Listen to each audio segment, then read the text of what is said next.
Welcome to the best day of your life, where you have a group of people who care and love you and are willing to wisely sacrifice through thick and thin to save your life. I'm on day 13, maybe even 14 now, no food, after going on 30 hunger strikes before this. The hunger strike rate before this was 65 straight days of no eating. Why? Because you're sacred. You're worth it. But you gotta start acting like it, okay? Question me, we teach anti-cult training here because we are creating a very powerful culture. But a culture is different from a cult. I'm just making some updates right now, and my phone is full because the singularity is happening from AI. The mega crisis that I'm saving you from, and that you can help save me from, has 6 existential, fact-proven threats in it: global cultural decline, AI, CRISPR, World War III, climate change, and mental health. All of them are compounding and getting worse as we speak. You can help with that. I'm going to make a really quick update here.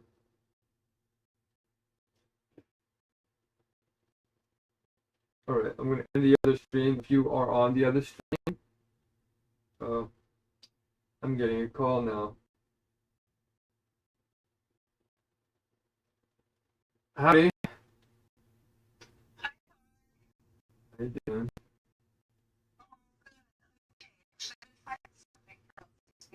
So I've been feeling really down, but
Really hating on me because I put a lot of pressure on them, right? Like I put a lot of pressure on you, Silas, and I was abandoned, right? And I don't want to have any of these like, oh, then he stole the banner. No, I didn't steal the banner, but you know what I mean? I don't want to have that on my conscience.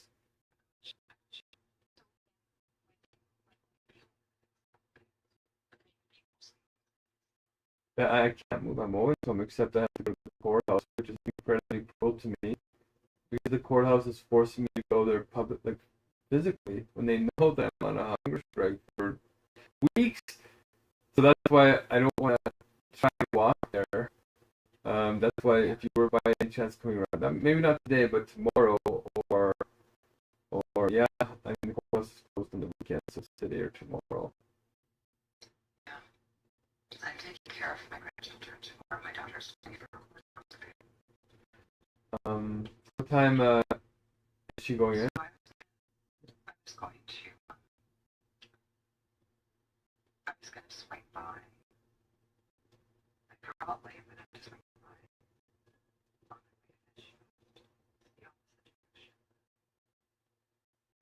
on Saturday.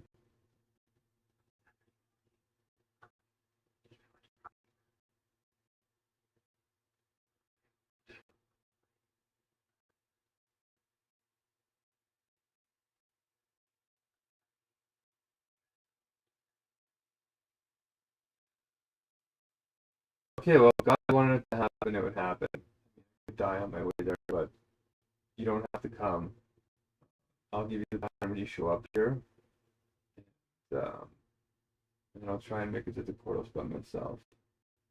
But I appreciate you trying to make it, okay? And I appreciate you my birthday. Uh, I mean, there's definitely radio silence going on, so I don't really appreciate that much, but I understand why you're angry at me. It feels like you're angry at me, if I'm being totally candid.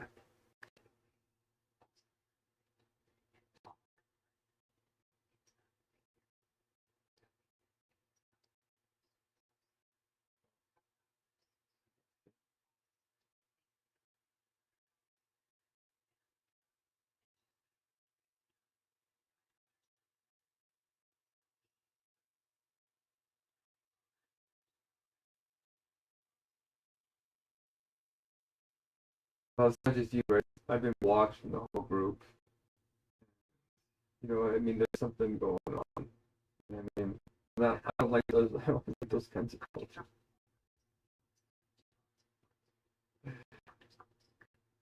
Uh, okay.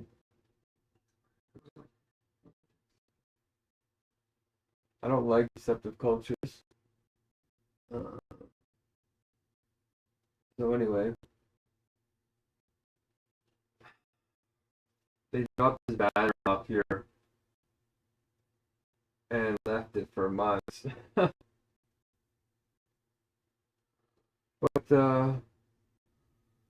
yeah, not cool. When somebody's starving to death, you think there'd be priorities, but people are just so lost and distracted. They don't really have the capacity to think more deeply right now. At least some of these activist circles are. It makes sense why there was not changes because it's not deep enough. Anyway, anyway,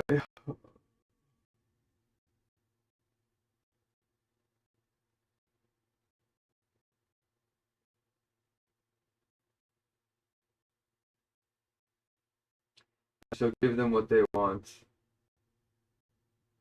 and hope the best for them because they are trying to do good work. It's just that this weird egoistic culture is really killing it. Uh, okay, let's make this video.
thing is, I went on a 65-day hunger strike,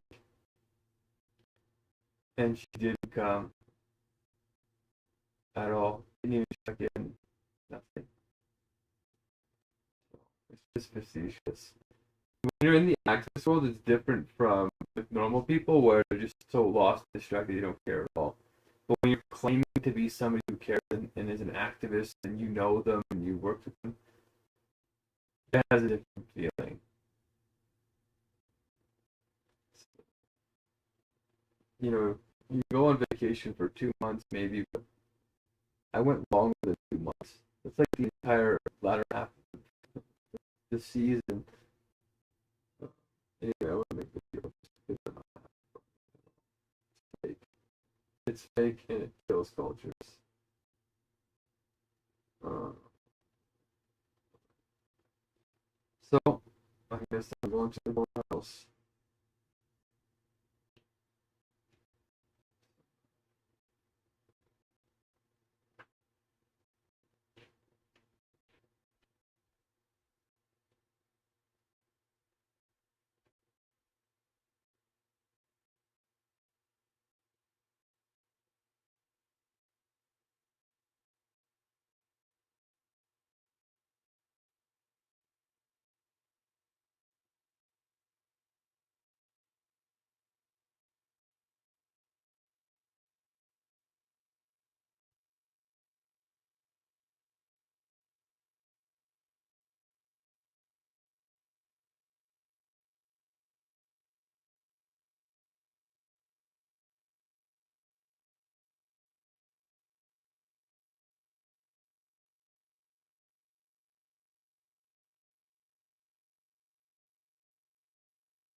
455 days of the hunger strike.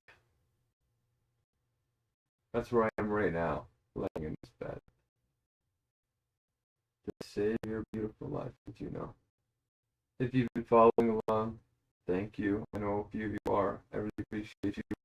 And the tens of thousands of likes on the TikToks and trying to overcome the shadow banning.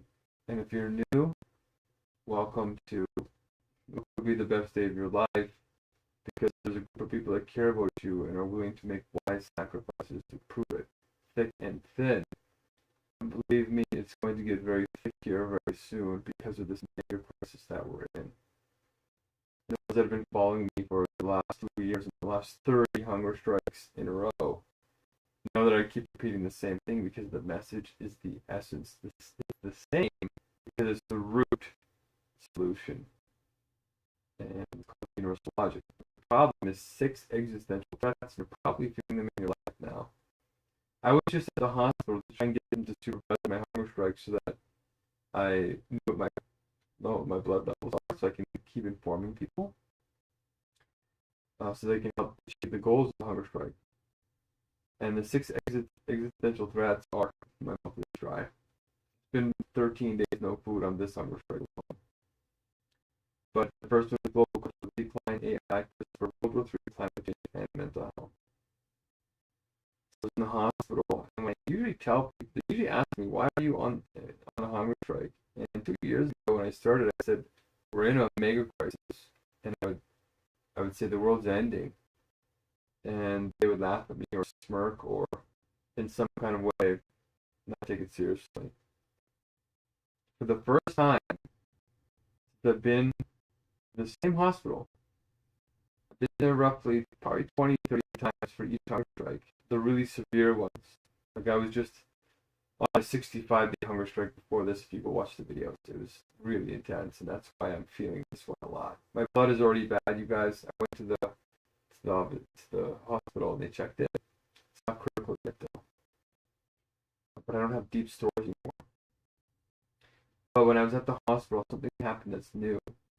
Every single person I talked to who asked me that question, from the ambulance attendants, the nurses, doctors, and the people in the waiting room of the emergency ward where I had to stay for 19 hours. That's hard. All of them said the same thing. You're right. The world is going in a disastrous direction. That's the first time every single person responded in agreement. The ambulance attendant was a woman, and she told me she had a daughter. She stopped having kids because she realized how bad the mega crisis really is. It's real. We don't have a lot of time. Every hour that goes by now is a serious risk to our entire species. Not just you and me, but everybody we know and love. Everyone. No one can run this. So in a way, that's good news and bad news, right? The good news is that people are waking up and they're no longer ignorant and they're no longer arrogant. So they're actually listening to my solutions more. And I spoke with the clinical ethicist for 2 hours when I was there. There's, at the University of Alberta Hospital, right 100 meters away, 200 meters away, is a big research building where the medical faculty of the university itself is. The hospital is right on the campus. And it's a research university, meaning that all these students, all these world-class research cutting-edge programs in medical ethics are happening. And there's a whole health ethics center right next door called the Dustper Health Ethics Center. My tongue is swollen. Wow. I haven't had time talking here. Summer strike is going to be a lot faster than normal. That's why I'm starting to get things going, and you can help. I'm going to tell you how you can help the cold words of wisdom that we just finished building. But I want to tell you that things are shifting, and we have to be ready to take all this despair. Because when these people agree with me in the hospital, the ambulance, and all them, I said to them, okay, well, you agree with me that there's a mega crisis. What are you doing about it? You know what they said? Oh, I can't even watch the news. I turn off the news. I just can't do anything. That's not true. You can do something. And then I teach them about universal logic. And I teach them about hope and fair world spirits, which you can be a part of right now. Okay? It's an anti-cult initiative. We teach you anti-cult training. And the way that we do that is through this game called Words of Wisdom. It's called WoW. It's like, wow, it's mind blowing. Universal luck will cause a paradigm shift in you. It'll cause you to realize that the way that you're filtering reality, that we learned from the broken society that we're in, the culture that we're in, is actually a cult. It's a death cult, actually, because we're all dying in it. Loneliness is at all-time highs. Climate collapse. We hit 7 of 9 planetary boundaries, as you guys have heard me say many times. We're on the verge of World War III with China and the United States in 61 of the world wars. You know, this is going to happen in 2027 between China and the United States. Yeah, not just all the jobs, it's literally taking our lives. If you look at the lab results, CRISPR genetic editing was just supercharged because Claude, one of the top AIs, got into the protein folding space and had miraculously good results for first try. And what the lab results are showing is that as soon as it escapes, it builds bioweapons to get rid of us. So this is the first step in that direction. It's all happening, you guys. Pay attention. Don't just despair. Don't just sit at home. If you want to do something, no matter how weird this looks, this is better than sitting at home, doing nothing, waiting to die, or suffer, or be enslaved. Okay, that's what's being shown to us. This is a very simple game. Words of Wisdom is a simple way to get your toes wet, ask some questions, and realize that there might be a paradigm shift waiting for you, a better way of making sense of reality. Not indoctrination, because you have to actually understand it. The way I built the game is so that you can't just randomly rote, memorize, and position the words and game the system. It's built so that you have to actually understand and question and have critical thinking. Okay? Critical thinking is essential for reason, which makes you unmanipulatable. It makes you influenceable, but not manipulatable, because you're grounded in yourself and you know how to recognize when somebody's not arguing with you or engaging with you authentically or truly. All right. So what is the Words of Wisdom? Wow. It's a software program that you can access. And if you want to join in and help, there's a bunch of points that you can earn. They're blessings per word. You learn it word by word. You simplify it. So even children can learn it.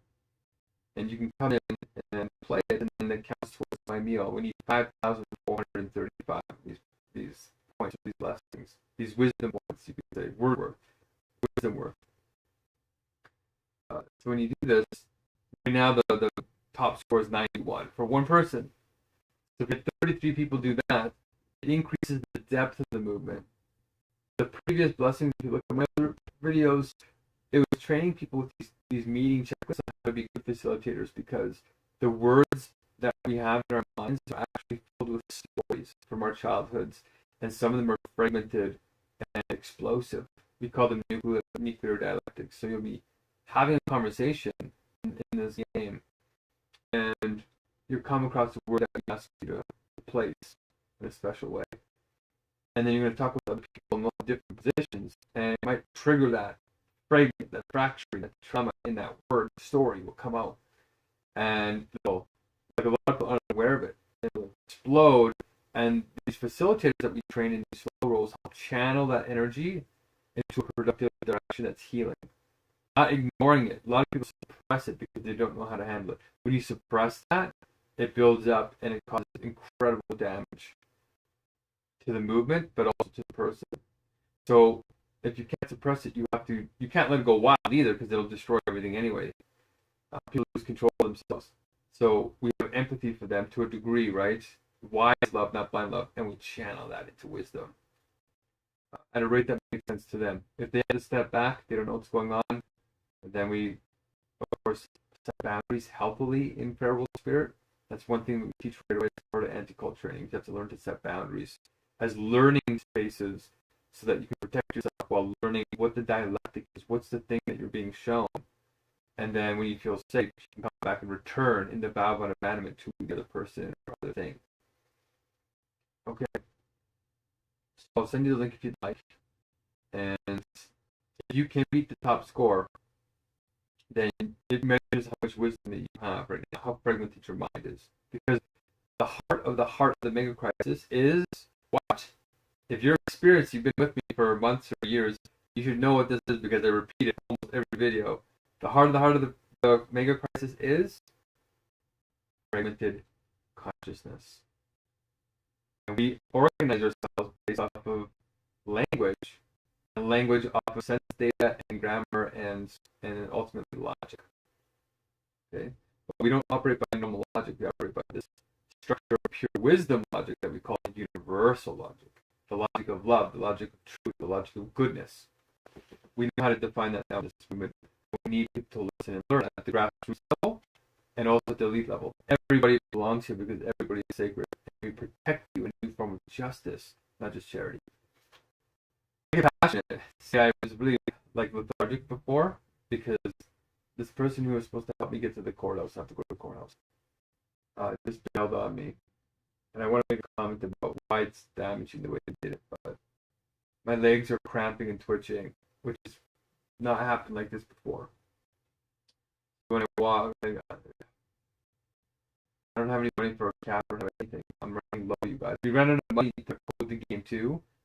Words of Wisdom is functional, but it can get a lot better, but I ran out of funds. I ran out of AI credits. If you want to help with that, there's a GoFundMe on my TikTok page, I think.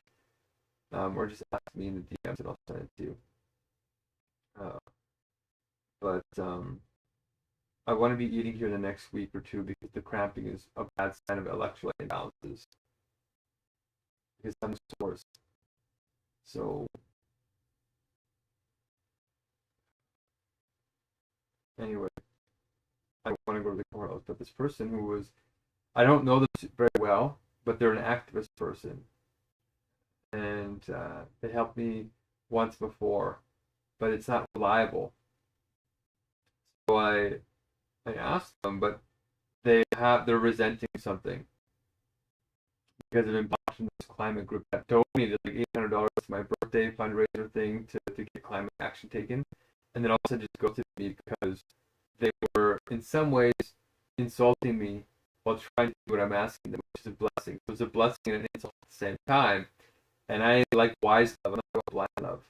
Because when you bring up the truth, it'll be explosive, but if you channel it healthily, it prevents cultural gossip that undermines and destroys the movement. So their culture is more brittle. This guy who's building is quite incredible. He's an Ivy League, he's up there with the Harvards and the Stanfords and all that. But he doesn't know how to culture build. He's not an experienced activist.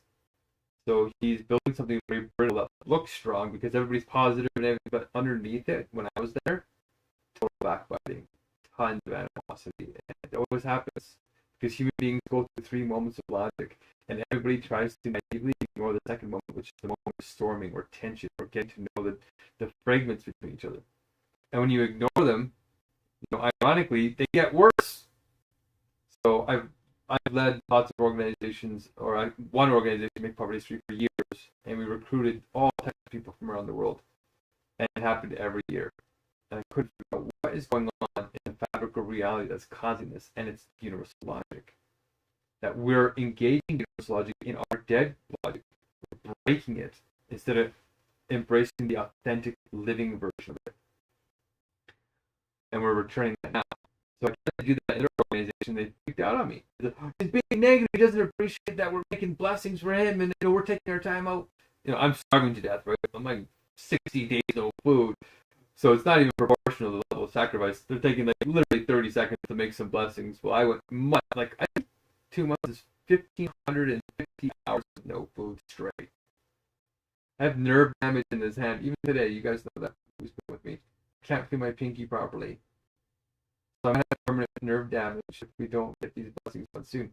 I'm willing to do that for people and not complain a lot. I'm going to complain a little bit because I'm human. I have a human side and there's a divine side. But they sort of insulted me because they didn't take any time to listen to the instructions. And they did the absolutely most minimal thing with virtually no effort. It was all PR, public relations, basically. And I'm sick of that. This sick, toxic social media external culture that we're in that's hollowing us out, where there's ADHD and attention spans are like nowhere near what they need to be, because corporations have hijacked our nervous systems. Our literal nervous systems are being hijacked. I literally close my eyes when I open up TikTok or YouTube or Facebook because the AIs are optimizing your micro gestures so they know exactly what to show you. So when I open it, I just close I put my hand where the button is to get off the screen, and then it opens, I press it, and I open my eyes and I'm off it. So be careful, it's starting to get extreme. And soon it might start manipulating you. Like, there's a family member in danger, like it'll show it on the, oh, then you have to act, or else you're having a moral wound. So it's going to get bizarre. Be aware. Times of the essence, guys. Help me. Play the WoW game. Help overcome the shadow ban on the channel, and talk to 6 people in your flock that you trust, you know, and try and get them to learn this core that we have that bridges into your logic through that WoW game. We really simplified it without losing the essence. Okay, so I'm getting nervous that this recording's going to die on me here because my phone is full from so much happening. But this person helped me with his birthday. They made blessings on birthday. They didn't put a lot of effort in. They did them wrong. In fact, they did them the opposite way, which reinforces what I don't want. So I tried to bring that up to them very politely. Well, I'm at this birthday, having a whole bunch of people that came amazingly, and I feel blessed for that. I really, really appreciate it. I'm grateful for that. But when I tried to address this toxic culture, it did explode on me. And when it explodes, people just abandon. They don't set boundaries, they abandon. And they abandoned me. And I went 65 days with no food, and not a single one contacted me. That's called resentment. And resentment is I try to teach not to give in to. You have to hold the seed of compassion even when you feel like you're being wrong. I feel like I'm being wrong right now by people not paying attention to the Hungerstrike, making a big sacrifice. But they're distracted. They don't know what they're doing. When you hold on to resentment, it's like taking poison, hoping the other person will die. Okay? It's like that. So that's why I don't want to be resentful to them. I want to point out there's a cultural problem here we need to address. And it just occurred again here that I asked this person for a ride to the courthouse. My beard is all over. I'm also getting a little bit lethargic and lazy. I should probably wipe that. Anyway, I like being clean. So you're seeing me in a state where I'm not in my optimal state. Anyway, hygiene aside. They made up a whole bunch of excuses why they couldn't pick me up. Even though they're coming here because they left the banner here. They left this banner right there. See the banner? That banner was not mine. It was left at my place for months since the birthday. So they have to pass through downtown to go back home. So it's very convenient for this person to come. That's why I thought, maybe I'll ask them. But then a whole bunch of excuses, but the excuses are only half real. There's ways to make it work. Where there's a will, there's a way, right?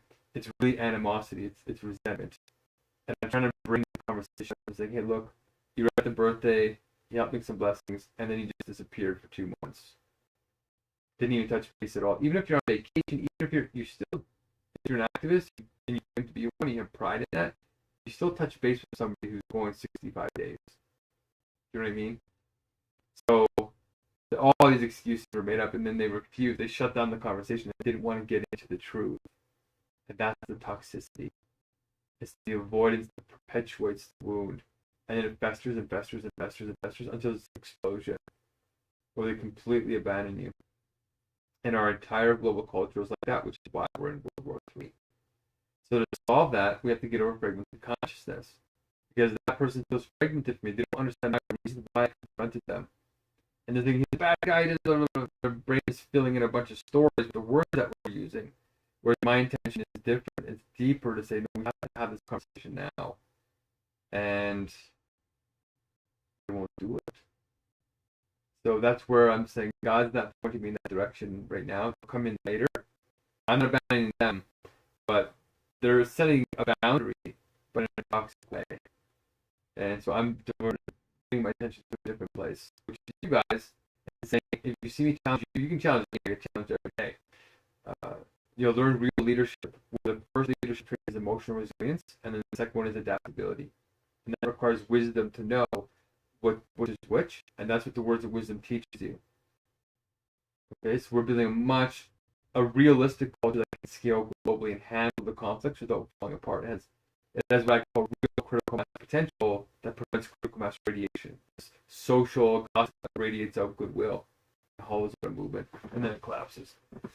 Okay, we have to get in touch with the nature of reality, though, which is why it's really incredible. It doesn't matter whether you're an artist, religious, philosopher, scientist, or atheist, or somebody who understands genuine wisdom. Everybody belongs in this movement now. You're invited. Say left, if you want to beat the all-time record, and wow, it's 91 points right now. You can get, I think right now you can get 500, and then with this deeper reasoning, you can get up to 1,300 for one person. Because we're not just doing breadth anymore with the checklist and facilitation, but we're doing depth. So one person that understands universal logic is worth like 100 people's worth of fragmented consciousness that's causing the compounding problem. So now we have two ways to make these blessings, breadth and depth, and together, if I can get some donations to do the coding, then I can bring them together, and then we can have these supercharged meetings.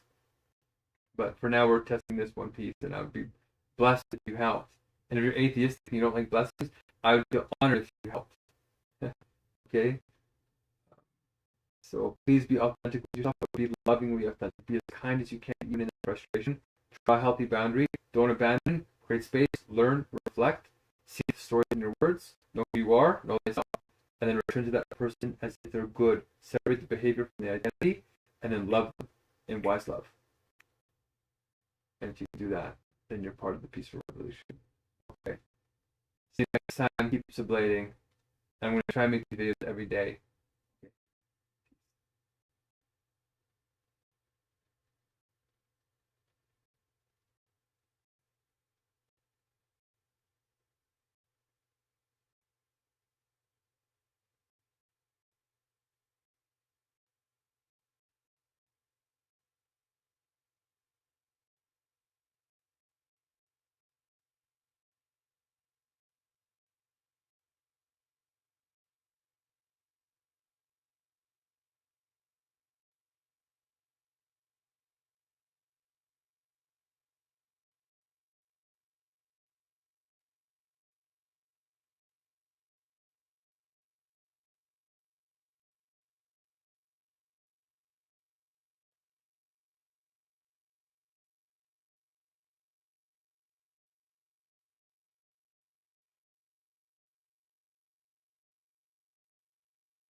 My arms are burning.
Okay, those are good questions. You know what? I'd like to ask them in the YouTube comment because as people watch your video, they're gonna have the same question.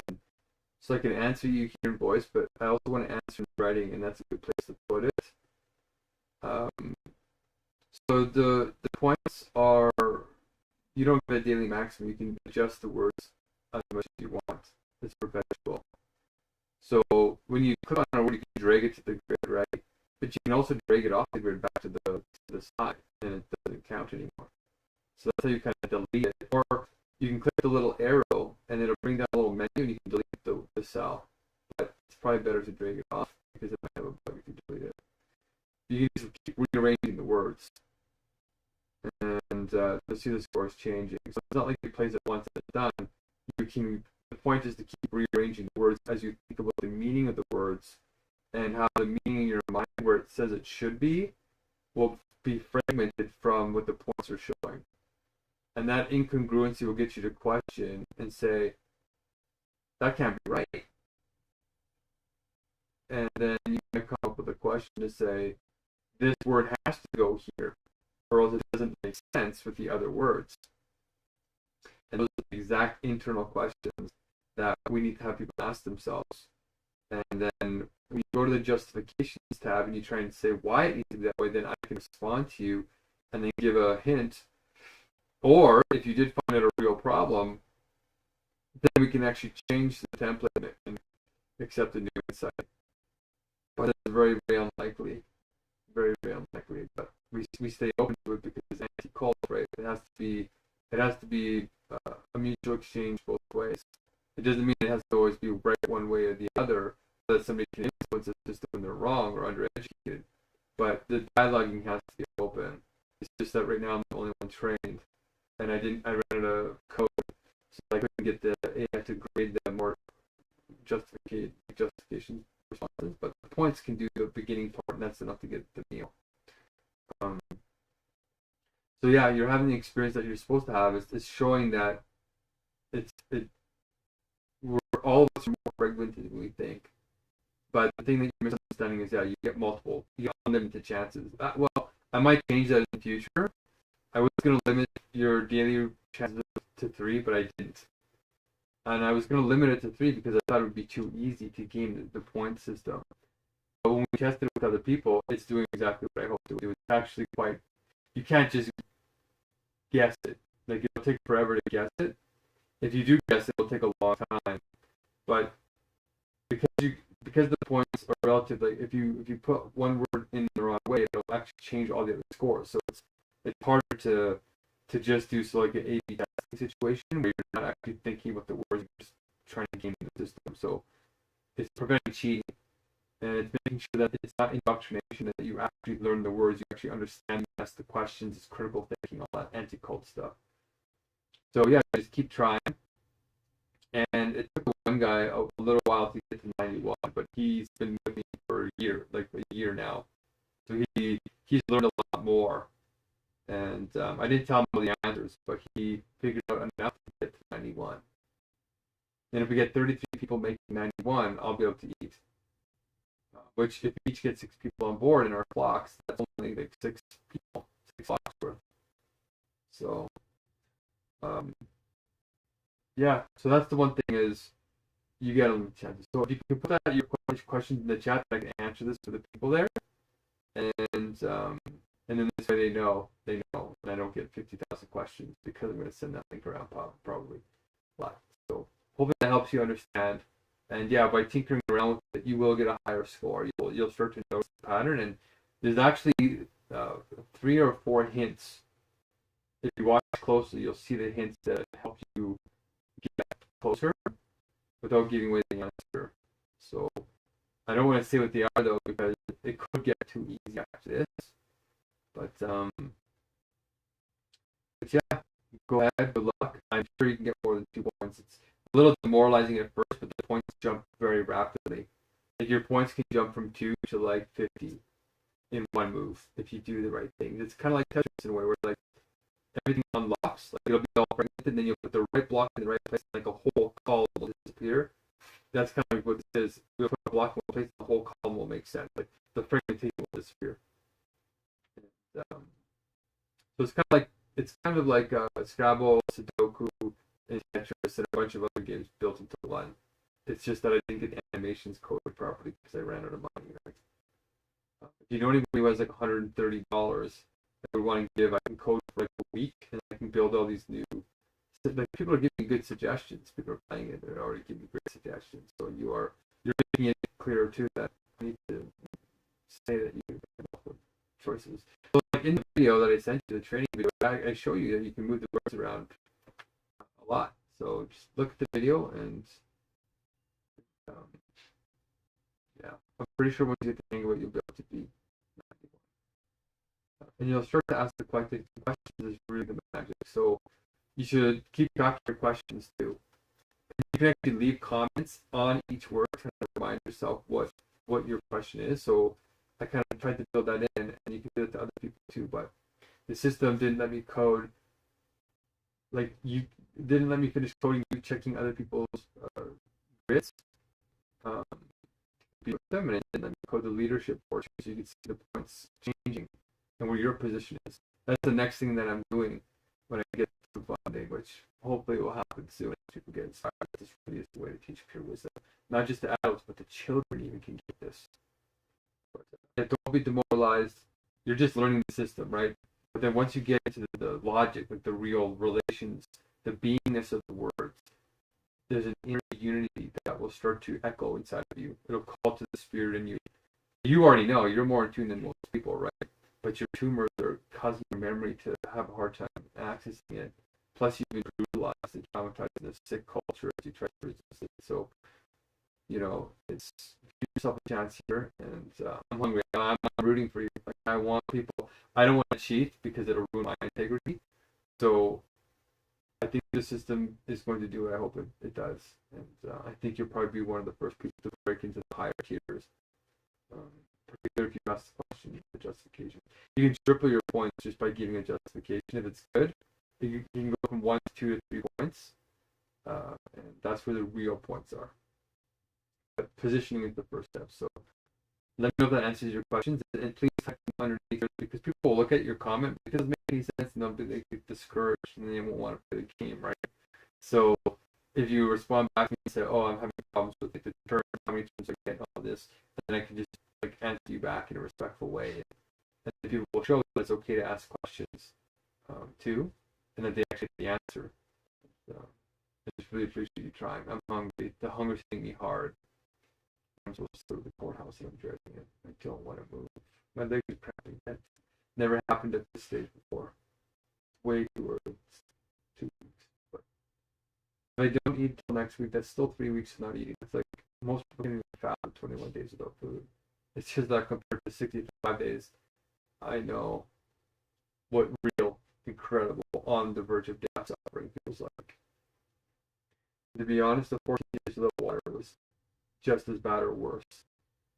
The dry hunger strike that comes after this one, after I recover fully, if we achieve the goal, it's really bad. It speeds things up. But I think we're already heading in a beautiful direction, to be honest. I think that you're here for a divine reason. I appreciate you. Okay, Julie. Good luck. Let me know if you have any other questions or I'll cover any other questions. Make notes, okay? Like, they track it because you might find a lot. I don't want you to forget them because if you're finding them, you're quite intelligent, right? If you find them, other people will find them.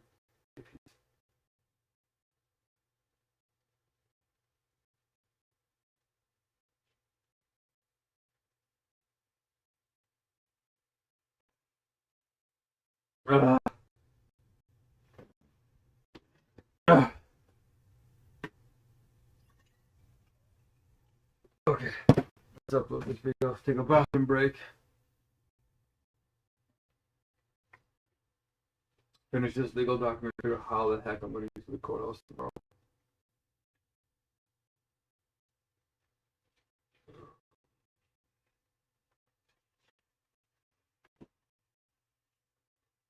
I just had an idea.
Okay, that might have just solved the problem.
Okay, we got 6 people playing the game. Yes! I'm surrounded. I have good people in my life, though. You know what I mean? Like, most people would abandon. If you look at other leaders, most people give up on you by this point. And I'm blessed to have good people around me that are staying through this really tough stage. And in Joseph Campbell's hero's journey, this is the stage of the road of trials when you just get crushed. You pick up very strange allies because you've sort of left the Shire. You've left your comfort zone and all your old contacts. You don't even know where you are, what you're doing, or they don't recognize you. They don't come to help you. They can't help you. So you pick up new allies, and then you return. But I have a couple of hardcore people who have kind of followed me to this world from the Shire. They left the Shire with me, and I have these kind of beautiful souls gravitating around. And the ones that are bringing in the fragmentation, I'm trying to heal with myself. Okay, let's upload this video and then use the washroom. Oh, hold on by a thread, you guys, but it's a golden thread in here. Why didn't you help me make that a golden braid? Oh.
Progress.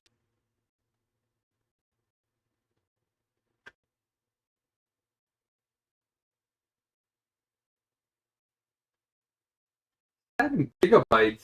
What the heck, TikTok? It literally just took up all my space. Wow. What just happened?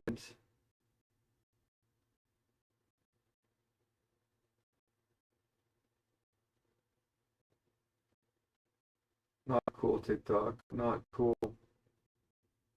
It's starting to get absurd. As predicted. Alright. I don't want to have to type all that again.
It'll probably not work, but whatever. Such is life.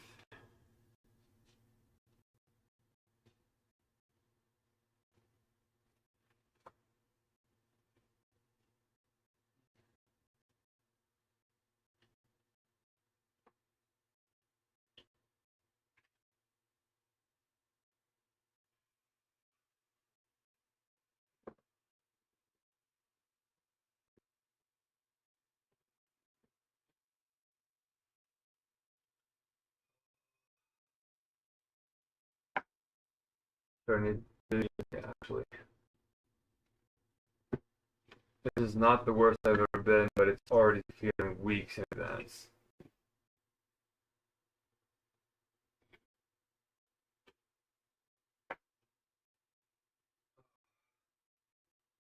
I guess it has been 2 weeks, but it's not short. I can't believe it's been almost 2 weeks since I had a meal already. Wow.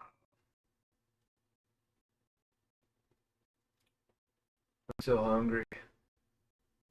All right, back to breakfast. I'm not so foolish as to try and stand up right away.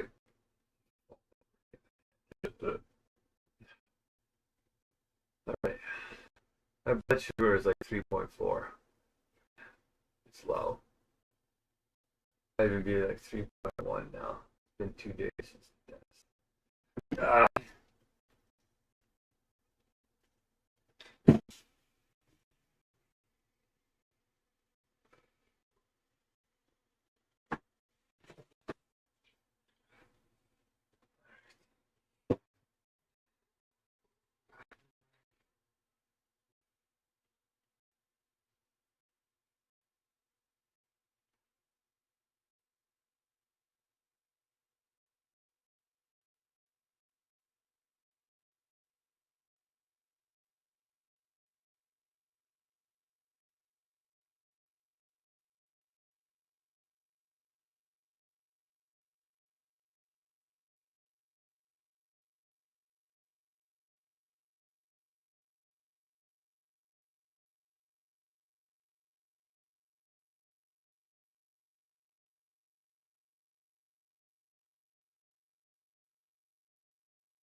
Ooh,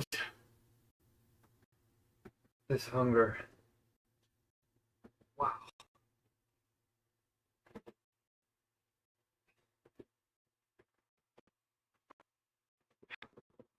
The scariest part is when you don't feel hungry anymore. That's when you're dying. When you're full, you're pretty much dead. Oh, powder. Ooh. I'm gonna have to take a nap soon. The video's still up. 96%.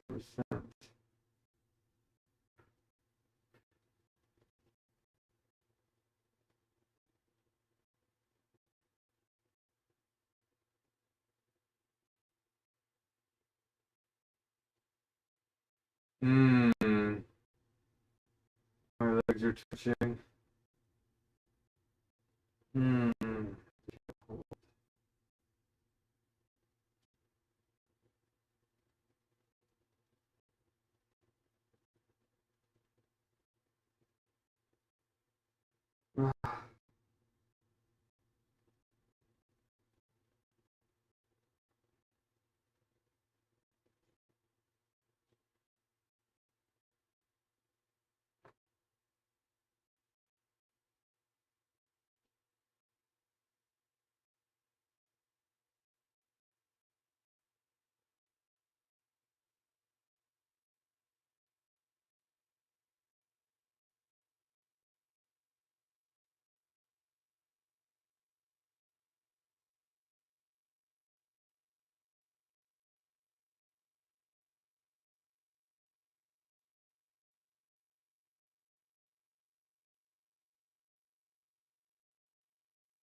Mm.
Really saw was it not clear? Was it that the video was sideways maybe and it wasn't easy for you to see? But all you do is you click the words on the side of the screen and you just drag them onto the grid and then you just hold them and you drag them around. So I think I explained that in the video, didn't I? Like which timestamps did not make sense to you? Uh, because somebody else missed it too. So I'm wondering, like people who watch the video don't seem to have the same problems. But if you skip sections, it's going to be more fragmented. But guys, it's quite literally the position of the words determines the points. There's a very special order of the word, the way that God puts the words. And most humans don't know that order, and they put the words in a random order, or they put it in an order that they think makes sense, but it doesn't. So the points represent how far away from God you are, or how far away God's faithfulness is, or truth, or in your terms, Brahman. So Brahman is meaning to all things, all form. So the words that we use every day have a definition based on the being of Brahman or God, and then they have a form based on our understanding. So I'm trying to get you back down to how Brahman defines the words in order stuff, and how all the words are linked together. So you're trying to drag the words up and down all around, replacing, shift the words around. It's kind of like Tetris or Scrabble or Sudoku. So yeah, just watch the video again. You can see me dragging the words. Let me know if that helps you. Does that adjust the question? From 0 to 10, 10 out of 10 being perfect answer, 0 being a bad answer. How much does it help you? So like 7, where am I at?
Awesome, we got another person playing.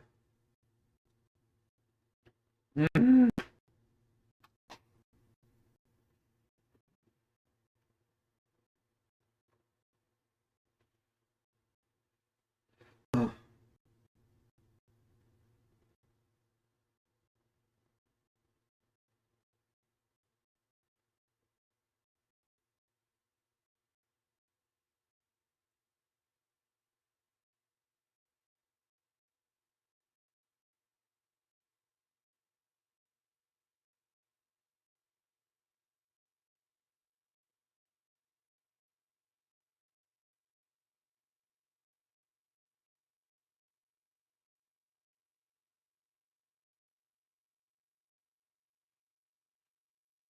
Somebody very wealthy is watching these channels. They just contacted somebody who wants to connect me. There's some extremely wealthy families around the world. There's always a double-edged sword. The wealthy have to be a part of the movements. It's just that there's always distorted strings attached because they want to operate by the old economic system, which is based on unfair trade rules. And you can't have God's government or the true wise government and real justice with the trade rules being the way they are. So it's very dangerous to accept money from very wealthy people in the beginning if their hearts aren't absolutely pure and they don't have a wide love. So I had to test for that before taking any money. And it's tantalizing. They're willing to give potentially millions of dollars. And to have the fortitude of mind to say real value is not the money. Real value is the ideas of God's being birthed into materiality. And if you're not absolutely centered on that, you'll be swept away by the money, swept away by illusions and grandeur. And that's not me. I've seen the hell that paves, and we are going in the right direction all the way. You put yourself behind me, I put myself behind you and your divine self, and we're going to change this world. All right. But once they do have that, yes, that'll probably fund the whole movement right to global critical mass. So we'll see if God's bringing this to save my life and save your life and get this thing going so we can save the planet. Okay, let's update some documents here. Right. Oh my gosh, I'm so hungry. If we get enough people playing the WoW game, I can eat this week. I can eat in a couple of days if people took it seriously. Oh my gosh! I'm already fantasizing. Oh my gosh.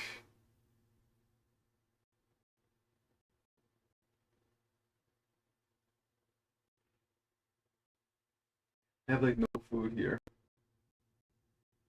But yeah.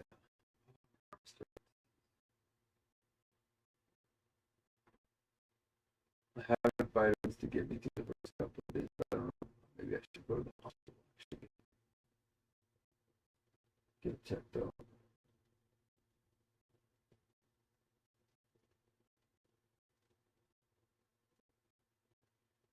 Mm.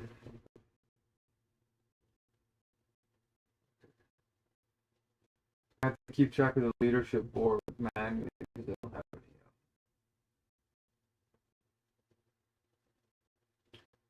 How many credits to finish the program?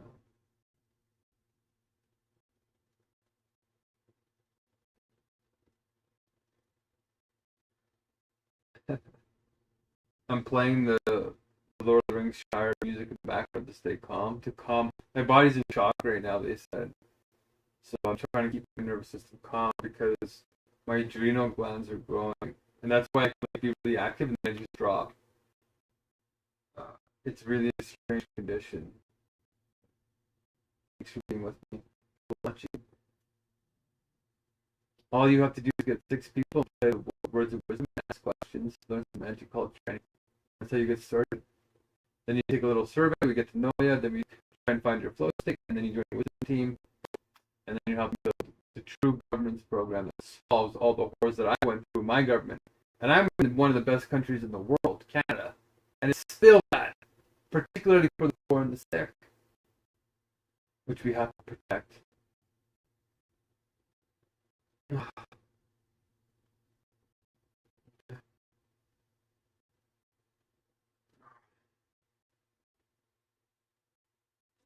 A little bit of a headache actually, which I never get. I guess I'm running on 3 hours of sleep.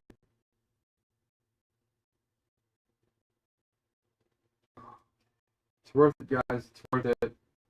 You know it's worth it.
Well, I know that, but the shady thing here is I don't know your business. I don't know if you have a business number. You could be smuggling and trafficking slave labor, which is very common in those areas. Okay, so what is your company? What is your business number? Are you registered? Who are these families? Where's the money coming from? What's their conditions? What's your commission rate? What are all these details? It sounds like you're running an underground operation that I'm going to report. Because if you're using people as mules and for money laundering, you're not doing anything bad, my friend. Unless you can make the case that you're somehow doing some good in the world by protecting somebody. Right now, the trust is, I'm not a naive person, Buhari. I've been in the business world. I've been screwed over in contracts before. I've studied contract law. I filed patents. I've been in these battles before. I've been in court for 3 years. I know how to make an ethical partnership, and you are not making an ethical partnership. It's actually called asymmetric information, meaning you're gaining a power advantage by depriving me of information that could actually allow me to protect myself and hedge risk. You're trying to protect your interests because you think I'm going to go steal your clients because you're a middleman. And if you don't provide real value, then you're just a parasite on the value network of God's government. So you're facilitating and brokering some transactions, but you can be doing that honestly, or you can be doing that in a nepotistic, exploitive manner. And I'm checking to see which it is. If it is exploitive and it's evil, I can't abandon you, so we're going to correct it. So it stops because I'm not going to participate in that. I will purify whatever I touch as much as I possibly can. Okay, so that's what you're part of with me. And I'm too wise, I'm too experienced to jump into these deals when there's so much exploitation and power differential going on.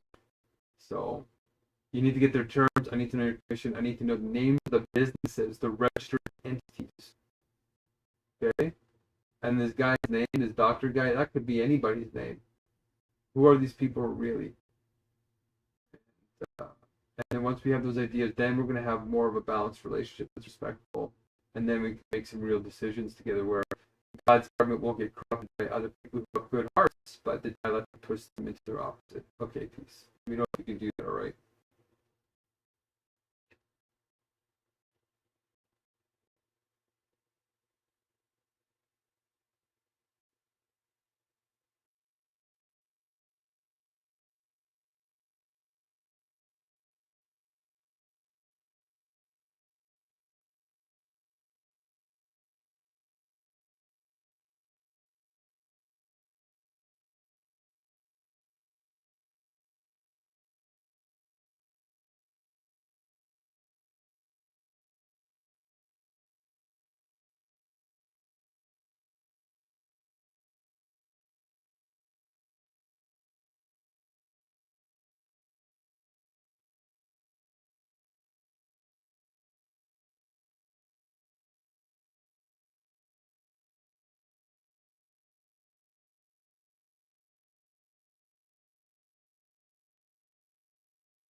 Yeah, I think I am just gonna go take a nap.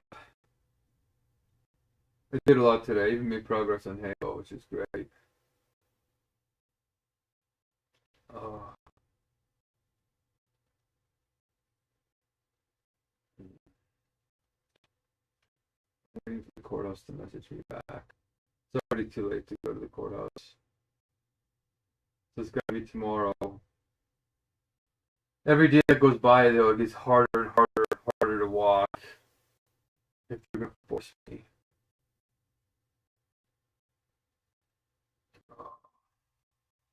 Like, even if somebody wanted to pay for a cab ride for me, it's all the way across town. Like, it's like a $40 cab ride there and like a $40 cab ride back. Nobody's gonna donate $80 to take a cab ride.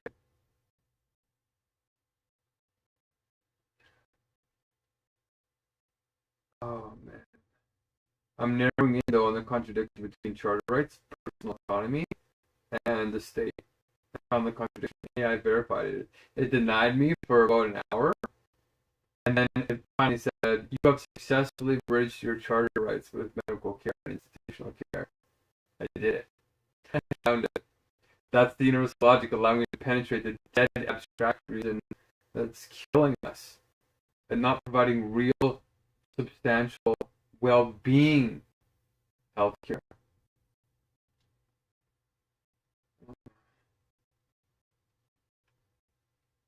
I'm literally filing for an injunction to stop them from violating my rights. But the corrupt courthouse, of course, will block it. Excuse me. Ah.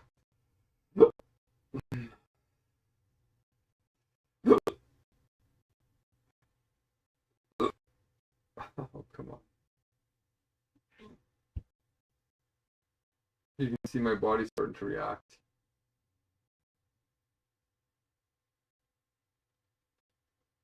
Mm. I feel like there's one more thing I want to do before I lay down. When it gets hard to remember that, I know I'm too tired.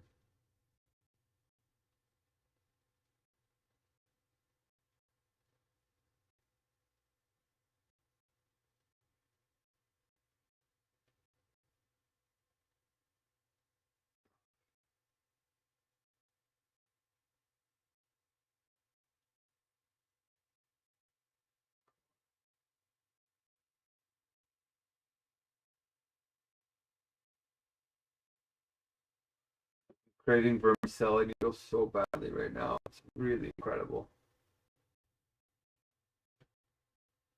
Oh, I don't even have any vermicelli noodles here. It sucks. Or do I?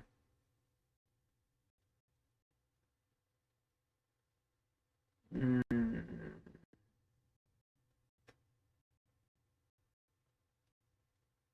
If you're having a meal today, bless it. Sit and focus on it. Look at it. Imagine it. Savor it. Let your taste buds water. Imagine the savoriness. Imagine the sweetness and the tanginess and your tongue reacting, your throat getting ready, and clear your mind. Visualize the sauces, the moisture, the chewiness, the fullness, the depth, the satisfaction, the euphoria. Chew it until you can't chew it anymore. Oh, I can't think about this. All right.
Okay, the user just found another bug.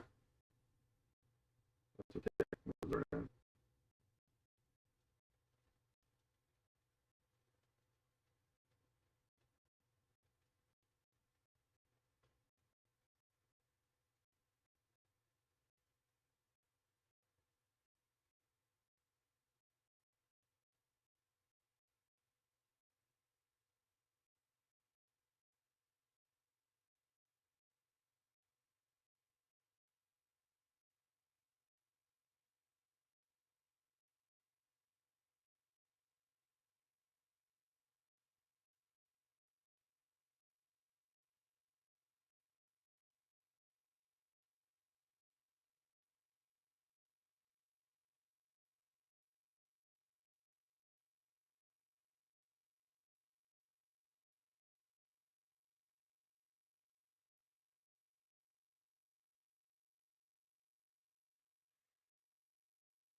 Come on. What's the chances that like, my elbow hits the one little?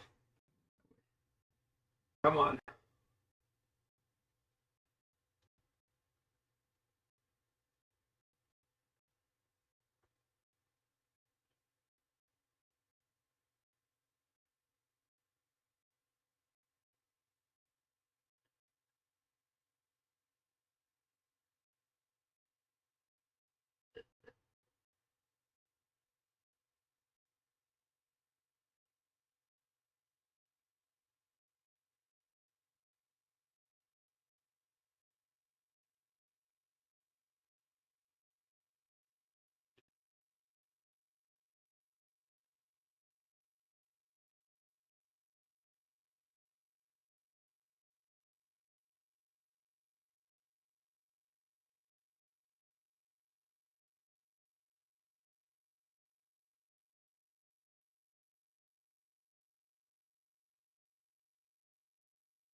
Got it.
in the game, and it's very interesting. I can see the fragmentation happening in their minds.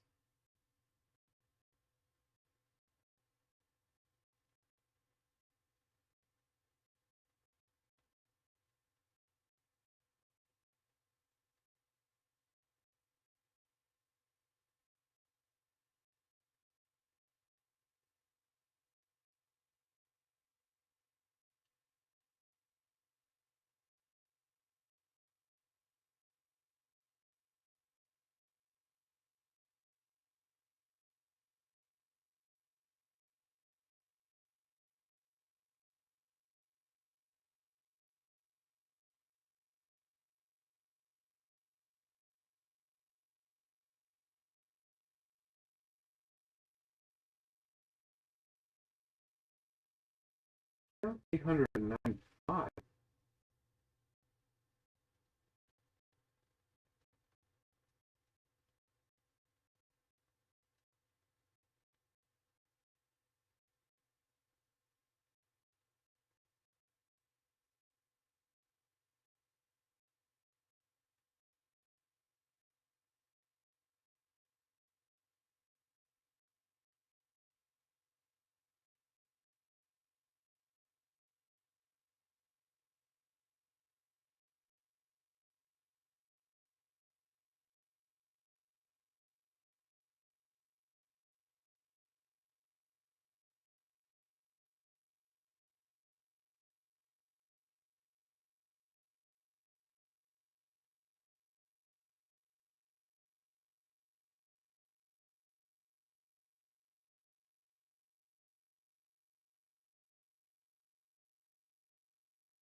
Amazing.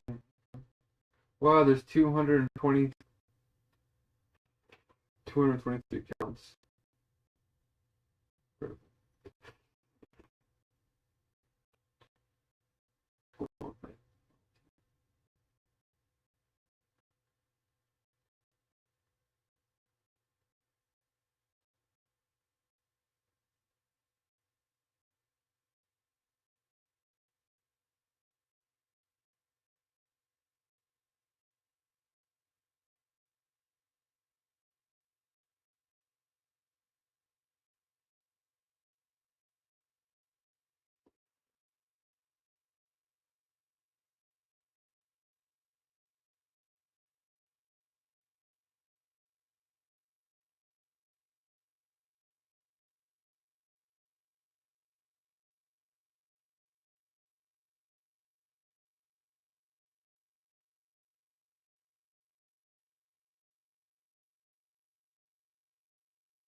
Okay, I see from the picture that you finished positioning the words of that competency level, and you can rearrange them so that you get higher points, because the maximum points you get from positioning is 4. But I think the highest you got was 3, which is better than most. But you can go on the top, if you watch the video, I can tell you can watch the video all the way. I feel like that because you would see that I explain the competency levels, and you can click on those and get more words to position. So each level has like a small amount of words to position, and then it grows, right? Because competency 1 is for children, and once you pick a child, you go to competency 2, and you pick, instead of 3 words, you pick 9 words. And then once you pick those 9 words, then you can go to competency 3, and then it's like 49 words or something. And then the next one's like 100, 250, or 150, and then, it just increases. But we get people warmed up because the words are connected, right? So, anyway, if you want to keep playing, you can get your happy points higher if you go to competency 3. And then if you get that done, then you can go to competency 4, where the guy who's at the record right now, I think, is at. But you're going to find that the higher you get doesn't necessarily mean more points, right? Because the more words could actually lower your score. So that's why it's important to position the root words first, because knowledge is kind of like a tree of knowledge. It's like a tree, and grows from the first competency through the other ones. So you're getting into the seed, and then into the roots, and then the trunk, and then you get into the branches now. And then the branches turn into leaves. So the tree is all twisted and knotted, and it's going to die, right? The leaves will grow, and it'll be all mixed up, and that's kind of the analogy I'm using. But I noticed that you already placed all those words, which that was fast, and you did get a higher score. Some of the words I can see the fragmentation, but some of your words are actually really coherent. I'm actually really surprised. So if you keep that up, you'll actually be able to do fairly well. But there is some room that I think will surprise you later, once it gets deeper. So, yeah, it's an exciting day for me, because that's when you start to be able to address dialectic and not let it twist you into your opposite by accident. And then you can handle, other people's trauma without getting sucked into it, setting boundaries, but still being loving and all this kind of cool stuff that good parenting does, to be honest. Good parents do this innately, but there's a lot of parents that are not great, and then damage their children, and then we have generations of people we have to heal. This is what we're going to do with this game.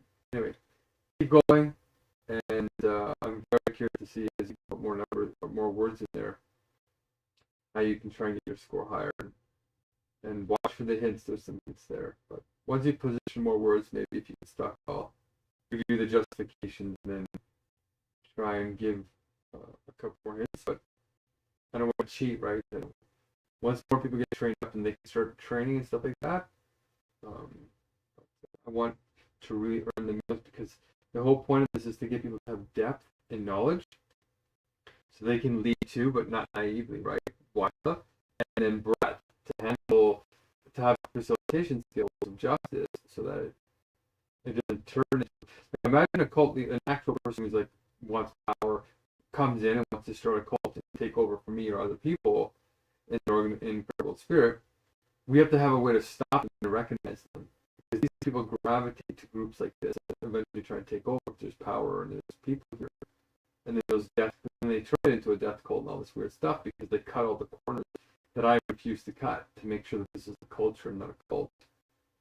And it's harder on me, but it's worth the price, because in the end it's way more beautiful, way better for everybody. But these cult leaders will come, and they've done it before. That's think I already told you a couple of stories that happened to me. Even with my small little student group, it happened to me. So it's going to happen with a little student group. It's going to happen with a worldwide governance model, right? So I'm prepared. And so anyway, we got to earn it because we have to get that skill, depth, or breadth.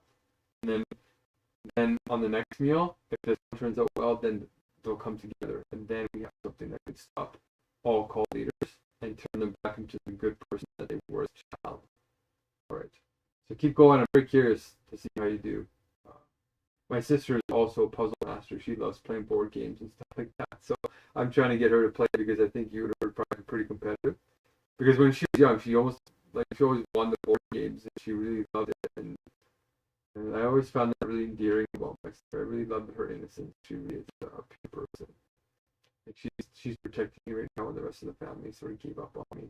They don't truly give up on me, but they're trying to punish me. But they're actually going to kill me. But they don't know any better, right? They're lost. They don't know what to do. But they don't have the same kind of intelligence and education that you do, right? So you can at least recognize a little bit of what I'm doing here.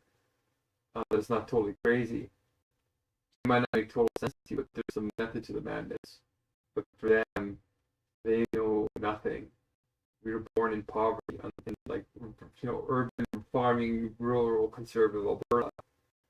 Where I'm the first one to go to university or post-secondary. My mom has a little bit of college for bookkeeping, I think, which is how she raised 5 kids by herself. She did bookkeeping. I still think about that. It's incredible. Anyway, I just noticed that you didn't position all the words in the competency 3 or 4. So good luck, and I'm hungry, man. I can't wait to have some vermicelli to get over refeeding syndrome. Thank you so much for helping. If you know anybody else that'll play the game and who's quite good at puzzles and stuff, get them going if you can. Make them part of your first flock member or whatever. Yeah. Let's see what happens. And if somebody donates me, I'll put a leadership board up so we can actually see each other. Okay, peace.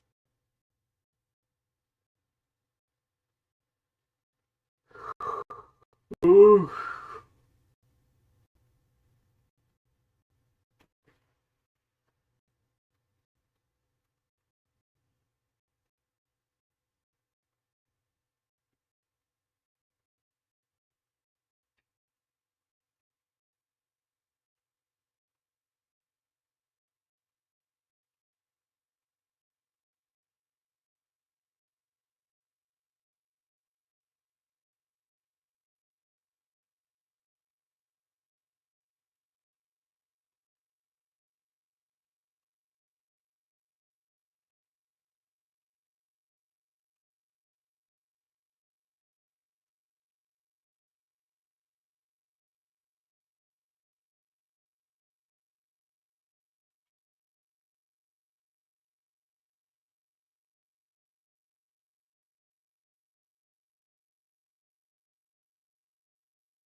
Oh, yeah.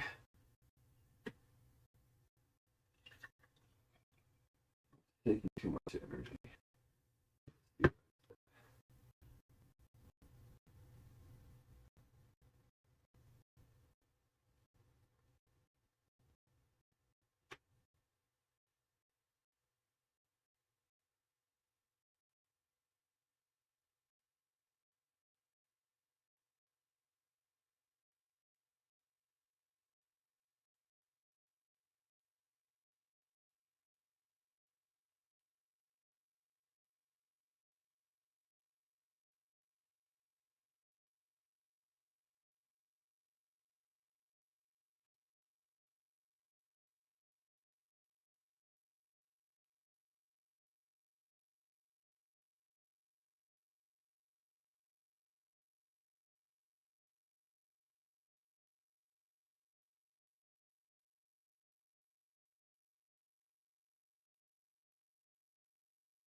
My MLA's office just got back to me with a placating response, denying me a commissioner votes for free.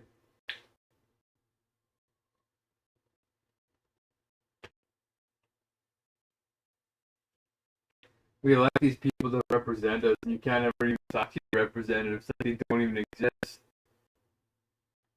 what's the point of having one?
Mm.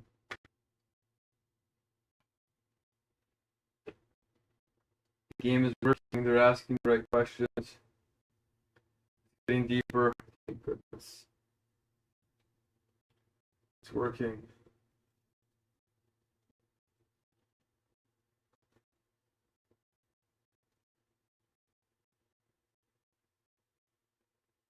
I would love to eat tomorrow.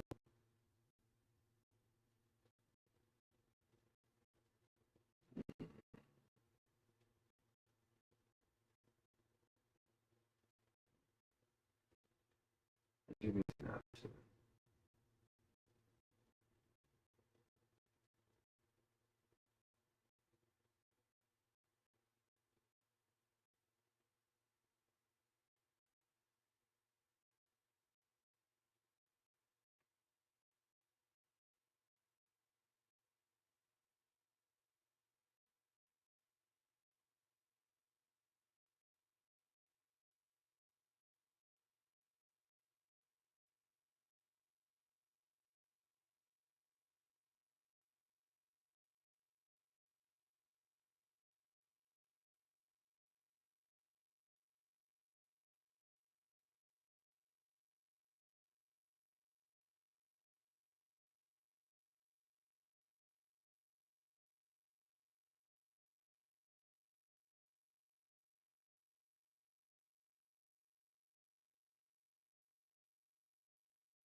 All right, bonjour. I am so hungry.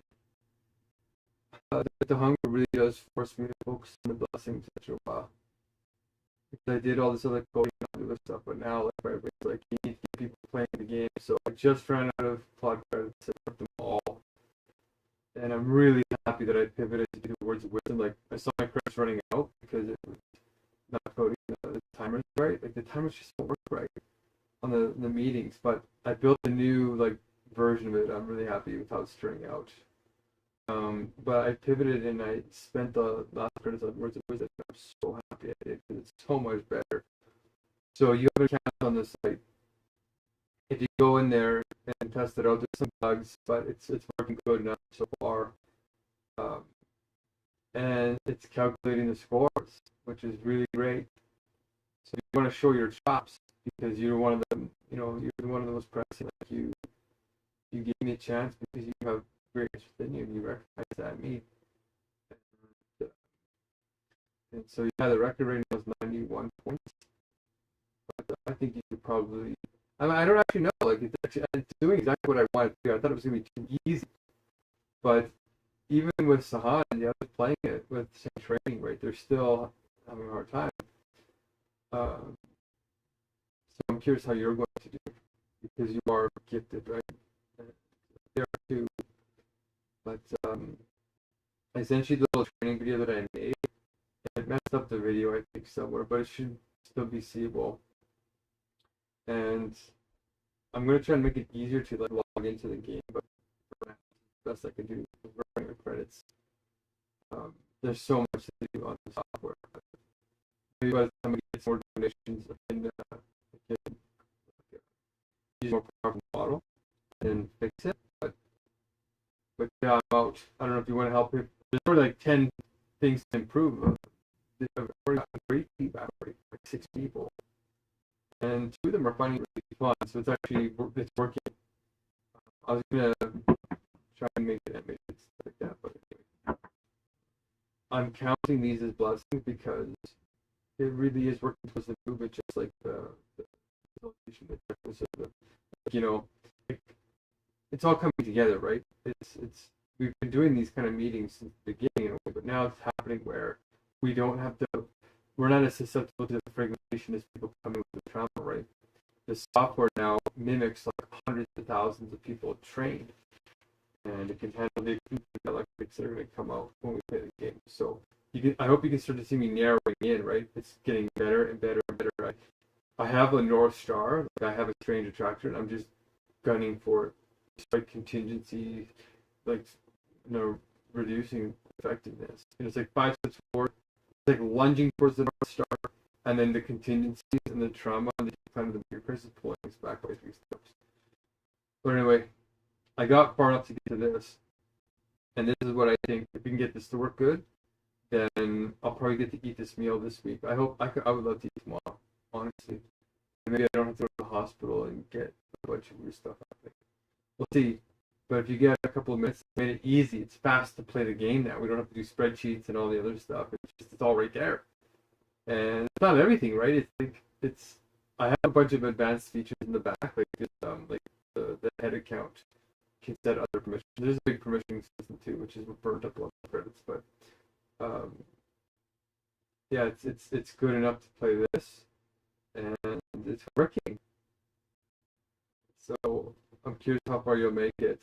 And people are starting to realize already that it's not just about randomly placing words; it's about the alignment of the words. And you can't just fake it. Like you actually have to think about the words, so you can't game the system very easily. And even the little bit of hints that I put in there, I don't know if you can see the hints, but it gives a little bit of direction, but not too much. I think it's a good balance. So, yeah, this is a way to show depth. I would love you to try. I'm not sending it around everywhere yet because we don't need a lot of people to play yet. And I'm worried about first mover advantage because this is our one chance to get the voice heard, right? Like if Coca-Cola or if a big corporation comes in and they take it. Like actually, to be honest, to this point, I just had a guy in Africa. He's been with me now for, that's kind of funny, it's been like months now actually, but he's like this investor weird guy. He does some shady business. I don't like how he does his business, but all these really wealthy families are contacting him to look for basically, I think, opportunities in slave labor, basically. I think I'm going to cover the slave system, but I didn't believe him at first, but then he showed me a couple of emails and these people, and it's like, wow. There are these hundreds of millions of dollars in these families, and they're looking for a public sector technology to invest in, which is exactly what I'm doing, right? With the software, the public tech, fintech, and all techs. So it's very precarious, right? And I said, well, I'm not going to show the technology because it's a racing game with AI now, and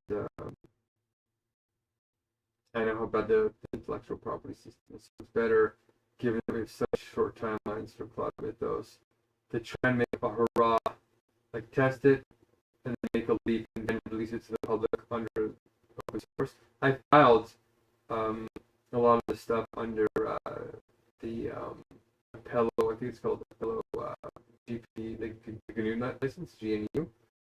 So if they do try and copy it, they'll have to restart code too. But I haven't finished fully setting up the licenses. I actually tried to upgrade the license because the GNU public license for open source software is not actually powerful enough, and it also doesn't prevent bad actors from using it to do bad things, which of course is the slippery slope of what is open source and what has to be protected. But if you get somebody wanting to go around and develop, it's not, it's hard to imagine that with this technology, right? Because it's built to do good things. But you can imagine actual cult leaders trying to copy it and use it with their own skewed logic and whatever. But anyway, this is a good start, And so far the feedback is doing what I wanted to do. Doing whenever I ran credits. If you want to help me continue coding it, I would love that. Because I want to make a leadership board. That was the next thing I was going to do. I actually did tell Claude to like make the leadership board and show people, but I didn't do it. There's something wrong with Opus 5. I ran out of people. People did it right, but Claude Opus was 5. That's the problem. But, it's fun. It's fun to see other people's scores going up and down, right? And if you position one word wrong, like you think that you just keep positioning words to get more points, but it's not. You position one wrong word and your score can go down a lot, and it like freaks people out. So it's kind of cool. So yeah, I would love to see how you handle it, and I think you might be one of the first people to break, definitely the record, which is 91. We just got started, but like the upper limit is actually somewhere around 156 to 500. If you do the higher competency 4, I don't recommend doing higher than that because the words, the way that they're positioned, and totally, I haven't had a chance to look over that level yet, but the other ones are right. So yeah, give it a shot if you get some time. It's short, right? It's easy, but yeah, it's actually possible to get 1,300. Then you have to do the justification for it. You see it in the video. It's a 5-minute training video. Get that short as well. My friends are actually saying that this is the first time they thought that this could actually work. So that's a really good sign. Plus, everybody at the hospital that I went to were all saying that they're not fighting with me anymore. They're like, yeah, we are in a Megacrisis, and we're heading in that direction. So, like I predicted, right, everything is starting to converge to create a super shot, like a super chance at a moonshot. But it's still precarious. So I think these wealthy families are going to come in once we get the licensing set up and the agreement set up. We get everybody trained up like this core, not just abstractly, but actually get the flow rolls going with the timers. Timers are automated. It's like great. So Han and I tested and started to work good, but they break after a while. And then we have the words of wisdom, right? So form, content, and people are starting to get aligned. I think with one more meal, I think the next meal will probably get it. People will be inspired, trained, and if it's not this core, it'll be the one after. But of course, we're in the top. So yeah, like the leaders are literally telling us we're in the singularity now, right? Like hey, Sam Altman, they're all saying the same thing now. We know that we're in singularity already. Okay, well, so now the race is on. It's close. It's very close. So yeah, do your best, and I sort of want to see how it works because, I don't want to make it feel like I'm cheating, right? Like, I don't want to make it so easy. Like, oh, no more Canadian is like, you put 2 words in place, and it's like, oh wow, you're a genius. No, I want it to engage the thinking, and it's working. It's actually working. I have 2 people misunderstanding the rules already, right? They're thinking it's the linear process, but I said, no, it's just linear, non-linear alignment. So anyway, it's part of the anti-cult training. It's starting to work. It's not just indoctrination. Like you actually have to think about it to get a higher score. Because it's paradoxical, right? It's getting their brain to ask the right perplexing questions. It's exactly what happened to me whenever I go straight. Except this is the fast act, like super, super fast course, right? So anyway, I'd be honored if you did it. And if you get 1,300 blessings, it'll take me a while to mark all that. I don't think it's possible to get 1,600 until more people are trained or I get an AI going on it. Because I have to look over like 147 justifications. Oh, actually, hold on. Anyway, might be more. Anyway, I'll leave this in a short because you're probably still healing. Are you healed, by the way? How's that going? Everybody I talk to is not getting better. Not a single person is saying, oh, life is getting better. I hope yours is. Okay. Let me know if you think the training video is good enough to, if it's clear. I think people who watch will think it is clear. And good luck, and let me know how it feels to you.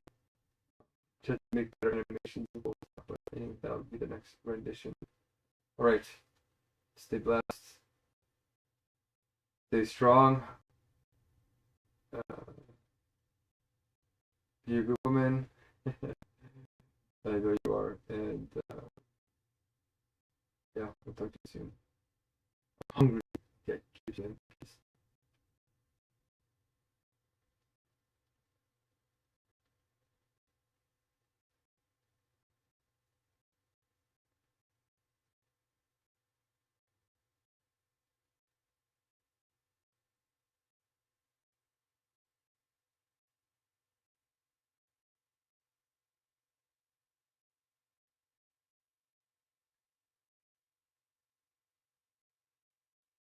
My mom's so good. Mm.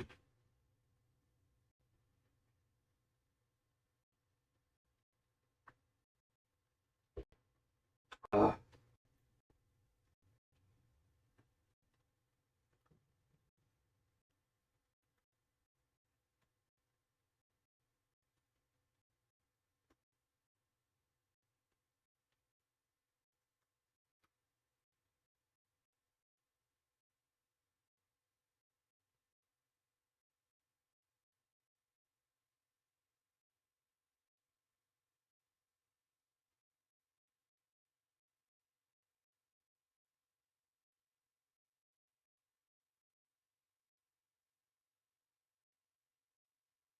Right.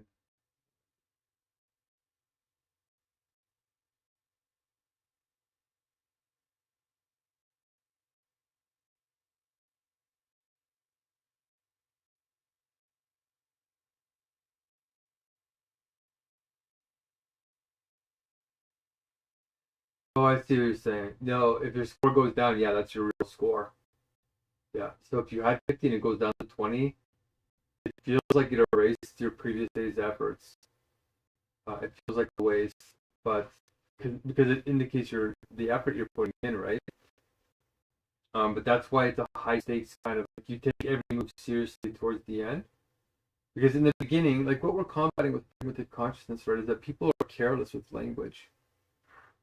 And it's very sloppy, and people think that they're talking to each other, but they're talking past each other, right? Because we're not really investigating the meaning of words. So what this process indicates is you have to be very careful. And what will happen is you'll start to notice that certain combinations of moves will actually decrease your score temporarily, and then you'll do another move and it increases dramatically. So your brain is going to stop working into little units and it's going to start seeing things holistically as wholes. And that's what's going to get people to start thinking like God thinks, right? So this will happen. I've already done this. I've already checked it. You'll have a pretty high score, like 50, like you got now. And then you'll take one word and you'll put it there and it'll drop like 20, right? But then you'll hold it there. Like some people freak out and put the word back, right? But then you'll put another word. You'll keep that word there. Because that word might be in the true spot. But all the other words around it are contextualizing it in the wrong way. So you might place a second word and it might unlock the deadness of the other words around it, and then it'll dramatically increase the score and recognize that word's in its truth. So there's a whole bunch of mechanics here that start to really do something profoundly mystical and incredible that happened to me when I was reading Hungerstrike. It wasn't a game for me. It was torture. It was thousands of hours of reading stuff that didn't make any sense to me. And then I had an ego death. And then I broke through. It's like you have to cross over like kind of mirror and get out of the world of falsity and back into the inner world of this true perfect order. And that's what the game's doing. And for first rendition, it's pretty impressed. It's already working quite well. But yes, this is where you have to really work, and you have to decide to keep your words in the current configuration where the numbers are high, and then do a couple like trial runs and then reverse it, trial runs and then reverse it, trial runs and reverse it. But every time you do a trial run, you're not just doing you're not just doing random combinations, right? Your brain is going to want to know why the words go in the order they do. It's going to start trying to predict where the actual truth is. It's going to start asking questions. And those questions will eventually get down to contradictions. You'll be like, well, if I put these, you'll be like, my brain didn't put these words in this order before, because if they put it here, then it makes absolutely no sense over here in a different chunk, right? And there's no way that makes sense. Like, I would never make that move. And that's the precise moment where you start to have the breakthroughs, is that you start to see the world in a way you never thought possible. And that's the paradigm shift. And then when you make that move, and then you learn why those words are the way they are, then the deep fragments will start to heal. And that's when you'll start to realize that this is the movement of God here. And the reason why it's the movement of God, Fairable Spirit, is because it doesn't abandon anybody. It has these, the logic makes you prove that other people are worth it, that they're sacred, that even though they treat you like garbage because they're all fragmented and lost, it gives you the strength to hold the seed of compassion, draw a boundary in wise love, and then help them. That doesn't mean you're going to be placid and like, oh, kumbaya. Like, kumbaya is, you know, a respectful term for the indigenous people, right, to their land. But I mean, it's not like a toxic positivity where you're like, oh, pleasant. You're allowed to get frustrated, even as a leader, but you can't let go. You can't abandon.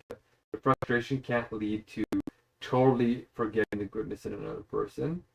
You can focus on the behavior, but logic, it's like a proof. It's like once you prove Pythagoras' theorem, your brain, once it understands the proof, it locks in because it's natural. And that's what happens when it becomes natural to be compassionate. That's when we got something stable. So yeah, play it. You're at a high enough level that you're already recognizing, like you're going pretty quickly. So keep trying. And like there will be more features in the future where like we'll be able to give people tools to do this kind of holistic planning piece. But right now, I just need to get the blessings to live long enough to do that. And as you get trained up, and then you can block because the knowledge is it's free. It's wise love, right? It's free to those who have good faith, right? If somebody wants to use it to harm people, I have to be a little bit careful. But even if you try to mimic it, it starts to transform them too. It's just that we're in a precarious situation where there's not enough momentum yet to make sure that it doesn't get trapped in the dead spirit. That can happen. Bad things happen to good people. Okay, so I'm being a little bit careful. I'm only showing it to you guys. Like I've only sent this to a few people to test it and to see if it does what it needs to do. And it is so far. So once we map this out, then we can go like this billionaire. There's like these millionaire families that are coming after me trying to give money and invest and stuff like that. And this guy is like a broker that's trying to go me into it. And I've been in toxic business relationships. I've been offered $1 million before. I've been offered things in the wealthy because I've been in the wealthy world for quite a bit. Most of the people who make part of history are wealthy, so I'm not tempted by it. But we will have to rely on to scale it so everybody belongs. But we have to make sure that this is the one shot that takes off. So let's do a good job here. You are doing a good job. I appreciate that. I feel the good faith. I don't think you're just attacking me all the time. It's catharsis. I feel like it's more truthful. Like it's more respectful. It's going to go somewhere.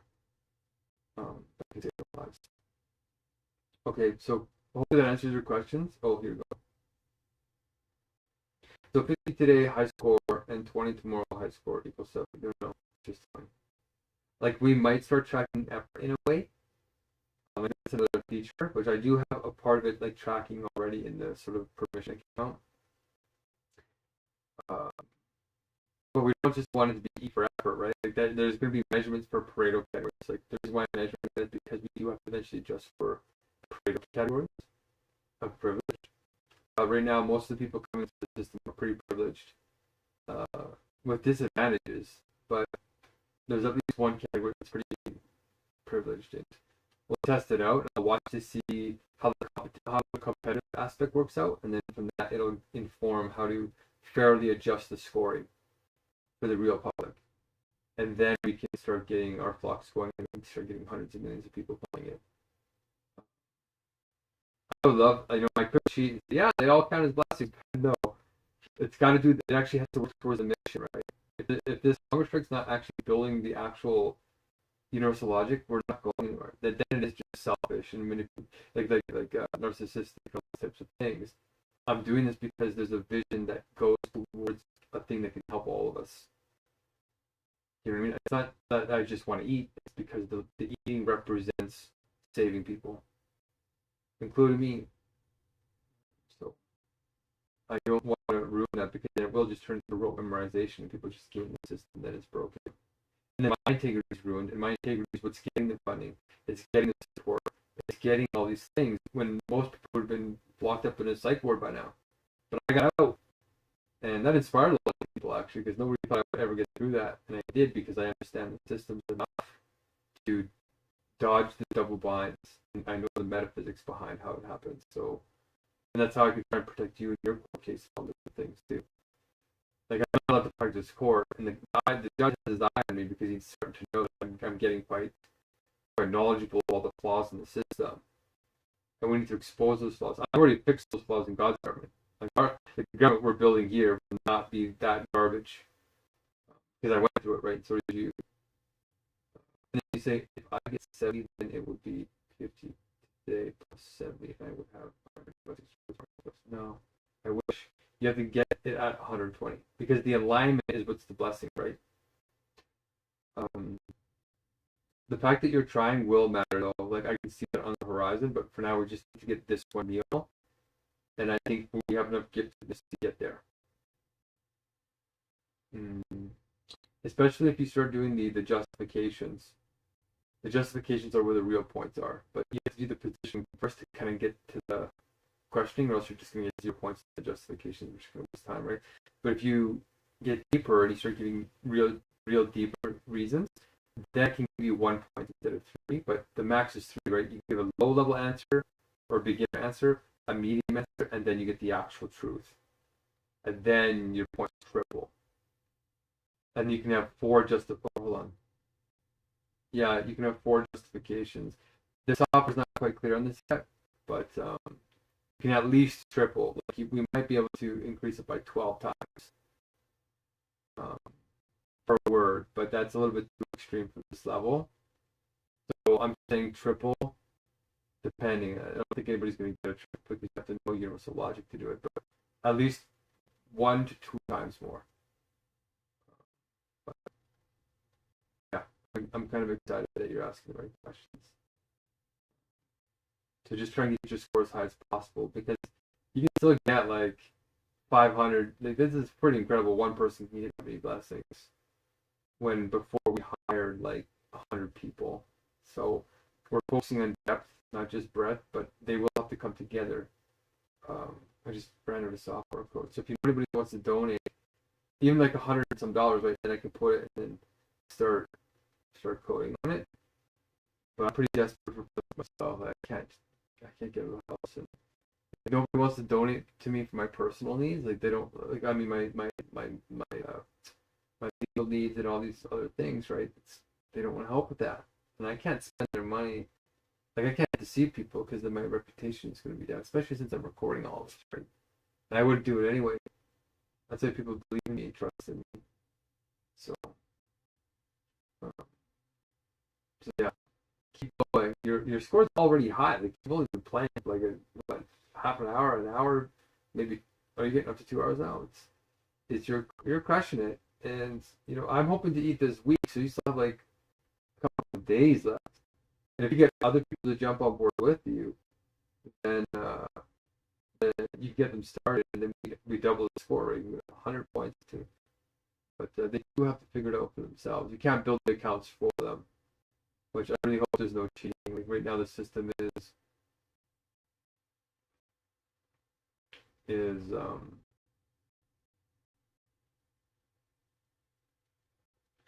going to have to be a deeper testing system here soon, but for now, I'm expecting people to be honest.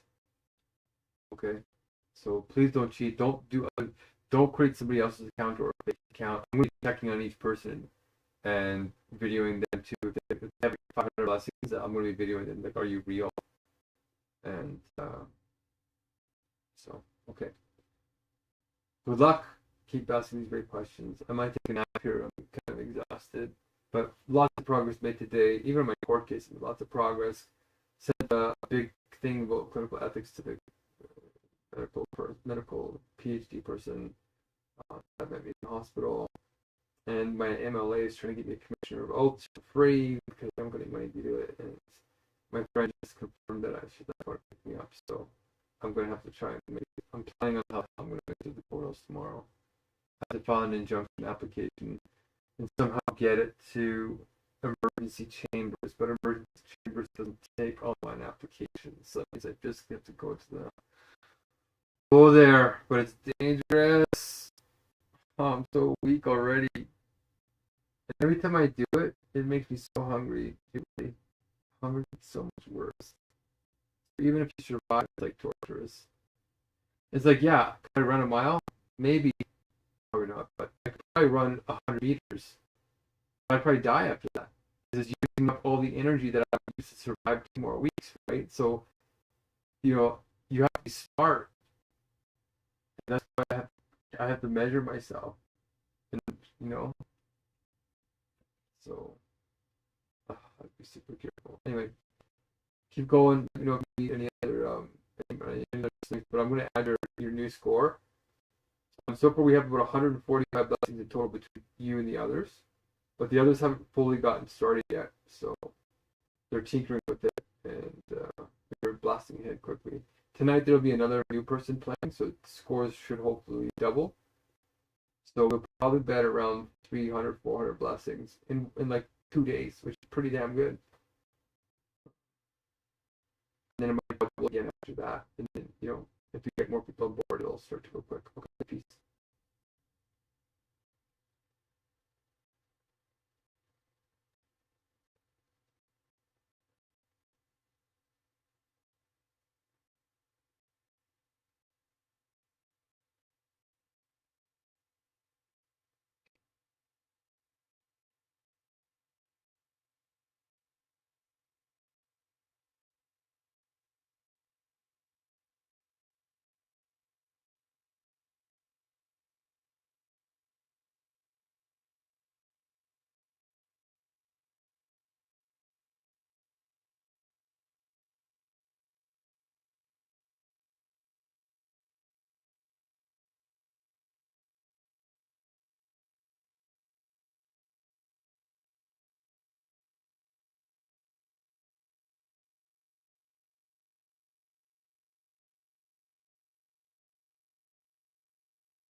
Great, she's at 100 points. That's incredible.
Okay, we're at 191 blessings done. And that's only That's only, well, technically 3 people really getting into it beyond like 1 to 2 points. Let's see here.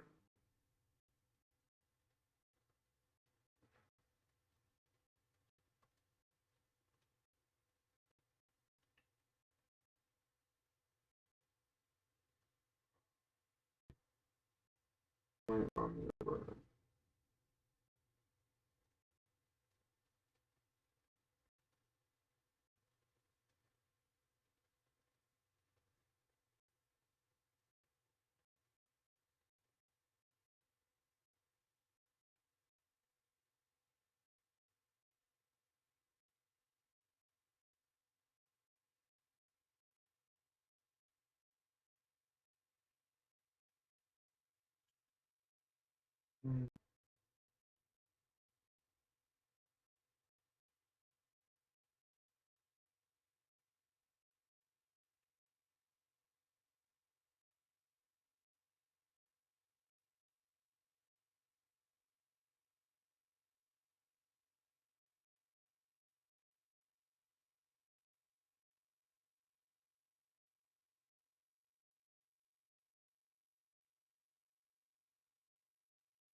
Bug in my bed. Ew. The sump pump down here is really quite gross. I made a big sacrifice to sort of, well, you know, to live down here with the bugs. It's pretty intense. It's not supposed to be a suite. There's like a cutout, and the bugs are getting through the cutout. So I might be getting bitten by spiders tonight. I don't know. I had a spider drop into my water. It was recorded. You can look at my stream. It's pretty. That's never happened. That's gross. But there's like little centipedes and like little there's stuff all over the place. There's ants crawling on my bed. But I'm still blessed. I'm still thankful I have a place to stay. I'm not homeless. Love my sister for protecting me at this stage.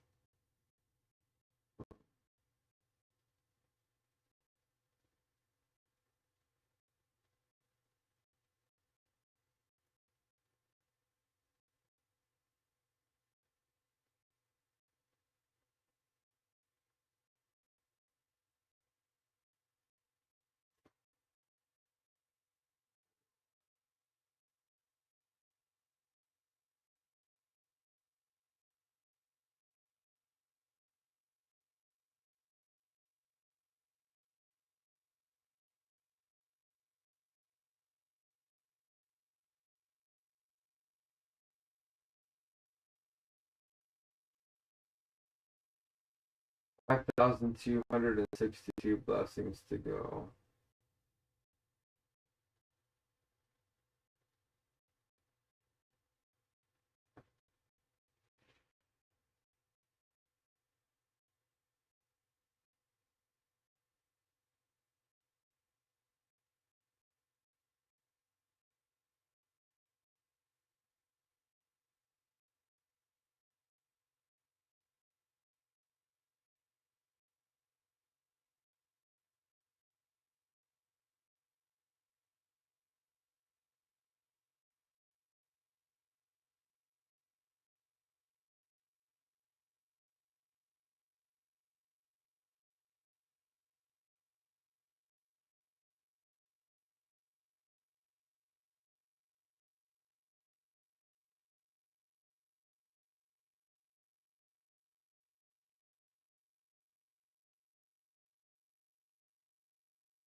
Great. That's okay. Uh, I really don't want to go across. Take over.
Okay, good.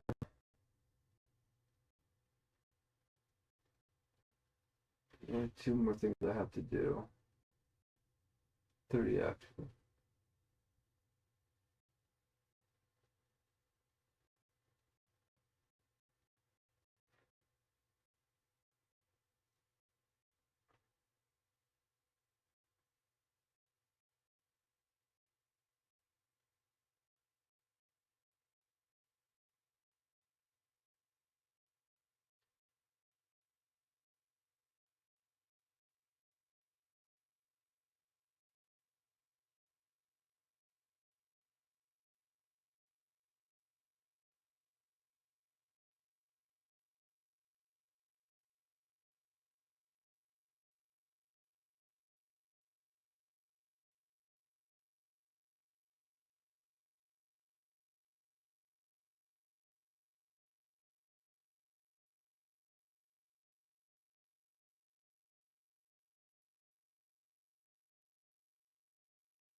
Thank you for the hearts.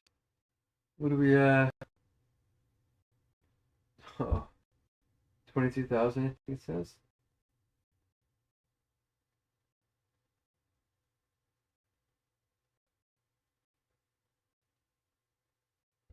Hmm. 29,000. Amazing.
you read Hegel directly, from ordinary consciousness, it's very confusing and painful at first because we're projecting our fragments onto his order. Like we take our order in our brains and we read the words on the page in our broken way. So when we're seeing them immediately, they they're tangled. So the words look like they're in ordinary sentences, but when you try to understand their inner order, their meaning, it's tangled. And it causes a crazy and incredible paradox within the human mind. That's why it sounds like Zen Buddhist koans all the time. So, in order for anybody to understand that, you have to study it. Because no one since Hegel understands Hegel. In the last 250 years, the greatest minds in history in that time period tried to tackle Hegel, and they couldn't break through. I read their analyses. They didn't understand the true lesson. Marx was the closest one, but not even he got it properly. So I'm the first one in 250 years that's picked up not just what Hegel had said, but Hegel was just the continuation of spirit through history. So it's actually 10,000 plus years.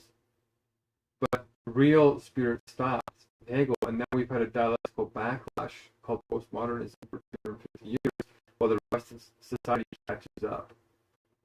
I broke through because I had to let go of every single word that I thought I knew the meaning of. And the ego wants to know things, it wants to say it knows things, so it can use power. But it's not real power. So you have to let go of everything. And that's an ego.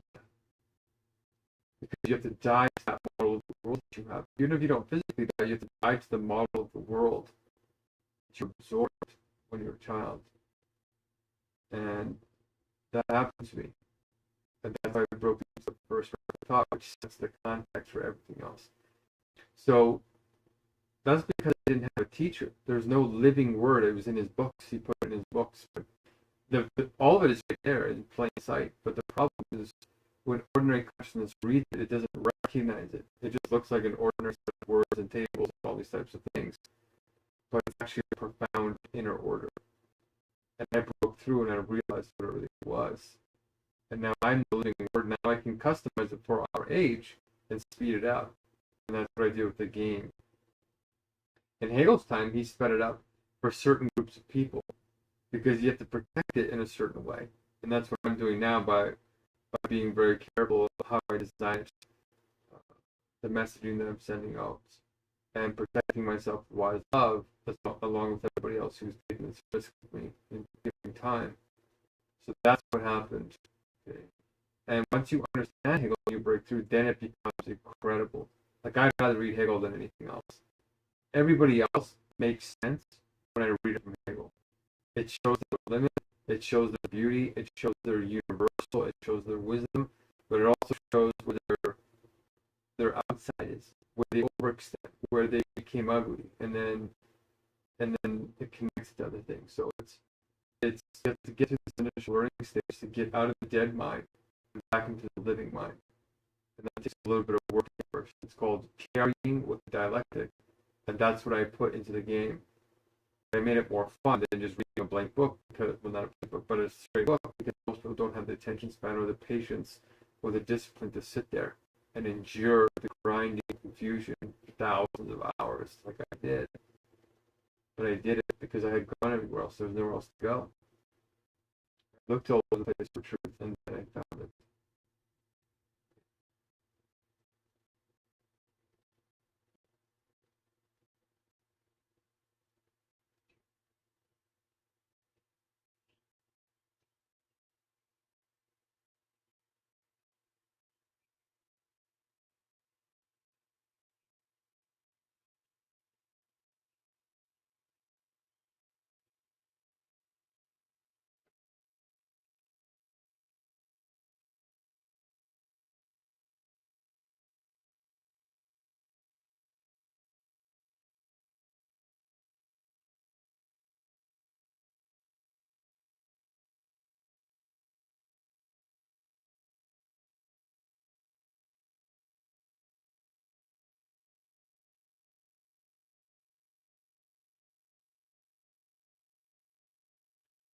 Yeah, the rules are baked into the game already. You're already experienced them as you play it, you figure it out. And I am writing out the rules to these things.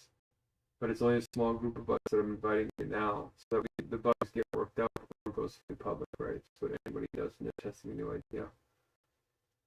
Before you know, a normal business rule, it's called commercialization, like stage beta testing before commercialization, when an idea becomes utility, and this will become a utility for God's government. So the game, like you've only just played it now, right? To judge it so harshly, you're what everybody's going to do is they're going to put the words in the order that they learned them, and that order is going to be fragmented, and it's going to show it's the order that's destroying the world. So the real magic is going to happen once you put down your order. Then you can see your score, and then you're going to try and increase your score, but there's no more words to place.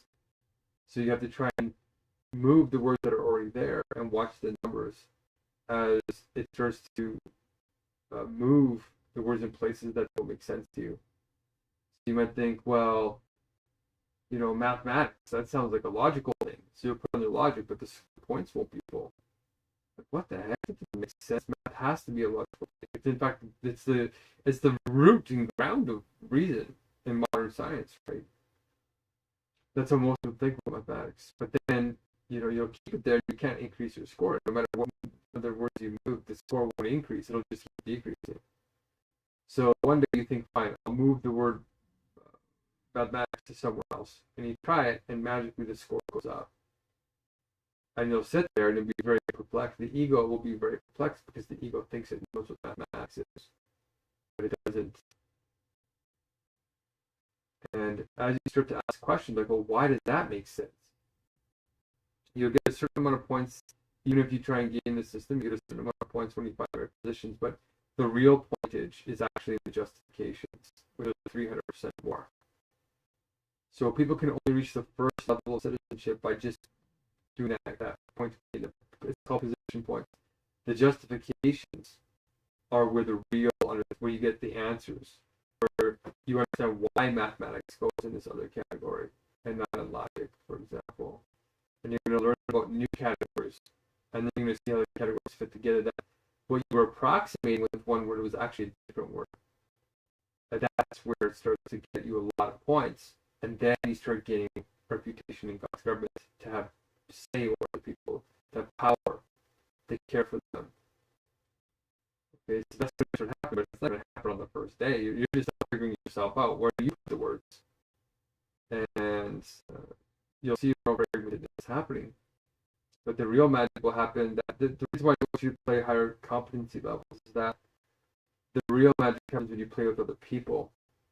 But I ran out of tokens before I could make that. I got the comment system going and a couple of other things going, but it wasn't enough to get the full grid connections happening and measuring.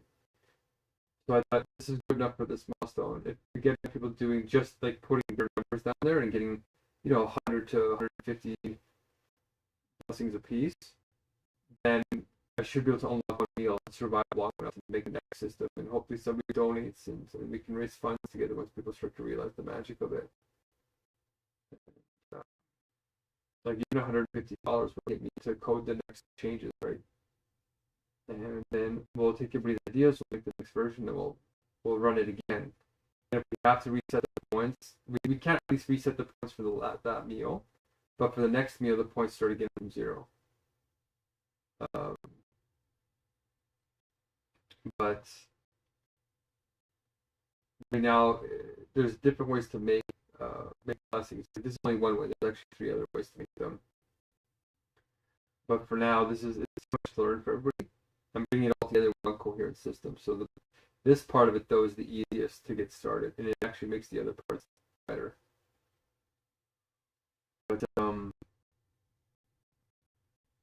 But yeah, when the next meal comes, I'll be implementing the next version of it, and we might keep the points because these are special points. They're not like the other points. The other blessings can be reset, like meeting by meeting. This is an ongoing curriculum. It's like an education that stays with you. So like you forget the words, right? So it carries with you. And so I might count them to stay, but then the next meal is built off of how much more points on top of those you can get.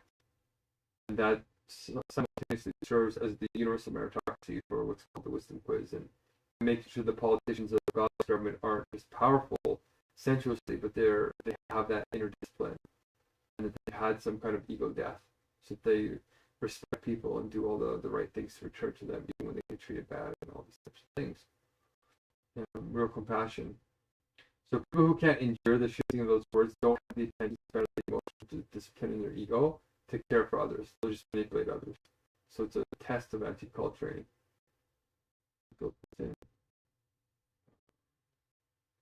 Okay, so hopefully that makes sense to you. The deeper philosophy behind it, deeper. And this is not just me studying Hegel blindly. I literally ran a group for 8 years and tested these concepts every year. We had fresh batches of people. So it was like a perfect experiment in a way, where we got to see how different personalities, different people, different value systems, different cultures, different languages, even different sexes, different genders, different everything came in, and how they would try and manipulate the system, and how they would go with the system, and how, that's what led me here, is that we couldn't solve this cultural problem. And I grew the group pretty big. Like, it was like 66 full-time volunteers, and we had tables running with 5 groups, and like we won every award. Like, it was a good group, but it was the best social group on campus, social justice group. But I wouldn't just win awards and win local fame and whatever. I didn't win any personal awards for any of it. I was trying to end world poverty. I still am. So I'm taking all those insights that I learned and I'm putting them to this. And that's why it's hard to manipulate me, because I've already gone through it all.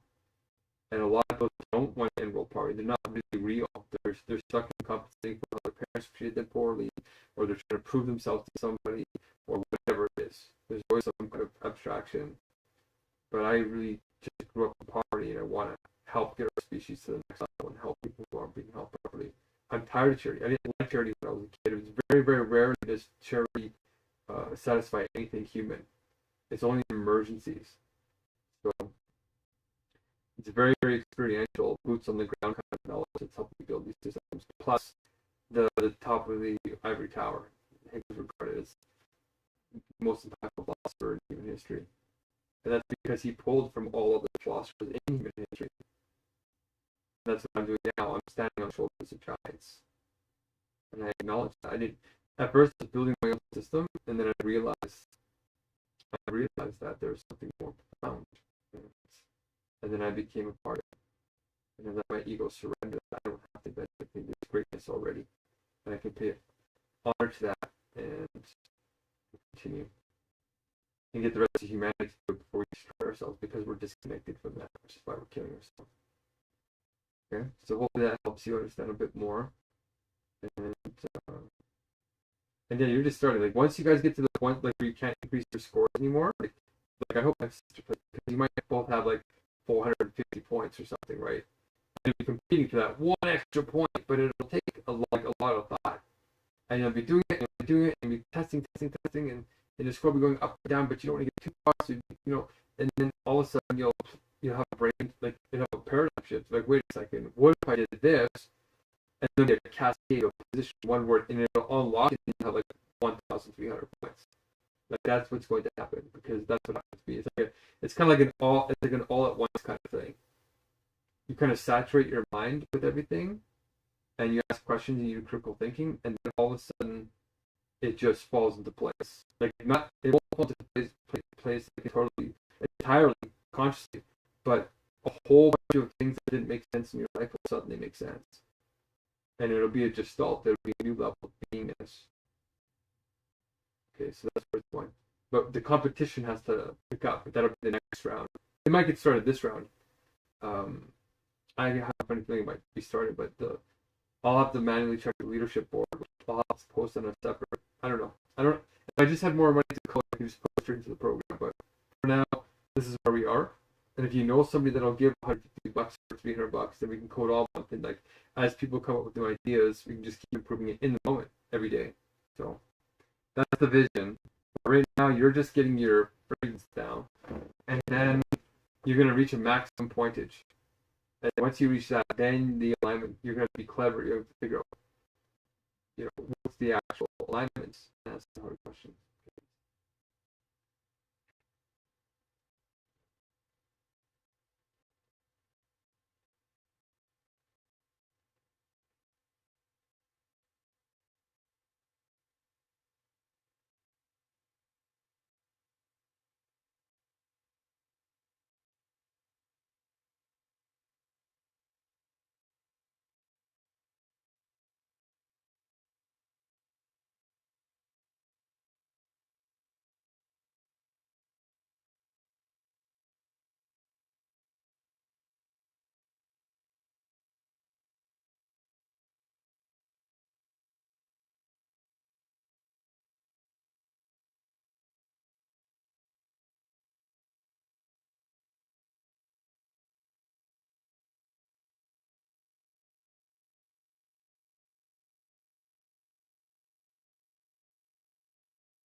Okay, write the clear rules.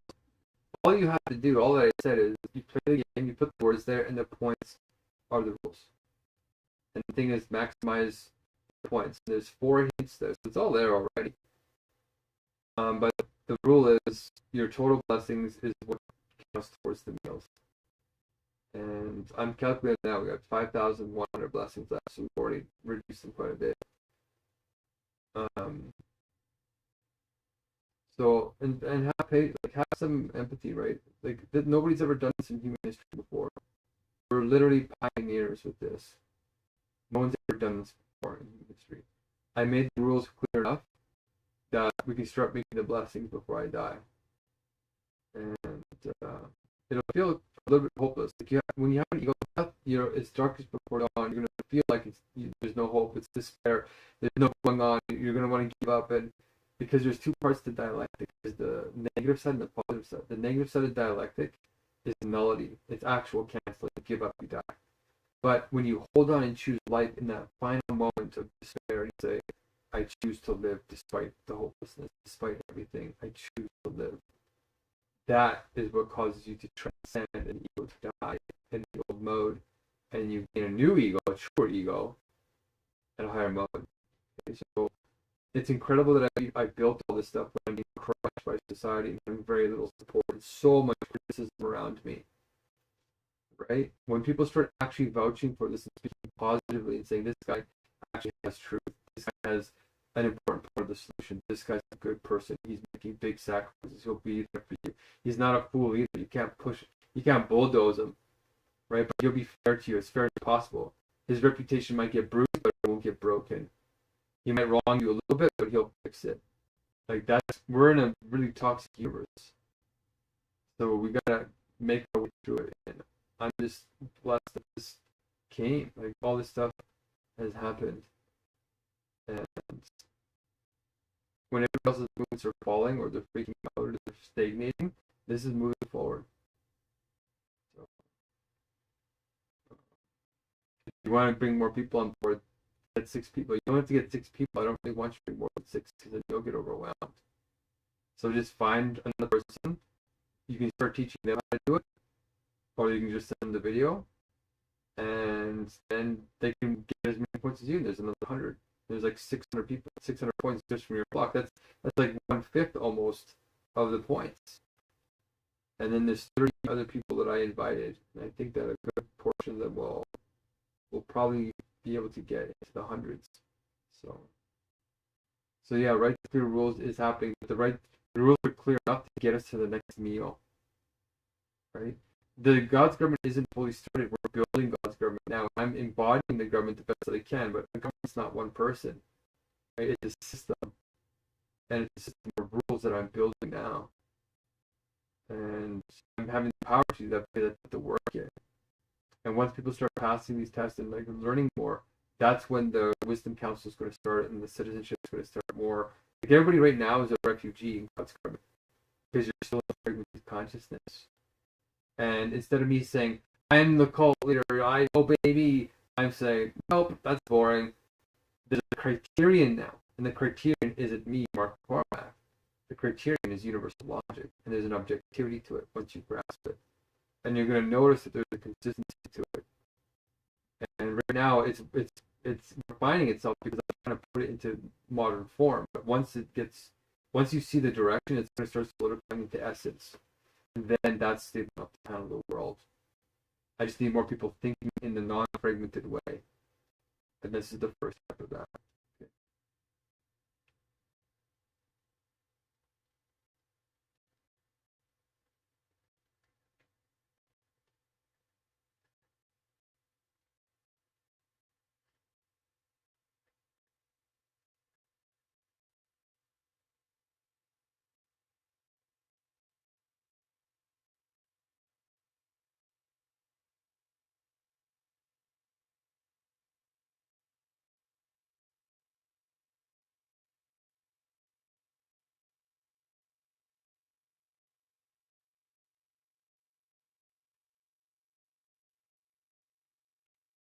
Okay, about the Pareto adjustments, right? When somebody comes in, like you you got 100 blessings in a certain period of time, and there's gonna be a per word calculation as well. It didn't get to put into the system because I ran out of code, right? And I can't do anything now. I can't put it in there. I can have it in spreadsheets, which is what I'm going to try and mimic for. We don't really need that yet because right now it's fair enough to get to the next stage. So you're saying the rules aren't clear, but you've already gotten 100 blessings, right, in one day. And this is supposed to be something that you're supposed to learn over time. So it's already worked. If all 30 people that I invited get 100 blessings each, then we're well on our way. But the reality is, I think that a few people are already at 200 blessings, and then we're like at 6,000. If all of them did 200, we're at 6,000. We're over what we need. And we might have medium blessings on top of that. And some people might do the justifications too, like get even more, right? Like one person might get 1,000, but that'll be a lot of work. I think it'll be somewhere between 150 and 500. So there's this little group. And this is just my people. Nobody else has brought in anybody else. I think one of my friends is bringing in his wife, so it's one person brought on of his 6. But you could bring on 6 people, right? And then our numbers would grow to 36. But for me, I invited the people that I think understand this. You're one of them. So it's already working, and I'm improving it every day. And I'm listening to your guys' feedback. I've gotten quite a bit of feedback already. There's already 11 fixes that as soon as I can get an AI, I'm going to take these fixes and these new ideas, and I'm going to put them into the AI, and the AI is going to fix the software overnight. And then the next morning, you're going to wake up, and it'll be new stuff. It's just that I have to inspire people that we can raise the funds. But for now, just keep playing the game. And it's not like we're going to die next week. Like, we probably have a good couple weeks left, but nerve damage will start to increase. My quality of life will start to go down a lot. But there's already enough here to succeed. But you have to speak positively about it to other people and say, hey, look, this is actually not totally groundless, weird stuff. This is actually really high level stuff. And, it doesn't make total sense to you yet, but it's fairly easy. Like in one day, you did 100 blessings, but it used to take us like 5 meetings to do, right? It used to take us 5 hours, like 20 people to do that. And you just did it in 1 hour or 2 hours or one day by yourself. But the real points are going to come when we start doing groups. So yeah, it's already working. There's enough rules in place. I'm making the rules better. I already have improvements there. Now it's about time and fundraising so I can get the next stage coded. Some of the people who are going to be playing the game with you are funders. They're checking to see what I did with the money before, to see if it turned into something worthwhile. And I think it has. Particularly when I'm able to explain it. But you're really jumping ahead. You're actually going a lot faster than others. I'm taking the time to explain it to you. But everything I'm telling you is going to be in an FAQ. But why would I write an FAQ if I don't know people's experiences yet? I'm waiting to see what questions emerge. So far, there seems to be about 3 or 4 major ones that would be good to nip in the bud. But despite it, people are still figuring out the system on their own, which is good. But it's always going to get better, right? That's the nature of the genuine infinite. It's always going to get better. So just appreciate that I have a plan in place, but other people don't even have a plan. Other people are just turning off the TV and just like, I don't know what to do. They're just giving up. That's not me.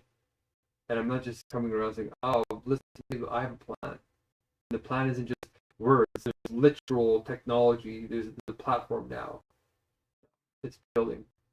And I have the ability to explain it on a very deep level, but also simplified to a level that a child can understand. But here's the main insight. There's an order to words. If your words are not in that order, they're disordered. And that disorder is causing disorders around the world and illness, and dis-ease. Because when you understand the inner order of the words, that's the nature of flowing being, which is ease, rather than dis-ease. It's easy to learn it. It's easier for me to read Hegel than to read all the broken, fragmented books that I was reading before on political economy, family life, all this stuff. Now it all makes sense to me. And there's still more to learn, but it's easy now. It's an ease to read Hegel. It's still challenging, but it has an ease to it compared to. It's like dancing. It's like there's a certain rhythm to it. rather than just stepping on each other's toes all the time. Okay, so I hope these explanations are good enough, but you have to speak a little bit positively once in a while. You know what I'm saying? Like, what you're learning is incredible. I'm giving it for free for some blessings to save your life because I'm starving to death. The price I'm paying is very high compared to what you're getting. Right? I had to work thousands of hours to do this, and you're getting spoon-fed. At the same time, you're also working quite hard because I know it's not easy. Okay? So we're both doing our best right now. And I'm giving you a little bit of space. And I'd like you to give me not a whole lot of space, but I'm being pretty transparent and I'm being pretty open. I've driven boundaries already. I won't be pushed over, right? I feel like you respect me on that level. I respect you too. So let's keep that going. And you'll notice it will get better because I have a North Star when I feel totally lost. That North Star, I'm going to bring anybody with me who has truth in them, which we all do, but those who are willing to have the courage to follow it. Seems like you're one of those people. So, seeking this 200, you'll set the benchmark, and then there's 200 people competing with you. I already told them that you have a high score, so they're already fixing their score to see if they can beat you. So, keep working at it, and yeah, you're doing a good job. And eventually, the questions will start to come. You're asking some good ones already, but yeah, I will codify the rules a bit more. But once people know the rules, if you do the rules the wrong way, then people can game the game. So there's a certain element of it where you have to figure it out yourself. It's called self-determination and emotional resilience, but it can't be so hard that you can't figure it out, right? That's what I'm testing now, to see if it's too hard, too easy, and so far it seems just right for your Pareto categories and for the others, but you're gifted, right? So I'll have to adjust it for other people, but anyway, let's keep working on it, and I think when you play it for a while, like I think you'll probably max out at probably 120, 150, somewhere in there for your score. And then the real grinding will happen. It'll look like you're not making any progress for like hours or days. And then all of a sudden it'll click, position one forward, and the last 4 days of the total list will suddenly give you like 600 points. And then you'll understand. Okay, stay blessed. You need to know that. Like try to get one other person started. Okay, there's got to be somebody that's in your group there who will come into this, right? Like somebody who's as intelligent as you are, caring, passionate, and can recognize the level that we're doing here. And this is a good equalizer for women too, because it gives women to show that inner wisdom that they're forced into because of patriarchy. But this gives them a language to articulate it in a way that the state will recognize, rather than pathologize them in neologisms. It's called pigeon language, and men have marginalized women on this for hundreds of years, and we're getting women out of the pigeon language and into the language of universal logic of love, where it has power for them. Not just women though, but for men too. Anybody, any gender orientation, it doesn't matter. It's your consciousness.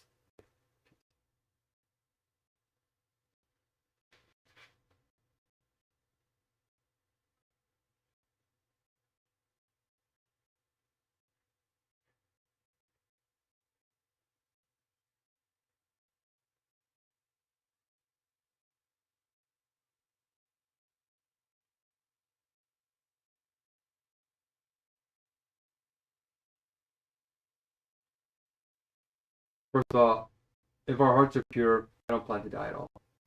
I'm just trying to minimize damage to my body, right? Because I want to lead after this. I want to have nerve damage. I don't want to brain damage. And if you want to have a hint at how the point system's working, I've already given it in the video. If you watch the video very carefully, it's showing you how the points are calculated. But if I say them outright, people will come and game the system. So right now, I'm testing to see how easy it is for people to game the system, and if you can figure it out. So watch the video carefully. There's actually 4 levels of hints in the system. I didn't cover one of them in the video, but you can see it in the video. But pay very close attention. Every time you position a word, like treat it like it's like a universe in itself. It's incredibly important. So yeah, when you go to increase your points even more, and you hit that ceiling, there is an avenue to move forward. And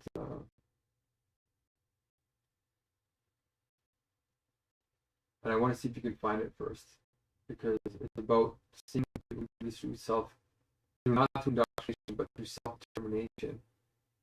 Okay? So give it a chance. It's only been one day, and yeah,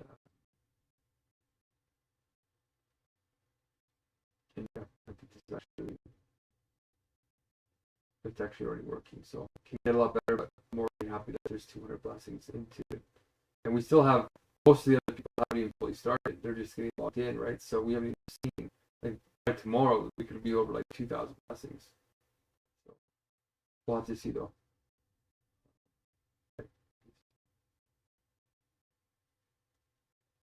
All right. Talk.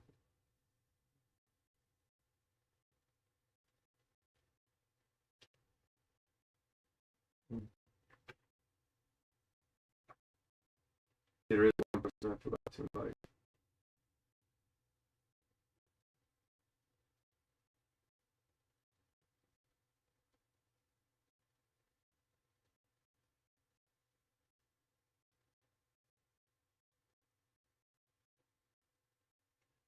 I have a headache. Ouch. I wanted to take a nap. They're asking some good questions. I don't want to delay them.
I can't believe it's already been a month and a half, almost. Yeah, it has actually, but I hope you're doing well.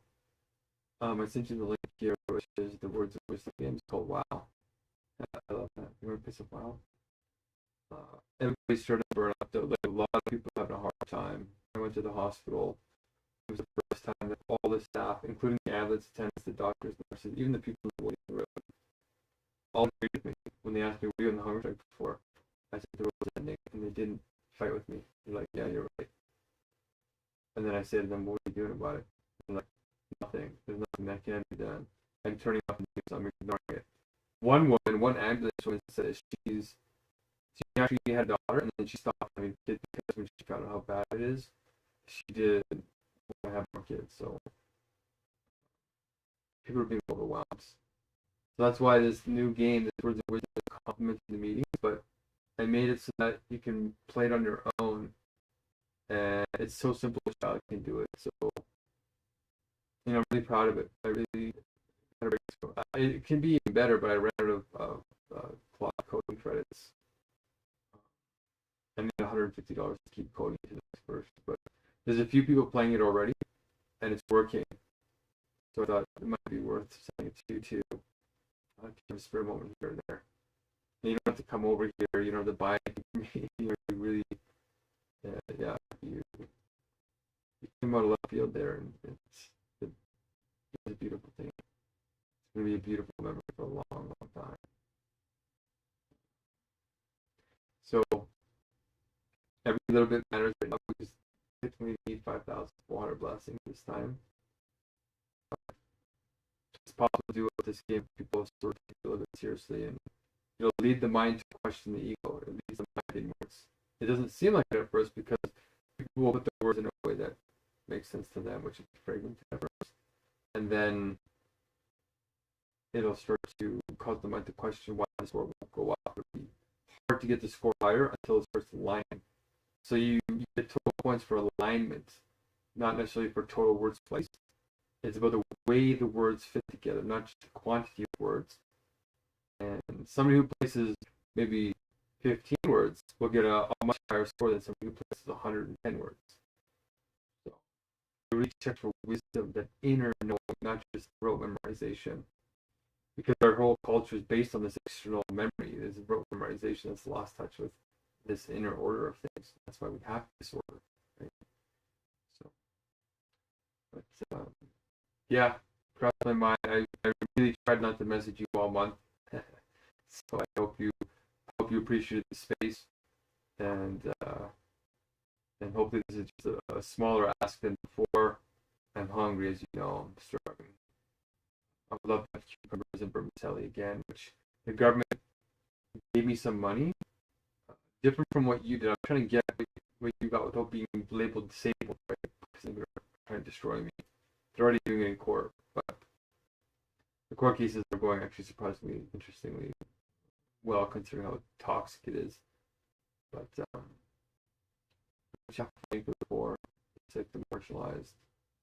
And I know your nervous system is dealing with a lot, so it usually takes a year and a half to recover from something.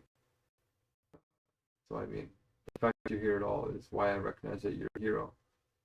Right? It doesn't mean we're perfect. It means there's more work to do. Okay, so I'm not letting you off the hook. Totally, our lives are in danger. The Megacrisis is literally threatening all of our lives and the children's lives. So I'm still putting a little bit of pressure on you, because if we don't, I'm talking to a ghost right now. All right, so I'm stuck between a rock and a hard place of letting you rest normally and saying you're gonna die anyway. So let's keep going.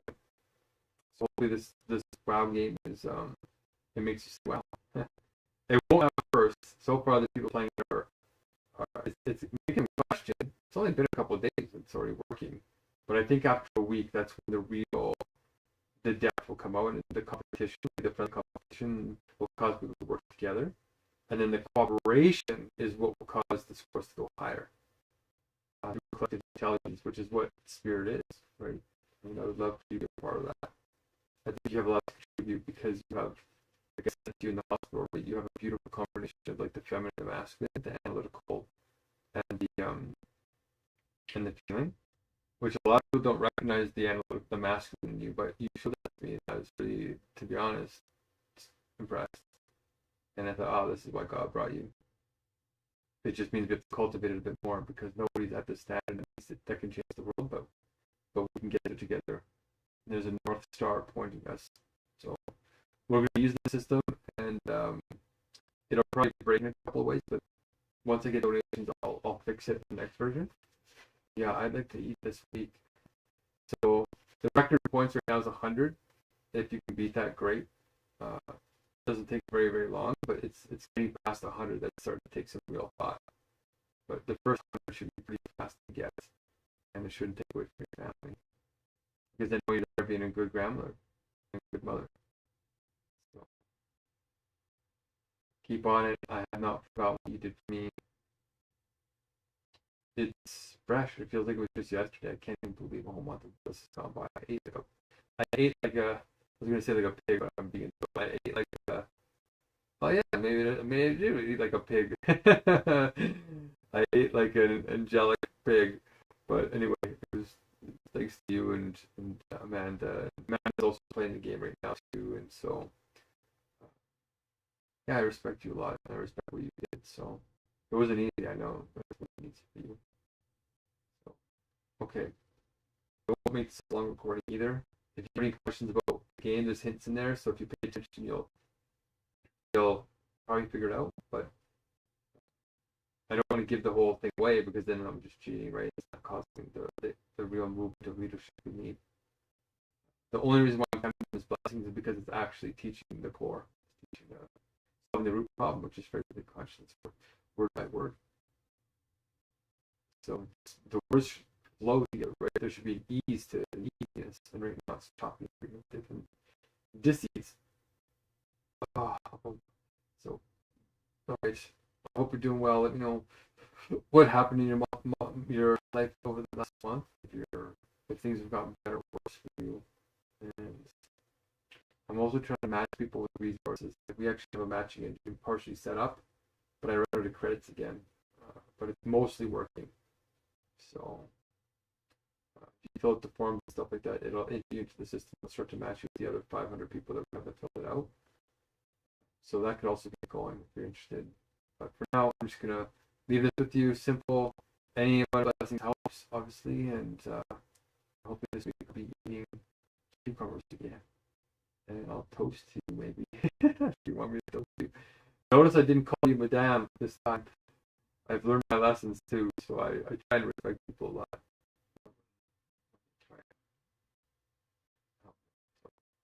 And helping me help the world. Okay. Hope I'll hear from you.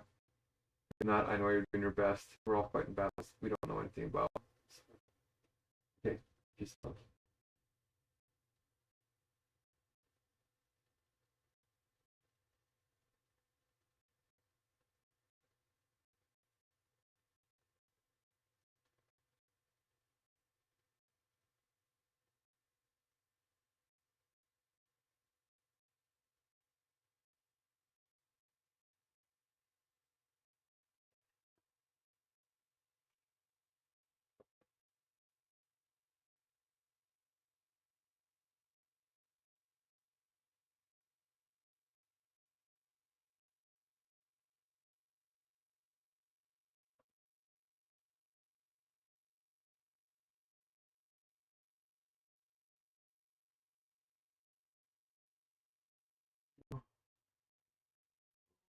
Bathroom break.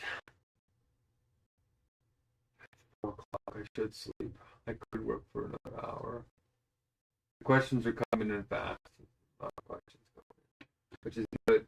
Which is good.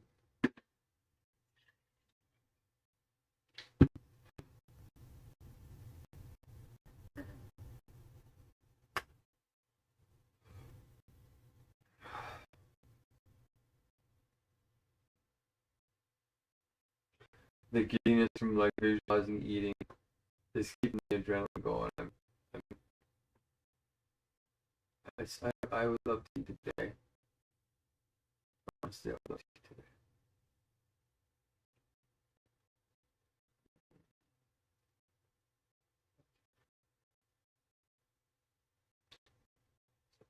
My arms are burning.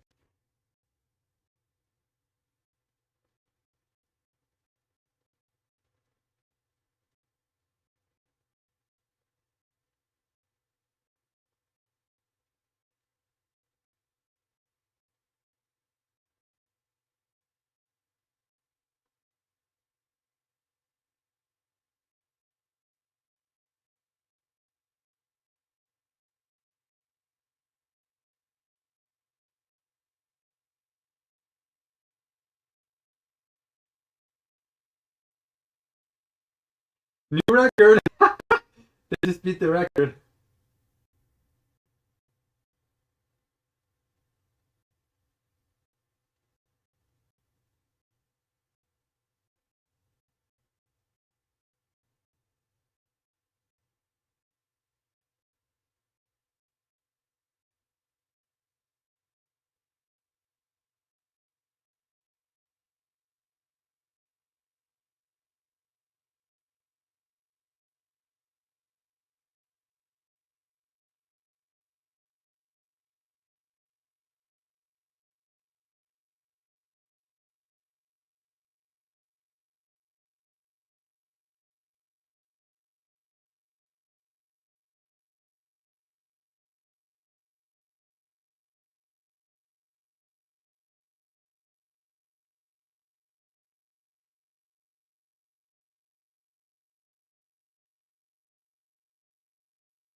Yeah, you're catching everything that I caught too. Yeah, I tried really hard to fix it with Claude before I ran out of credits, but it ran out before I could fix them. But it's working good enough to see the bulk of the points, right? So if everybody gets 150, I invited just 30 people. Um, it should be enough to get to 5,400 blessings. Um, yeah, I kind of thought, it's a little bit, in a way it's cheating because you have the answer, right? But, it's not cheating because you put the effort in, right? You actually learned it more than most people. So, but the thing now is, I kind of thought this would happen. Once people start getting out what the actual template is, people will just start memorizing it and cheating, right? So that's why the bulk of the points actually is not just in the position. There's actually positioning points, and then there's just justification points. So the justifications is like 3 points higher. So even if people cheat and they get 100% on the positioning, they'll still be in the bottom third bracket of wisdom because they probably don't understand it, right? But at least they tried, and their brains saw the actual order, and it should start asking questions. But the real magic starts to happen when it's like a test, right? You have to keep putting your own words, stuff like that, the justifications. But yeah, I'm glad it was fun. Like I even found it fun too when I was playing it. I was like, wow, this actually could work. And it actually had better animations, but then for some reason Claude deleted it when I ran out of Fable, and Opus deleted it for some reason. But it's supposed to start glowing across the whole screen. But for now, the boxes also stopped drawing correctly, but at least it has some kind of outline, except for law. Yeah, there's actually 2 words that keep doing that, and I don't know why. I am able to edit them. Like I had some foresight, but if I run out of money and I can't keep going, but we find a mistake in the ordering, which I did find in Claude. So anything after competency level 5 is I haven't had time to go over it. I just wanted to get 1, 2, 3, 4 going because that's enough to get 140 points. And there's another bug too where for some reason Claude limited the number of entries to 40 rows when there's actually 140 in competency 5. So you actually can't even see all the words you can position. So in some way it protects the system from being gamed. You can only position 40 words. There's like filters on top. Like I don't know if you noticed, but there's 3 little filter buttons underneath the search bar on top of the words you place, and you can turn off the other competency levels. So it'll just show that level that you're at the competency, and then it'll pop up like 10 more words you can position those. But without $150, or whatever Claude costs right now for the 1 week. I like the 1 month, right? That's what I got to before. Then I can really do some, keep updating it every day.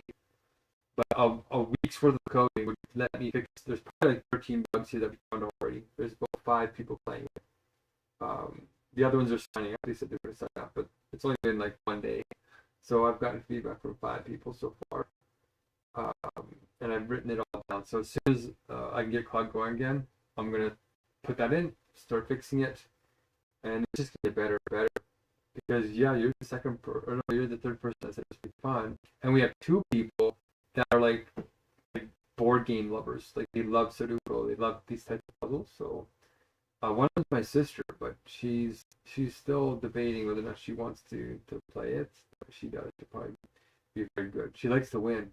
Her whole life, she was always really good at it, which is why she's probably deserted now. But yeah, I'm aware of these things. I am trying to fix them, but we're hamstrung until we find ways some more. If you have some bucks kicking around, you can get it going, but I know that you're strapped, right? And the fact that you gave it to me at all, like multiple times over this last year, it kind of floors me because I know that you were going through a lot. That's why I didn't ask you, you know? I didn't ask, and so yeah. Now it's good enough just to play it, and you got the highest score. Like, I think that's the highest positioning score that you can get in competency 3, I think. 4, I think you can get a little bit higher, but it's not showing the words, right? I think you can get 10 more words. So it kind of limits the positioning score, and it kind of forces you into the justification score. And there I'll have to look brutal. Most people think that I'm like, cheating the meals. But I'm still, like, there's 3 levels of answers I want to rate at, and it radically, it kind of increased the score by like 3%, like 3 times, or 12 times. And I think 12 times is a little bit extreme, but it does make the case that just positioning and guessing and rote memorization is not the point. That's what our current society is. The rote memorization. You go to school with a high IQ and you win, but doesn't mean you have wisdom, right? So we don't want to mimic that. So, it's possible. I think I calculated it all. It's possible to get 1,350 some points. So if we just had 4 or 5 people do that, I would be able to eat. But the depth would be incredible, right? We would have real leaders now. The citizenship program is built off of this. It starts with this. Then you do the wise needs gifts exchange form for the new economy, and then matching algorithm that's inside of the ELMs that I have. It's actually working enough. It's just the timers are messing up when you use them. But we probably have a meeting there, and then when we combine words of wisdom with the timers, like we don't have to set fudge time anymore. We don't have to set the total time. We don't have to divide the time up. The donations, you can donate to multiple people at once, and it does it all automatically. You just create the meeting. Even if it starts late, it calculates how late you are and adjusts everything, including the cycles. It adjusts the cycles. So they like it's. I'm really happy with that, but it's struggling with the switching back and forth. So anyway, with one more clock session, I could probably fix all of it. And then we can like quadruple our points because we can do the flow rolls and we can do words of wisdom at the same time in the meeting. And we can do it as a group, which I'm going to give more points to that. There's actually another level of points, but I ran out, right? So this is good enough to get us to the next meal, which hopefully will be this week. And then hopefully somebody will be inspired. Like somebody will play it, like hopefully my sister or somebody else will play it. And they'll be like, you know what, I'm willing to get 20 bucks. I'm willing to get 50 bucks. And then we can raise the 120, put all of our ideas in there, and then build the next version, and then test that, and then get the next meal. So I hear you go. Great job. I knew you would crush it. I thought you might cheat though, but it doesn't look like you cheated. But yes, I do have a template in the back where nobody can see it that's doing the matching. And it's good. I fixed it for the first 4, but yeah, the last one is going to have to go over. And I did it for the metamos too. So technically, if you look up in the corner, it says UL on the top of the word. I didn't put this in the training video because it was too much. I want the training video just to be like 5 minutes to get people who are trained to get on going. But once you get more advanced, like you are, like, I would show the whole thing. But if you click on the UL in the top corner, that's the meta mode. So if you pick the right word in each meta mode for that universal word, then you get 1 point for each meta mode that you select correctly, including each religion. So you can technically get 5 points plus another 4 or 5 points for the religions. So technically another 10 points. I think it's possible to get 30 blessings per word when you start doing the full thing. Oh well, if you do the actual justifications too, I think it's even higher. I think it's like getting close to like we do 12 points for each justification across the criterion. That's 12 plus roughly 10. So that's 22 right there, plus the positioning, which is 4. Oh, maybe it is only 24, 25, 30. I think I'm missing something. Anyway, that's the next stage. So I actually went over it with Claude and actually did a fairly okay job. I corrected a couple of words, and you did notice one of the words, and instead of pure being, it named it sheer being. So I might change that when I get a chance here, but I'm getting a lot of feedback. I'm just trying to keep up with you guys. But we're already at 360 blessings, and there's only 3 of you that have done it like seriously, and so Han's getting his wife to do it, so that should give us another 100. And there's 3 other people signing up and getting ready to do it hopefully today, so we should be close to 600, 700 blessings hopefully by the end of the day. And then if we feel our flock should bring in one more person, then like I don't like if you bring on somebody, you might be tempted to tell them your point, like the layout, right? And just get like another 150. But you know what I mean? Like it seems to defeat the purpose of it in a way, you know? We want them to tarry with it a little bit, but they should be able to ask you for help. But like, we can't really stop people, like, you know, putting pictures on the internet or getting somebody to share screening and whatever. So the justification part, we have to wait around, just kind of protect from that, but still want the positioning to be fun and game-like, you know? We struggle for it. And so, okay, I think that's where I'm at now. You're totally, you know, with this insert empty row thing, you actually should be able to, if you click the little down arrow on each word, as long as you're in your grid, there should be a little down arrow right next to the word. You click on that and it drops down a menu. You can delete that word, but there should be an option to insert an empty cell. But there's a conflicting rule where I said that there shouldn't be any empty spaces between the words. So you did notice with the yellow bars, right? I think that's another hint that helps people. But I didn't point that out because it might make it too easy. But yeah, I thought about that too. I'm like, man, it's gonna be hard to maintain the level. It's all shifting, but if we have a whole bunch of empty spaces, it'll make it look ugly. So it'll take some finessing. But the next version, I know that we're gonna figure it out because we've seen some beta testing, and then once we figure out how bad it is, then we'll determine what the best way is. Like I already have a couple of ideas. I did initially start out with it being just a grid we put stuff in. But okay. So anyway, great feedback. Try and do the meta modes. Like the other thing too is the meta mode points. Like it works with the meta modes. It'll detect it. It'll match it, but it won't change the score. That was like the last thing I was doing right before I ran out of credits. It was implementing the actual point, like upgrading that little number in the corner. It was upgrading it to increment, and it didn't get there.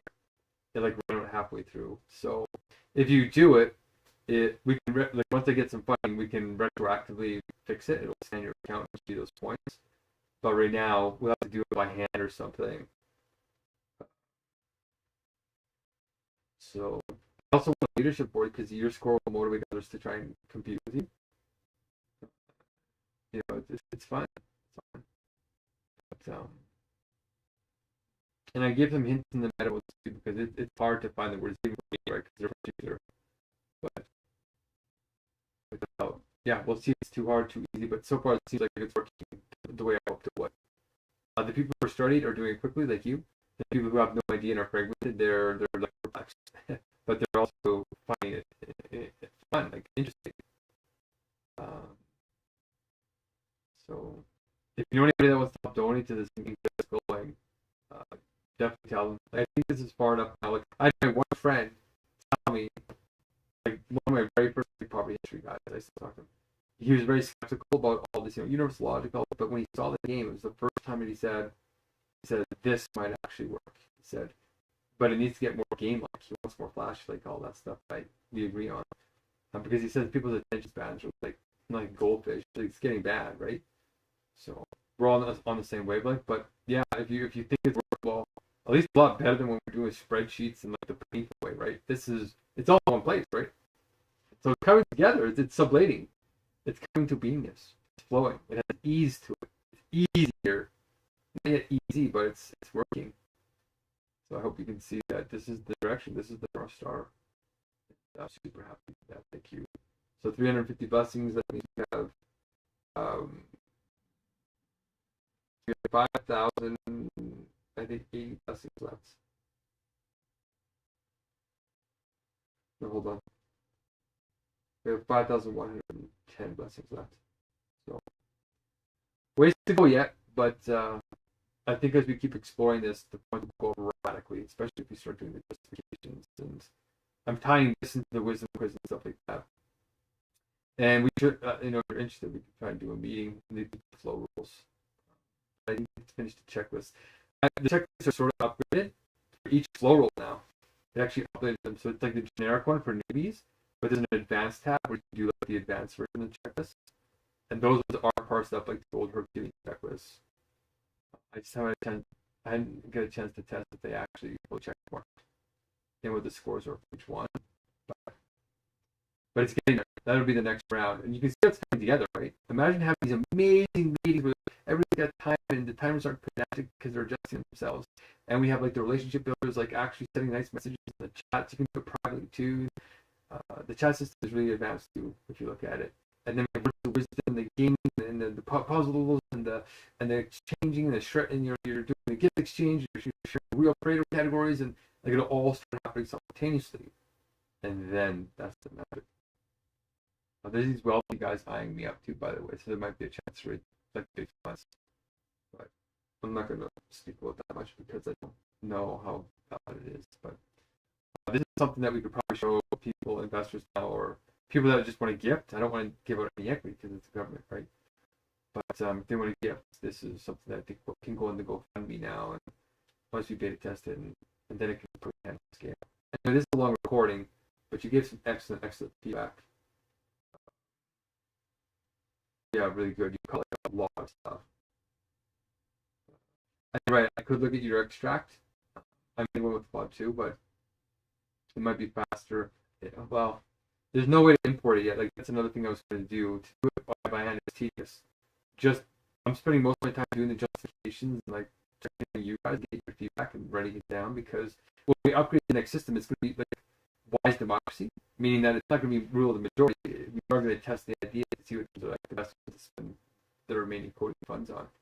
But I want people to feel invested in it and then share the credit a little bit, but not in a way where I can be overridden right away, because there's a lot of fragmentation and cult leaders that are going to come. And I want to maintain enough power until we get to a place where we have enough people trained and making sacrifice. The reality is people have hunger strikes or some kind of real sacrifice. Otherwise, they're just going for power and they're going to throw other people in the bus if they're not comfortable. Because that's what they're doing now, right? So, yeah, I want the power to help people, and I think this is going to help big time. Okay, this is long, but I'm just really inspired. I'm getting giddy because my nervous system knows that we can actually reach the blessings this way. Like, again, it can do it relatively quickly because you guys are pretty trained. I haven't sent it to Marlena yet. Maybe I'll send it to Marlena. I'm not really sending it to Joe yet because Joe's playing power games with me. Like, I can't really stop it, but he's trying to take the technology for himself, and he has real cult-like tendencies, like accidental cult, but he's drawn to cults. Like he's been into them. So I just want a little bit of a runway before we go. You know what I mean? Like a little bit of first mover advantage before we start competing with all this money, these billionaires and millionaires that are not really interested. You know, they're just trying to preserve their status. A lot of them, they're fearful. They're going to be a part of the movement, obviously, but if you have to contend with that, it might actually slow things down. At least for one more meal, keep it like this. Joe and I are making progress in the conversation too. I'm not abandoning him, but maybe I'll send it to Marlena and see if she wants to go through it. See if she beat your score. But if you have a perfect score, it's hard to beat it unless there's better justifications and meta modes. Um, so, but then you can also cheat off of each other. Oh man, you know what I mean? Like, it's tricky. That's why I'm glad that you're doing it, because I thought, oh, what if somebody gains it? Anyway, sorry for the long recording, but keep it up and wait. Oh, all right. Keep giving me feedback as you're playing it. If you do the meta modes now, test the justification. I don't think it gives me a notification. It might when you send a justification, but I'll try and check over it and see if I can enter it from my side. If I can't, then I can't really mark it. The point won't go up, but anyway, peace.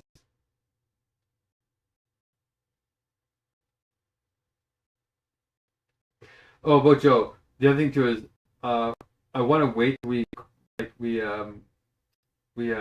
to the next. Like, we are making progress. There's a stage where I think we're gonna reach it and we can bring Joe back in. He's just trying to look popular for his conference, but I think the conference could be a big launch point. But it's still a long ways away. It's like 2.5 months away. Even about things before that, but in the effect that we need to launch the last conference of humanity, we could. He seems open now. He wasn't open before, but he seems more open to allowing us to influence the conference, where his board was basically just a bunch of rich people doing charity, you know. And I don't think that the first God's government meeting, like wise democracy, needs to be pure elitism. You know what I mean? It can be a little bit of elitism balanced with real democracy, but it's a finicky balance and I think go wrong. So just be very careful. So I only sent the link to a couple of people. But yeah, if you got other people that you think would want to do it, I'm hungry. I want to eat now. Like if I could eat today, I'll eat today. I'm craving cucumbers. I'm craving vermicelli. I made some special dishes before I ran out of food. I have some cereal right beside me. I'm feeling it. I'm feeling it. Well, man, like I'm feeling it. I'm feeling it. Okay, I just wanted to add this little note. We're not abandoning Joe at all. It's just that we have to address, like maybe if you came to the meeting with me and him, we can get down to it really fast and get into the game. I think you do quite well. All right, I just wanted to add a little caveat.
Okay, hold on. I'm hungry, and I have enough feedback to say that the system of the WoW game is now working pretty well. I'm pretty happy with it. So I want to send it to you and see how you do with it because you're more educated. But um, yeah, let's see if you can beat the high score. Uh, give it a shot. I'm being very careful with Joe and the wealthy because the wealthy are looking for ideas like this to pounce on, and then they're going to raise us all, and we're going to lose the chance to actually get the poor heard. But at this point, I'm facing death, so I'm just saying be careful. Worked very hard to get to this point, and uh, it's a brand new idea. No one's doing this in the world. And this is the North Star. This is the truth working its way to me, to the people who are around me. But if we have to compete with Coca-Cola or a billionaire or somebody else, all will eventually be involved. But if we have to do it right at the beginning, then we'll be fighting an extra battle of being marginalized again, and then just sue the crap out of us and innovate. It's just slow things down when we have a real chance to have wise democracy. That doesn't just mean wild democracy, which will cause fragmentation, but it means that we have a real standard of checking what ideas are really good, which ones serve the poor, which ones serve genuine freedom, not just abstract freedom, and to judge other creative categories.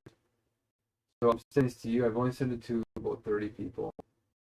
I didn't send it to everybody. I haven't made it public yet because there are some bugs in it too that are breaking. So I thought if it gets too broken too fast, then I don't have any money to fix it. So it's got to be stable enough so we can at least get the next meal at 5,400. And I made a 5-minute tutorial video that's not public. It's just being sent to you and a few others. But I think it's such a simple game. I think I solved it. I think we can play it and you can get kids to do it. And I've heard from 3 people now that it's actually pretty fun. And there's already like 12 ideas to make it even better. So it's just a game, but it's a lot better than what we were doing with spreadsheets and the rest of it. So I'm curious to see what kind of score you're going to get. And it counts towards the meal. So if everybody actually does it, I could probably be eating tomorrow. I'm so hungry too. Oh. But yeah, hopefully it doesn't tax you too much pretty quick. You'll hopefully learn a bit more. And yeah, it gets a little competitive too. It's like the high score was like 90, then it was 91, then it was 100, now it's 153. And yeah, Aya has the highest score so far, but of course Aya is, very trained, like highly familiar with all this now, and yeah, don't cheat, okay? Try to do it yourself. Don't just copy Aya or other people. Just try and do it yourself and see what you get, and then discussion sessions can help try to increase scores. But I really don't want. That's another reason why I'm being careful. Is I don't want to get out too much. It has to be a way to show it's not just memorization, but real understanding. Okay. I hope you have fun. Let me know how it goes. Let me know what your score is. Take a screenshot. I am implementing a leadership board. There's a whole bunch of other stuff, but I ran out of AI credits. So as soon as I get AI credits and some donations, I'll be fixing all of it. Let me know if there's any bugs or what you like. Yeah, we're just going to start a game that everybody can play. And then start the real citizenship program and start fixing this world.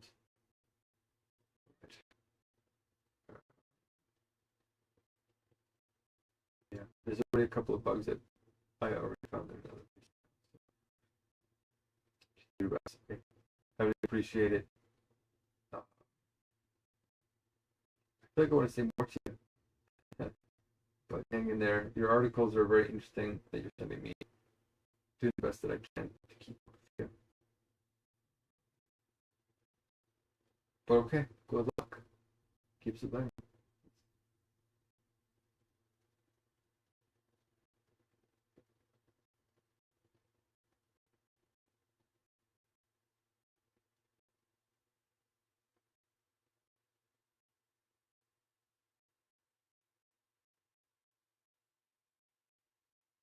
Okay.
Once again, another superficial response from the people who are supposed to help.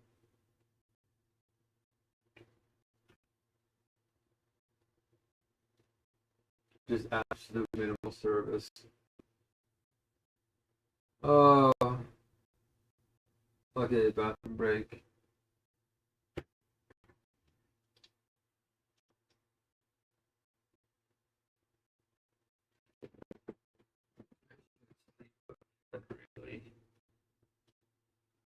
Despite my lackluster appearance, I'm very excited to eat here. Hopefully, I can feel it. I can feel that the spirit can eat.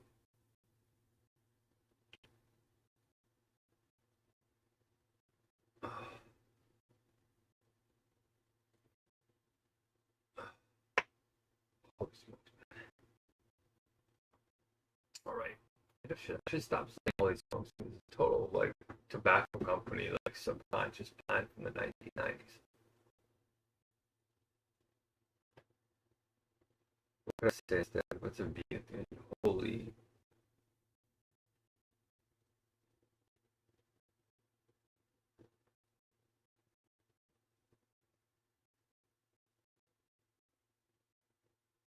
Holy vegan yolks. No, I disagree. All right. All right. Bathroom break.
Oy.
Okay, this is a complex thought, but I'll try and squeeze it into a less than 10-minute report here. Yeah, it is on GitHub, but it's behind a private wall, and I got around these MCP limits really on a cloud by building my own like system of servers. Because I own the server, I was able to use SSH and a whole bunch of things to not have to pay those costs. So now if somebody gets access to GitHub, they get access to all my computers. So AI is going to hack into everything anyway. But for now, I know that if something goes wrong, it's not from other people. It could be AI, it could be my whatever it is. I just have a lot of certainty of what's actually happening. And once we start getting desperate, start to scale, that's when I'm willing to open it up. But for now, it's stable enough that I can do it all. Like, AI will let me code, so all I need is $120. Get that coded, and then I can just maintain that until the actual criterion for God's government, the true government, has its own coding department of people that have to a certain degree loyalty towards this.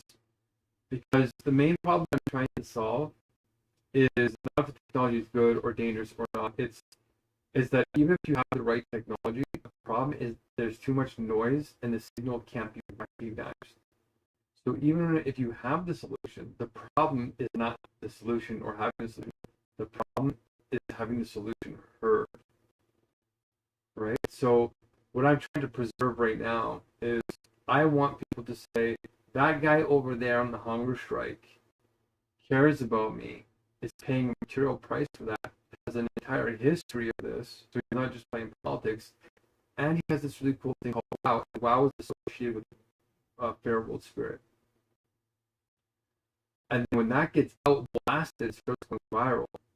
There'll be copycats, of course, but the world will know that the authentic source is this, and it's the signal that's going to rise above the noise. It's going to give me a tremendous amount of power, and anybody who's even touching me. But I'm making the case that I can wield that power better than anybody else on Earth. I'm going to need help spreading that power around, so that we're not giving it to people who are lost and are actually contributing to the destruction with it and clouding the space. So then there's a counterfeit version of WoW, and then somebody thinks they're playing the real WoW, but it's actually a screwed up version. It's like some kind of cult version of it where it's intentionally screwed up so that it undergrounds people instead of grounds people. There's a lot of ways you could probably use this to do the opposite of what we're trying to do. So that's the real concern here, is there's a real chance, particularly with the patent, with the GSD system, to skyrocket this really fast as a real moonshot before it gets watered down. And I can see how it's going to happen. And imagine, like, let's say Joe, for example, has like a whole bunch of rich people going to this conference, and they have all these famous people there who might have bunkers or whatever. And then all of a sudden they make their version of WoW. But they have billions of dollars to hire slave labor to make it for them even better, or quote unquote better, but it's actually a deviation. It just looks better. It lost the substance. Just like, as an example, there's this famous vegan cheese called Miyo's cheese or butter. And this corporation came and bought her out. 2-3 years later, her original recipe was delicious, didn't have any of these crappy chemicals in it. It had like 3 grams of protein. Like, it was really good. And now to buy it has like 1 gram of protein. And it's full of junk. It has none of the actual ethical labeling on it. So I worked very hard to keep this pure and trying to build loyalty to this idea in this group. And right now everything is so destabilized, you're not sure what the heck is going on. So I built a stable little environment to kind of measure what is actually going on. So I know where to place the interventions. And it doesn't turn into a blame game, doesn't turn into paranoia, doesn't turn into these things. Like, oh, I got hacked by Claude. Claude broke. Oh, it's just a website. Oh, but as soon as you gain access to it, for example, then it's like, that could have been, that could be that Aya. That could have been Aya too. And then we don't know, though, until we track it down. But we'll be time to track it down, and that's how things get destabilized. So that's what I'm worried about. That's what my intuition is worried about because it's already happened to me twice, at least twice. And there's like cult leader people that they just want that power. They're so lost, and if you're not careful, they make you look like the bad guy. And it shocked me the first time that it happens because I'm relatively prepared for these things, but it really was something that showed me how twisted it can get. So I'd rather have this than have that twisted because really you have to spend more time talking about the bureaucracy and dealing with that than actually on the mission. And right now I'm able to focus on the mission and just keep getting it going and getting people aligned with this North Star. People are going to puke all over me because they don't have good judgment yet. So I'm always going to look like the bad guy when I challenge them. But I'm the only one taking the vow when a bannerman understands how to set boundaries instead of bannerman. So, yeah, I want to keep going in this direction.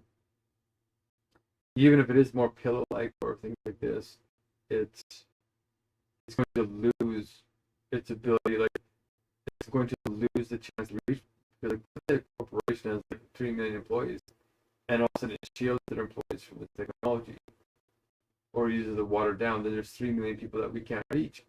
Whereas if it goes through the organic network, then we can reach those people before the company might even try and saturate or control us or whatever it is. And patent programs are real. They're real and they're nasty. It really slows things down when it's going fast. So those are my concerns right now. For me and you too, we didn't really saw what happened with the whole, like when we decided the videoing. Now I'm using Jitsi, right? So it was like a compromise between our two solutions. But your strategy is that when we get to that fragmentation where you don't want to do what you want to do, you leave and then you start your own thing, right? So you break loyalty. And then for me, I drill into the problem because I want to solve the problem. So for me, it's a risk to say, okay, well, if we ever try to work together again, right? My intuition is to say, well, you don't really know somebody unless you fight with them, and it's because you learn which control drama that they use to defend themselves. So you sort of use kind of like a healthier balance than most people, but ultimately it's leading. And I thought, okay, you have a right to do that.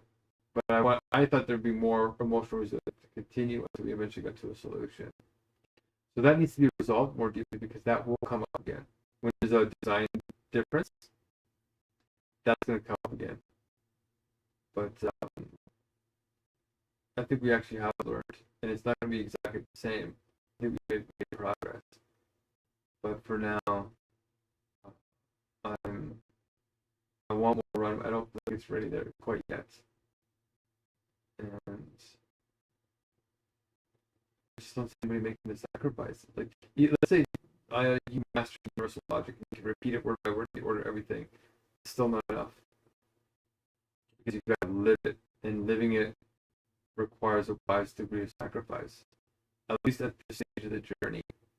And I'll tell you one more thing about what's happening with Joe too. Is so when you study history, you study like the greats, like Alexander the Great or Julius Caesar or Napoleon or any of these guys that had a lot of political power in these movements.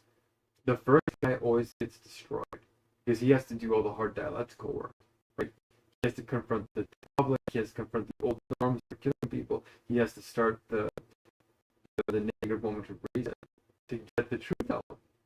And then when he finally, even if he wins, doesn't get killed in that process, he's in power, and then all those people who are bitter in the old order come and kill him or marginalize him. And then the successor, the next person who didn't do any of the real work, inherits this pristine plate, and everybody forgives them because they didn't do all these things to change the system. And they just have a gravy train runway. And so that happened with Julius Caesar, for example. Caesar had to challenge this corrupt Senate to game the system so that you couldn't make any change. They were buying up all this land. So Caesar went into Gaul and old France and all this, and he got all these tribes together and looted them, which is not great. But he got a bunch of money to pay off all these people and then go and conquer those senators so that he can redistribute the lands to the poor. And that really made the senators resentful. but it worked. And the poor and the middle, they loved Caesar. And then the Senate killed him, right? They killed Caesar like in his chambers, like when he was defenseless. And then his son, his adopted son comes in, Octavius. And Octavius learned the lesson and basically ran the empire for 40 years, got free and died happily in bed. And that's because he learned the lessons of Julius Caesar, but he also inherited all the hard work. So the empire was set up, the Senate was exposed, the public hated the Senate. The Senate thought that they would love them, and the Senate did not love them at all. Like, you betrayed the only guy who solved the corruption in your guys' ranks, right, in the Senate's ranks. So the role that I'm playing right now is the Caesar role. I'm coming in and changing everything, and I'm going to take on a huge amount of pain, but somebody has to do it. But this time I'm not foolish. I understand the dialectical process. I'm going to do all of it, and then distribute power to people who have the universal meritocracy, and not have to use these power politics moves that the older guys have to use, because there was no wisdom criteria. There's nothing to measure wisdom. Right? So they had to play power politics because the other guys could only play power politics. I don't have to do that this time. But Joe is trying to be the Octavius. He's trying to be the Augustus, the guy that comes after Caesar, that inherits all the hard work. So that's what Joe's trying to do right now. He's grown up in privilege. He's surrounded by a bunch of other people. He likes cults. He likes charity rather than justice. And so once he called me, he's trying to make me look like a cult leader so he can take over. But he's actually the cult leader. And so I'm protecting myself. I see it coming already, and I'm too wise to let it happen. And I'm like, no, thanks. This needs to go all the way. And if we train AI this way, then I think AI will also align things. I still see too much fragmentation.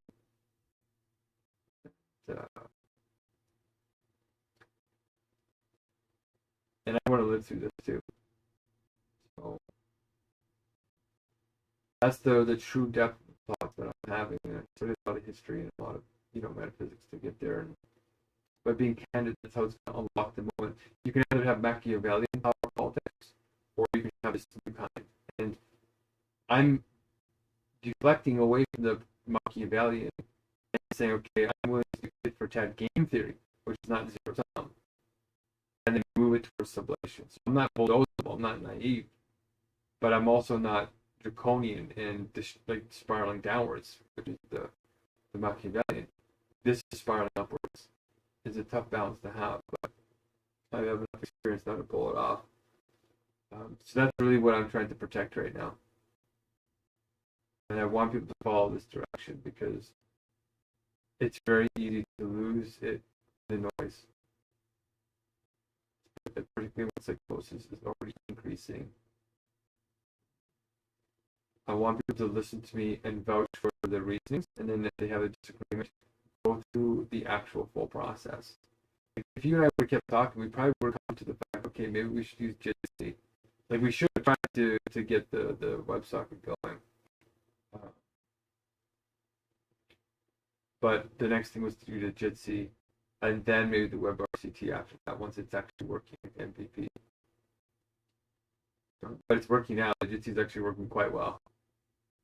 I'm actually very happy with how it's the meeting. If we have 300 people in a meeting, it actually divides everybody up into different groups and different sizes that I want, and it works great. So it's very, very close, and I don't want to lose that because I worked so hard. And I know that I'm the truth at this part of the movement, and the next part, and the part that can get everybody else to be this way too. And they're going to call me an oppressor, they're going to call me a dictator, but I start saying, no, you can't do this. Oh, you're... And I'm like, no, you're just out of control, and you're destroying your body and the planet, you're eating all this destructive, addictive stuff, and you're just out of control. And then they're going to say, you're just a manipulator, you want to control people's bodies and minds. Like, no, you're just destroying the planet. I have facts on my side. I have a really good idea to solve this. And you know what? I have love and compassion for you, so you're going to bulldoze me. But I'm just going to sit around you, and then I'm just going to turn to you and love and goodness to you while you're overcoming this addictive, terrible behavior. it's just going to be that millions and millions of times as people learn this process. But the words of wisdom will start it. But thank you for the compliment, saying it's the right direction. Keep it up. You might decide to say, oh, you're just going to go do your own thing now too. But, or you could really help and talk to Gavin and say, look, Mark is actually on something you should really listen more deeply. I'm open to feedback, but I'm not open to the noise. And there's a really specific way that I can sort that. Like for Gavin to come into my space, for example, and say, you don't need a plan, just trust me. I mean, that's called 101.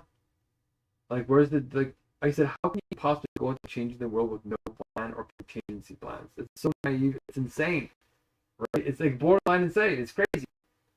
So, like, there's a little bit of fly by the seat of your pants, a little bit. Like, you need to have stability. So, like, that kind of reasoning, I can't go for that. That's foolish. I'd be a fool if I went for that. And then he gets mad at me. And I got good reasons. It's like, well, you have a child now, Gavin. Are you just going to fly by the seat of your pants and say, wow, we don't have food for the kid today. All right, let's keep hungry. No, you're going to back up plans. If that job fails, if you don't have enough money, you're going to go do this thing, or you're going to do a favor for somebody. But, you know what I mean? So, there's a lot of broken reasoning, and yours is not as broken as other people's. It's actually really a privilege and easy to work with you. Even if you're trying to stay up from underneath my wings, right? I can sense that you're still trying to stay outside of it because I tried to get you to do something you didn't want to do. And you know what's going to happen again because it's going to be desperate. This does get hundreds of millions of people behind it.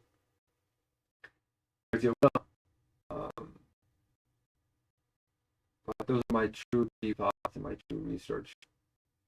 I'm just speaking from experience and wisdom for trying to start movements for 15, 20 years now. There's goodness in people, but there's also a lot of messed up triple E stuff that's gonna happen. So I need people to just trust that I'm the guy gonna lead through this moment right now. And then when we have elections and we have all the proper criteria set up, that it's actually tested for wisdom and not just power. That's the really exciting moment for me, because then if somebody does get voted in, then I know we can trust them. I know it's just a beautiful feeling. But for now, I just want to eat. Let's do the beta testing. If you want to talk to some other people that you think we can trust, then I would love that. But like even like I don't want to say it too much, but we'll call him Mr. V. I think you know what I'm talking about. Like he came into my meetings drunk, right? Like these are extreme things. I forgive him, right? I'm not gonna abandon him. But like to expect me to not mention that and say, hey, look, this is a serious addiction. You can't be doing that when you're trying to change the world, right? You know, like I'm not in the wrong. Like even with Sahan here, Sahan, you know, I paid him some money. Like the last of the donations went to him so he can feed his kid and keep doing this because he's been the most like with me, right? I mean, he takes my feedback really well, and he actually improves. And he doesn't just, he's not a psychopath. He pushes back and he says, what he thinks. But, he was mistreating me.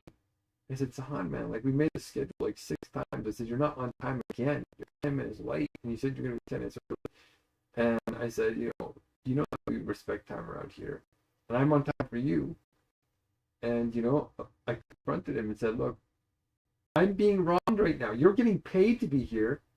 And I'm the one hungry. You're not hungry. And I'm trying to save your life. And I'm giving you free education.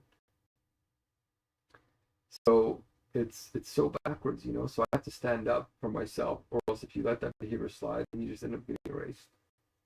And they're going to puke on me. So Han's one of the only guys that doesn't. He's very mature. He's been a good old soul. You are too. But I would say Sahan might be even a little bit more mature on that emotional level. But you have more cognitive capacity. You really are gifted that way.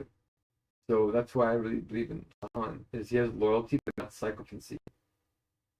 Because it's dangerous. The Emperor's New Clothes thing is really toxic. And I've actually been there too before. It's really disgusting and it's actually really lonely. It really sucks. So that's why I don't want to end up in that place. I want to share the power. I want to get this to the universal meritocracy set up. So this is the next step. Right? We're testing for wisdom now. That'll go to the form. Then I'll go to the wisdom quiz and the stream, the 5 streams, right? The smashing room and all that, and then people will move from refugee to permanent residency and to citizenship, and might even get them to go on hunger strikes just to prove that they're not totally addicted. It brings out your vices. So that's as long as they're healthy, right? If they have anorexia or something, of course they have to do something else. But probably somebody with anorexia will have a hard time leading anything other than their own life right now. They're another individual. But, okay, this is a very long explanation, but I really felt moved by your positive comments and your feedback, and that you're still here. You could have really abandoned me. You could have given up me fully, but you're not. That's rare. I know how to recognize what's rare because I've seen the other abandonment stuff so many times, hundreds of other people in the other organizations. We got something special here, even though it's not quite there. It's high enough to do this stage, and I'm getting visions that we are going to pull it off. So that's also why I'm delaying Joe a little bit, because it really is a risk. Actually, it is. You know, if he wasn't into cults, like if he didn't have this kind of culty thing going on, he's like really backwards, it actually wouldn't be that concerning. I would have joined some of the planning more. But he started to isolate me and play all these power games with his Pareto categories. And then I thought, oh, if he does this at the global, we're just going to get a repeat of the governments we have now. Right? Which we don't like. And he doesn't realize he's a good guy, obviously. It's just that he doesn't know what he's doing. He's going to turn into a cult leader by accident. So, anyway, that's what I'm really trying to solve. And I think we have a real chance to solve it right now. We can't ruin it. Right? So I'm asking you to help me plan on this level. This is a deeper wisdom, right? We're not abandoning anybody. We're going to be a part of this, no problem. Joe's 100% going to be a part of this. You know, technically he already let me die, right? On his 65-day hunger strike, he didn't come and help at all. You know, you helped more, right? So, like, he already let me die. So that means that he's already so bitter that he's willing to kill me. Of course, not directly, it's against the law, but he's willing to do it passively. He doesn't have the same excuse as other people. It's, I didn't know, or whatever. He knew what was happening to me, right? So it's a different caliber of consideration. So I'm also very, I understand how bitter and resentful he is. So that will also heal. And it will heal. We'll get to stay on this path. And you've been practicing that too. That's an inspirational thing that says that, you know, we're not in the same place we were a year ago. I have noticed you've been working on yourself. So now actually our conflict management will get somewhere different. But we got to try, right? We got to give each other that space to storm. Forming, storming, not performing. Anytime there's like a new idea, it's going to go through that same thing again. So I'm just being honest and saying if we can do that, we can really take this off quickly and start sharing the coding together and doing it fast. I can still be the leader, but you could be the tech because you don't want to be the leader, but technically you will be. Because once you start thinking like this, and I can already tell you're starting, it's just that you still don't understand the hunger strike part of it. If you weren't going through hormone therapy, like, are you still doing that? Are you still going through with that all the way? Surgery, all that? Because then you can't fast, right? So you have to show some other, it's called costly signaling. But it would go up, it would go faster. It's already going pretty fast. Like, actually, me and Quad was like really remarkable. Because I didn't have to sit and think up ideas, right? I had the ideas, and I just fed code. It's like, dang, nice. And that's how I was able to make like 200,000 lines of code and get this far, you know. So it's all coming together. But one more $300 donation for a month coding, I think I'll just achieve it all. And then it'll start writing people, and then it'll start sorting who's really going to care about others. I'm willing to sacrifice and die for them if need be. So not many people yet, but there will be more.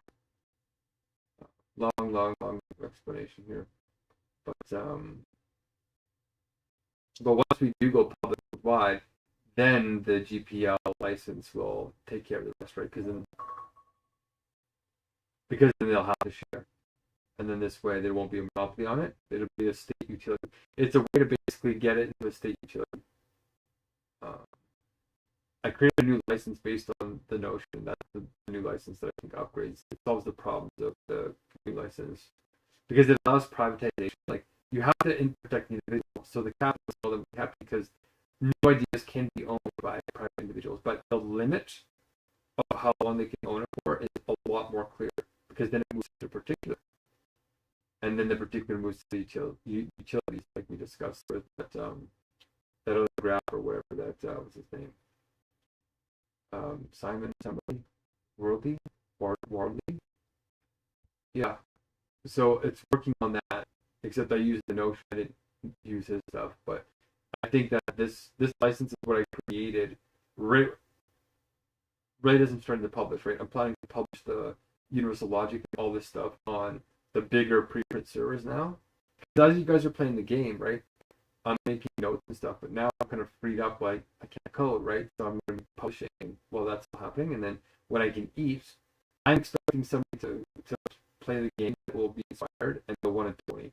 They'll say, you know, this is incredible, it was fun, I can see how it can get better, I'll give you $100. Or somebody will say, I'll give you $1,000 now, or something like that should happen, and then it'll take off to the next level. And then the next level is where people will tell the flock to look at the flock strategy going. And then we'll have a real global movement for real. And I think a lot of people will look into my history and say, you know what, compared to other people, I am actually pretty good. I do live a pretty pure life. There will be some girls that feel like I didn't kiss them right, or you know, some people feel like I didn't do a deal. My reputation will be bruised, but it won't be broken. And I think a lot of people will say, yeah, he's a human, as well as divine, right? We all are divine, but also there's a human side that makes it more relatable and real, meaning that they can do it too. If you're too perfect, people say, oh, that's impossible, I don't have to be that way. Yeah, actually you do this time. This time you do.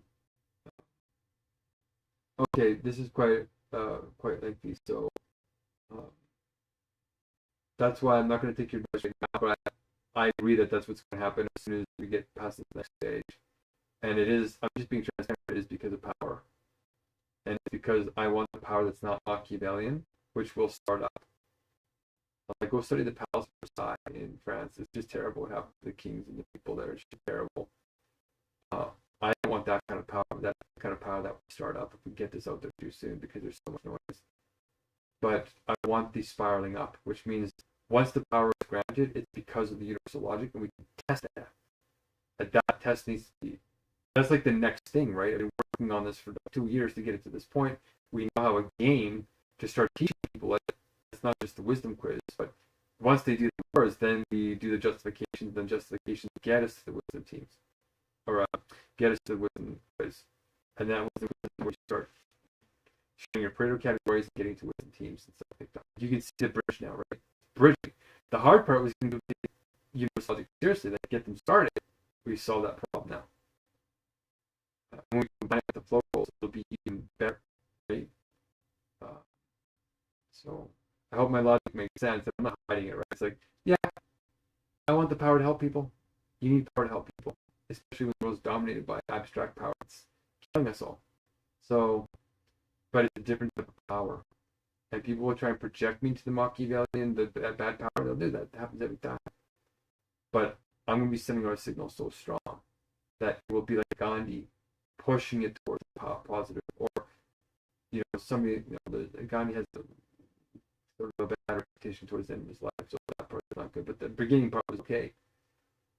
That's where I'm trying to set up here. And I need people to vouch for that. Vouch for the goodness in me instead of just attacking me all the time. I take like 30 times more criticism than most people per day, and I still maintain the vow of unabandonment, look for the good in people. That's a leadership trait that I want other people to have. I'm being that change in the world.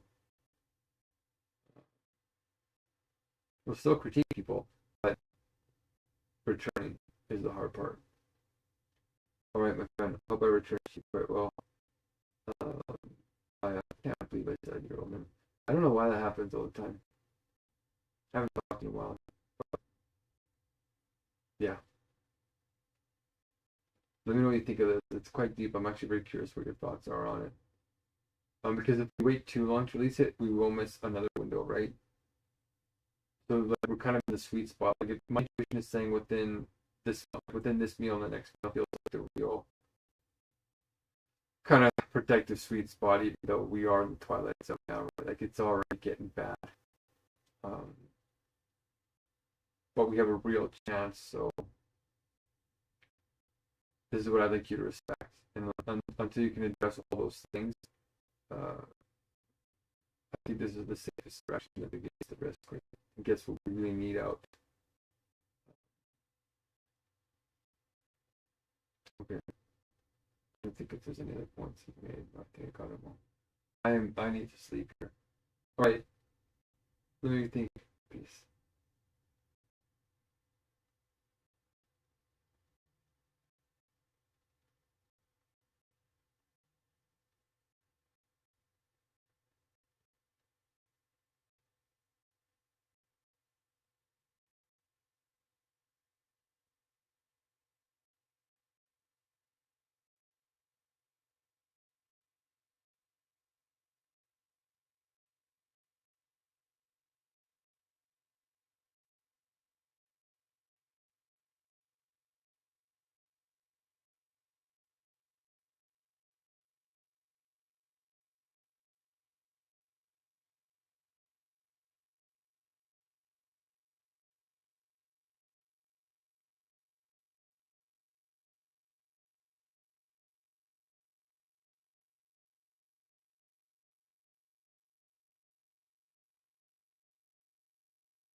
Okay, no, you're wrong. There is somebody who messaged me already and said that this is amazing and they have fun playing the game. And they actually have the new record. The guy who has the record is 153 blessings. But it's because the person's been with me longer than you. You're doing pretty good for just being recently. There is an order to the words. Yeah, it is Hagel's order, but it's also 153 other people's orders, and it is the order of God, and the closest thing that we have in all of human history. We will refine it, but for now, it's good enough to solve a lot of problems. But your order right now is, you got a couple of words there that are right, but most of the words you put in are still fragmented. So play around with it, and you should start having questions come to mind. And those are questions like God speaking to you in your ear, because you do have a pretty strong ego, my friend. It's still pretty strong because you still know a lot. You think you know a lot. You do know a lot. You do know a lot, but it's in a fragmented way still, and the words are kind of showing that. So as you do it, you're going to learn more. You're going to, as long as you keep asking questions. But yeah, if you want to be 153, you got to change the position in your words and start questioning it. But yeah, there has already been one person offering some funds, and so far 3 people said that it has been fun, which is good. We're at 340 some blessings now. So, and that's without people getting totally started. That's just a few of us going. So if we continue at this rate, I will be eating this week, even if you don't invite anybody. But once again, you're already in the death call. I'm saving you from your death call. I'm doing something called philosophy signaling, and it's worked through all of human history. Some people abuse it. Yeah, just like anything. You can get a knife, you can cut a loaf of bread to the floor, or you can stab somebody.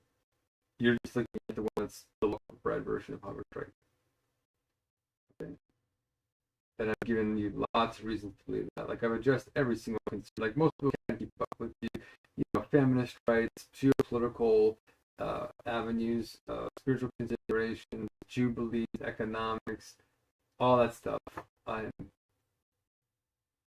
easily able to consider because it's already part of the plan. You're seeing it. We're really seeing the government build right now. This is what the game is really the education, God's government's education system.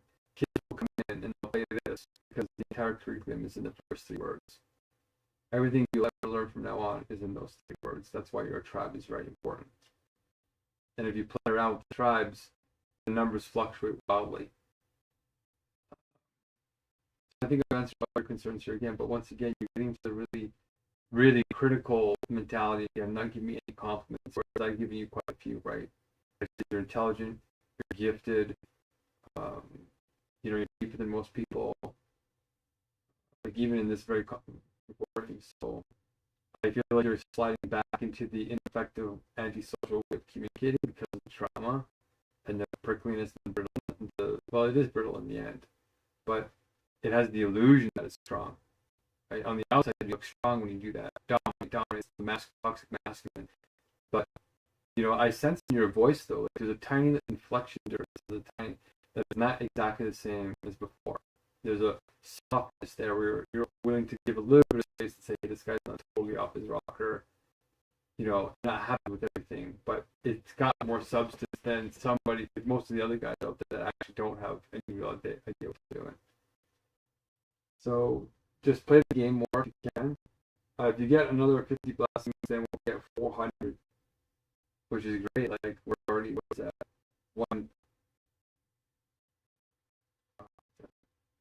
1/11 of the way there.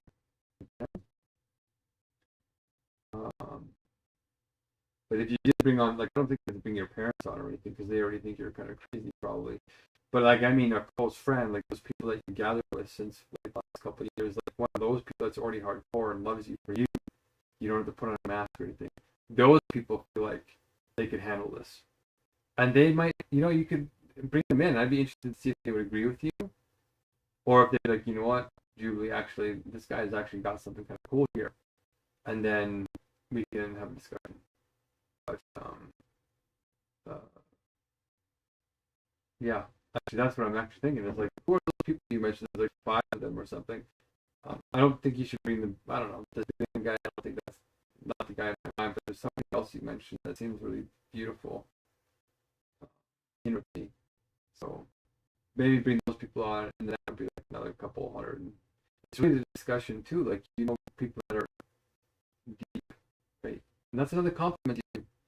It's the people who can handle you or tolerate you, or tolerate your intensity have to themselves be intense, right? Because people don't tolerate me unless they're intense.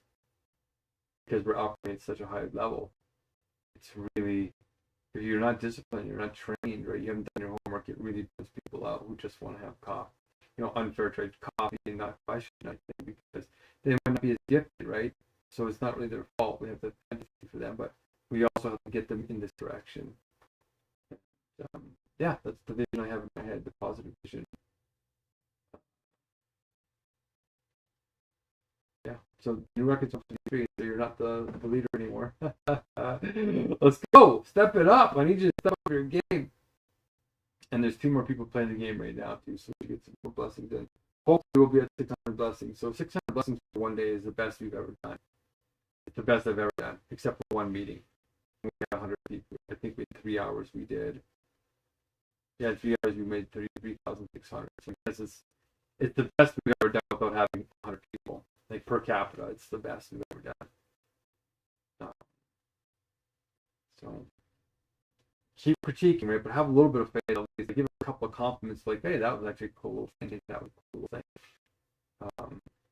I'm marking down the suggestions I already told you, right? So, like, just because it's not perfect yet doesn't mean the next version will address them. I'm trying to raise funds right now. Okay, so keep going. Let me know if you have any other questions.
Oh, all right.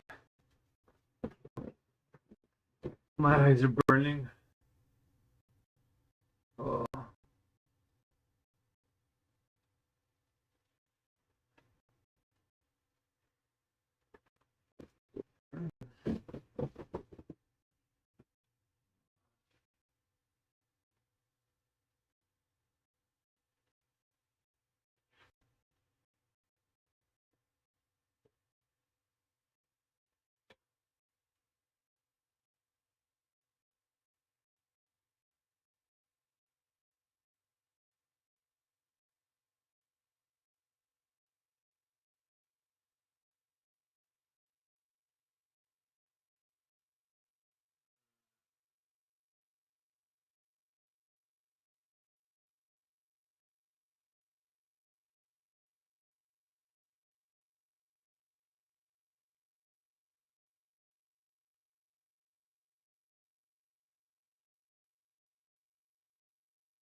Okay, so yeah, one thing you need to realize, and I'm going to start my next videos about this, but people kill themselves, kill each other over the first three words of the tribe.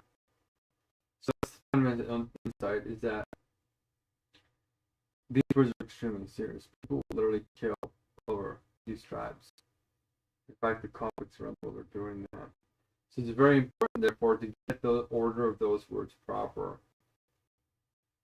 Now, people put those words in order, but they don't realize a lot of them don't. Some do. So, for example, religious people usually choose tribe one, and 85% of the world is religious. So, tribe one gets a lot of people selecting it because they know from the holy books that God comes first. And the only spiritual looking word in nature, logic, spirit is the word spirit. Logic is a human thing to most people, and nature is definitely something God created. So for them, the order that makes sense is God first, which is spirit. God creates nature, so nature second, and then humans come after nature, which is life. So that's normally how people organize their reality, like 85% of humanity. Okay?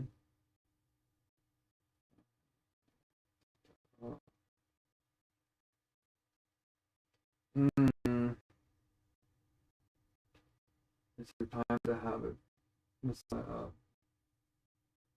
Who's all watching? Okay, well, where's the link again? But yeah. Well, actually, no. I think I said that I wasn't going to. Oh, okay, you did actually reciprocate. Yeah, you did actually reciprocate. So, yeah, I guess it can come on to the show for a bit. Yeah, I really appreciate you some of the the scoring. But yeah, you're gonna put some work in to find the order that makes sense for you. So what word comes first, and second, and third, and then the rest of human language fits within that tribe. And you sort of did part of it right. So, but the problem is there's still too much fragmentation in your view to get past that. You have to get better. Um, yeah, and then provide some justification. So children, when they come in, they choose one of those tribes and say, well, which tribe is best? And a lot of children are indoctrinated into their religion with their family. So most of the children are going to choose the tribes, and they're going to ask why. And they might have a clearer mind to say, well, this goes here, as they learn the definitions. They might put them in better positions than adults. But the goal is to show that all language is one growing system, meaning that it's all one word growing. So it starts very simply. You take three words and then you show three words within those words, and it's in an order. Do I really want to go on this?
If I could raise those funds, of course, I would get you on board right now. And maybe these really wealthy families, I could put you in touch with this guy and you might be able to explore that. But they usually want equity. But if they're freaking out and realizing they're about to die, there might actually be a miracle here. But the guy's a little bit shady. And it sounds like he might be trafficking poor people. Because he won't tell me, he won't be transparent. And sometimes in elite networks, there's like honesty there because they're, honest times trying to protect themselves from like exploitation, right? So it's still in this like gray area.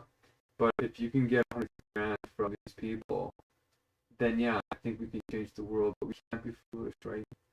There's no time to fight an IP battle unless they want to pay like 100 grand fast track. But like we're talking, we have weeks and months, right? And the good thing about me going through the system and being destroyed by it is that I've learned all the problems. Like I know all the fantasies are gone. It's like, oh, I'm going to get a patent in a couple of months. The system's too backed up. It's too slow. The examiners are bitter.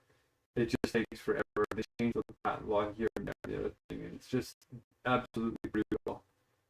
So we don't have time for an IP battle. Like if we had like 6 years, then yeah, I would say we could do this slower route of file IP, get copyright, then release it, and all this other stuff. But it's like first mover advantage right now is our only way to live. That's our last chance to create a moonshot. So why would we risk that? Once we get like a couple thousand people on board, then we can actually go bigger because we'll be achieving critical mass by that point. But the meetings will start to get unstable, right? Because people are coming in as sort of like fragmented glass shards, and they're going to be jabbing and cutting each other. But we don't have enough people trained around the world in really elite flow roles to contain that energy and not repress it, but to channel that energy. Like that's what, like, if you think about it, societal activism is just therapy. And that's why I was kind of happy you took the direction you took about the peaceful loving kind. It's better for you to have gone in the loving peace new age side of Metamold 3 than it's the Machiavellian, really disastrous side. So, like, I would get those funds, but I can't even eat, man. Like, I ran out of food last time. I didn't have vitamins. Like, I found out that the pharmacist gave me the wrong vitamins. So I was sitting here. The government couldn't give me money because I don't have drivers. That's like, we are on the final course of doom, man. I keep saying, man, I say that like colloquially, but like I say, like this is our lives on the line. We don't get a second chance. You gotta put stuff on the line. Like I sold everything. I'm still risking my life. My hand is numb. Like I've taken on real physical damage now. And I was right. Like Michael's still talking to me. Marlena's like a lot of people are still talking to me. Even Joe and I have been bickering a bit, but I think he's seen part of himself that he's never seen before. I think if we show him sort of the backwardness, I think he's going to be one of the greatest assets to humanity. But we can't let that kind of pigmentedness get on top, or else it'll slow us down too fast. We won't leave him behind. So that's why if you came to the conversation, I think they would go faster. Because if Joe hears it from another person that doesn't have fear in challenging me, right? You don't have fear in challenging me. That's reassuring to other people. But you're not neurotic about it. Like you're not having a power struggle with me. You're having a little bit of a power struggle, but like you're having a rational, grounded discussion of truth and genuine strategy. It's different. Still not yet perfect, but I can reach you. And your arguments are usually well grounded. Like if I refute it, it's difficult to do because you're saying real things. Yeah, and you're one of the least backwards people. Like once you start understanding dialectic, you start to see that you'll start to see the dialectical hypocrisy as it's happening before it traps and doesn't lie. So there's some real magic here, but this one shot that we have, like it feels like we have one shot to go global.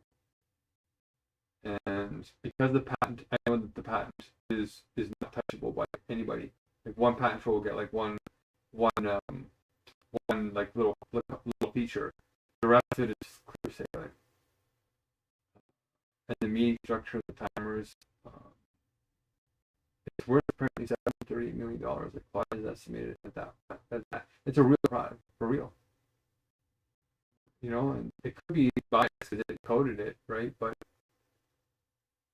it's right because they were quoting me on my software. When I coded the 29,000, they were quoting me that it was going to cost like $2 million to make. It's like a developed world. But even in the developing world, it's going $500 to $1 million. So at this point, the funding that comes and sharing it, right? Like you saw me give thousands of dollars away, right? Like effortlessly, because our lives are worth more. Like we paid 117 people, like all that money. That's we've probably spent like over $10,000 on blessings. To train people, in the systems. Like I'm struggling to get even on like $55. I have a government subsidy coming in October. That's like we can do a lot of work in a month and a half. You know what I mean? And if you can get Joe to break through, Joe's open now to get people to do the conference sooner, but he's trying to create that reality. He's trying to delay to get power. Otherwise, he would have moved it. We would have the conference by now. Have the suffer paperwork. Like it would be way further by now. But the reality is, there's got to be a level of trust in me. And I think I've demonstrated on all three levels of making change. And also in consistency, trustworthiness, valve on abandonment. I've demonstrated the highest levels of that. Joe pretends to be that, but he's being more like a psychopath. He's kind of a pushover. And I was like that for a couple of my seasons with Make Poverty History, and they usually dominated. And then people don't respect you, and nobody wants to join your direction anyway. So it has to go in this direction. At least why is this fragmented? People puke on it, people jab, make us look like the evil and Antichrist, like a whole bunch of things. Like all this, we have to just keep moving forward. 5 steps back, or five steps forward, 3 steps back. But those 2 steps forward is more than anybody else. So that's one solution here. Is like I'm trying to connect to this guy. He's in Africa, so it's already kind of shady. He did send me the name of one person. So, do you want to look into that? That's one option. Number 2 is you just jump on board and we go full blast and you just trust my direction. It will be, it's not ideal, but well, in some ways it is ideal because I am still the best definition of universal logic, but we're going to disagree on things. And I'm going to be deciding some things because my decision making is so far the wisest and leading in a place that actually gives us a chance to survive. And it's going to be like that for a while longer. Like imagine if I would have listened to Joe and I would have listened to others, we would be way behind.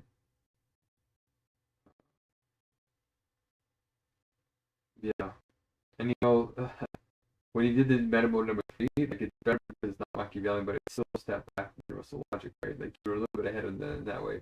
Now I think you're coming to a middle ground, like you're starting to come to the full spectrum. I think that's beautiful. That's why I think it could go quickly. Okay, glad you can do this thing.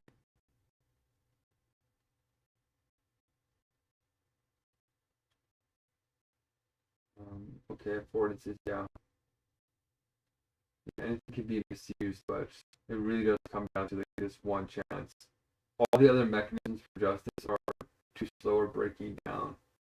And now they're saying that there's a famine coming. I agree. I think a famine's coming once people get hungry. They'll be on a hunger strike anyway, so it's prescient of me to choose hunger strikes because I'm already in solidarity with 730 million people.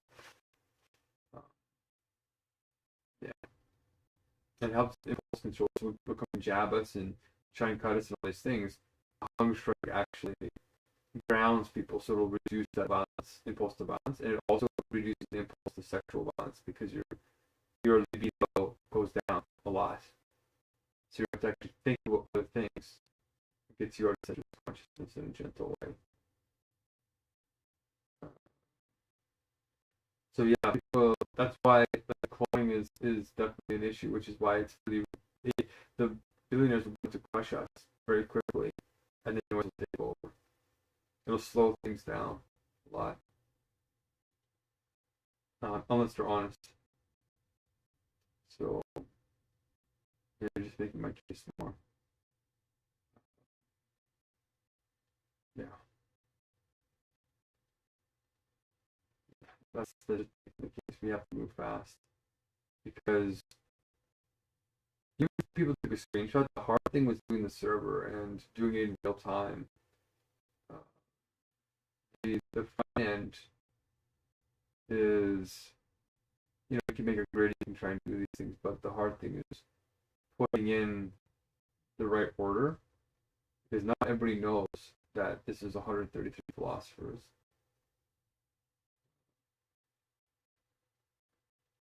Yeah. The reality though is the ego on the planet is getting to a dangerous level. Nobody's working together. And I want to bring people together and say, look, you're not going to find too much more sacrifice, compassion, actual wisdom, definitions, meritocracy, real meritocracy, justice for freedom than this.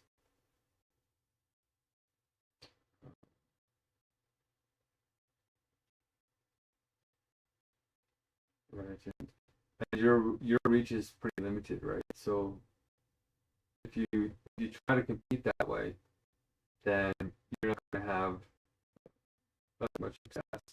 If you try and copy it, then what I can do is I go to other people and say, hey, look, these people are copying me, they're ripping me off. And they think they're doing good work, right? But it's dishonest. And those people might have empathy for me because they know that nobody else in the world was doing this before, not even close.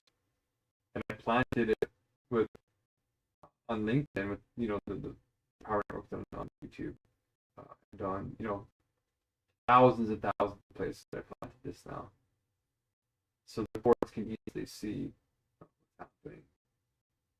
So I mean, that's why there's a little bit of buffer around you, but that might help me then get the investment I need to actually take this to the right direction at the full pace that my wisdom can carry it right now. And then as that respect and vouching in the 730 million vouch for me, then that's where things will pick up very quickly. And that's where people will start having faster and deeper discussion. And instead of being this really slow, grindy process, they'll be more cooperative. Like in game theory, it won't be psychopathy, but it'll be more like giving it a real chance, real good faith, and say, this guy actually is a good person. And that actually speeds things up a lot. So that's where we need to go. Like, I'm making all this progress while being bombarded by tons of people's pains and abstractions and fragmentation, just non-stop. It's like Sahan is like one of the only people that has actually come in here and actually helped a lot, entrusted me a lot. And even Esther Noguchi, Valve and Abandonment for them, coming back for them. But they got overtaken by greed. So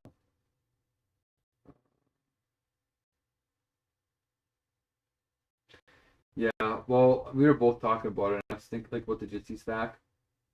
It's this is where the ideas compete, right? Because if you say, well, all Mark's good suggestions were mine, you're going to be doing a power play then.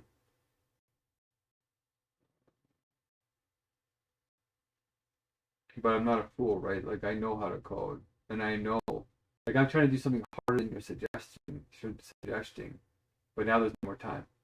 Now we're in a place where it's like, I already agreed we need to go in this direction because that was the direction I was going to go, right? So you're truncating my original position to make it look easy that you had made the suggestion. That's the kind of thing that I don't want to get under, because then if you aren't moving as fast in the real ideas, then if you do try and take power or try to undermine me, then it slows things down.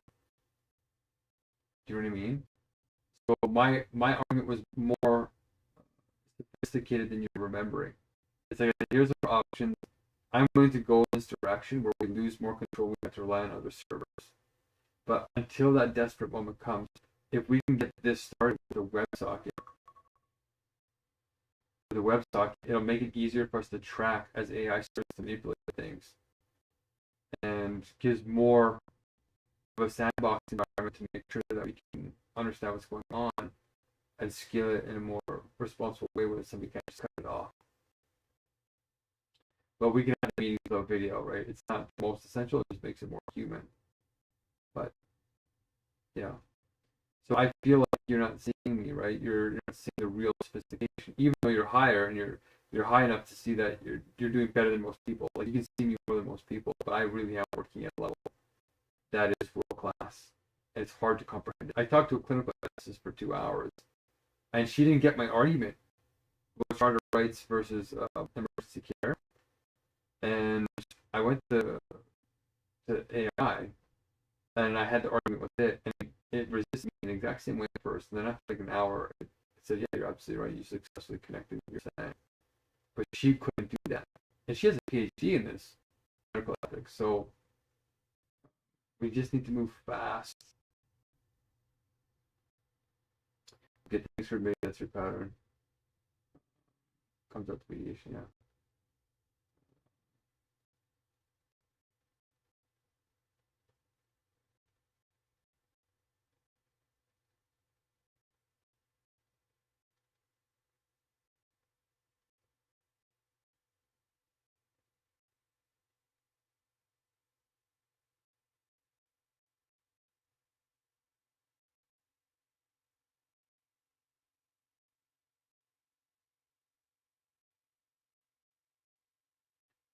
Okay, great. Yeah, if you can talk to Gavin, that'd be great.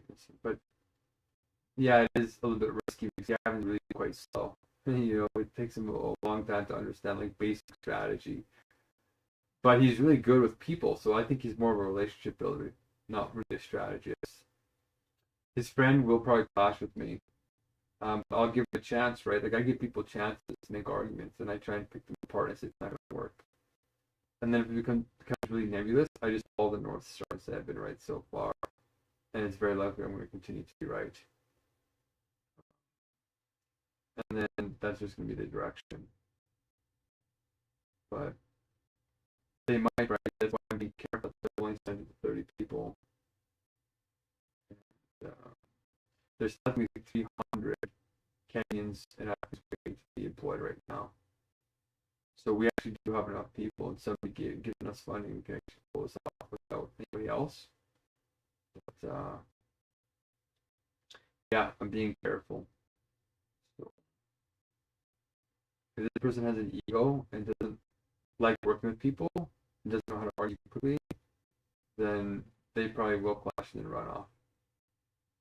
But I need people to start saying the good things that I'm actually doing, you know, we critique a lot.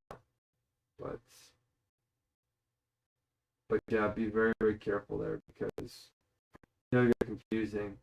And all the work that I put in to generate this momentum that I have, a little bit that I do have, will get lost in the noise again. We'll get under that person's reputation. And if they're not already working on this, that means they're so far behind that it will be slow. And then you'll be bogging me down, right? And there's a difference between bogging down and having argumentation, but we're spending more time with internal dialogue than actually launching this thing. Well, I actually got to a point now where I think it could probably work, even if we have internal dialogue, because the game structure is a certain point. And the game is pretty smooth now. I mean, it's starting to get the actual criterion. Okay, hold on.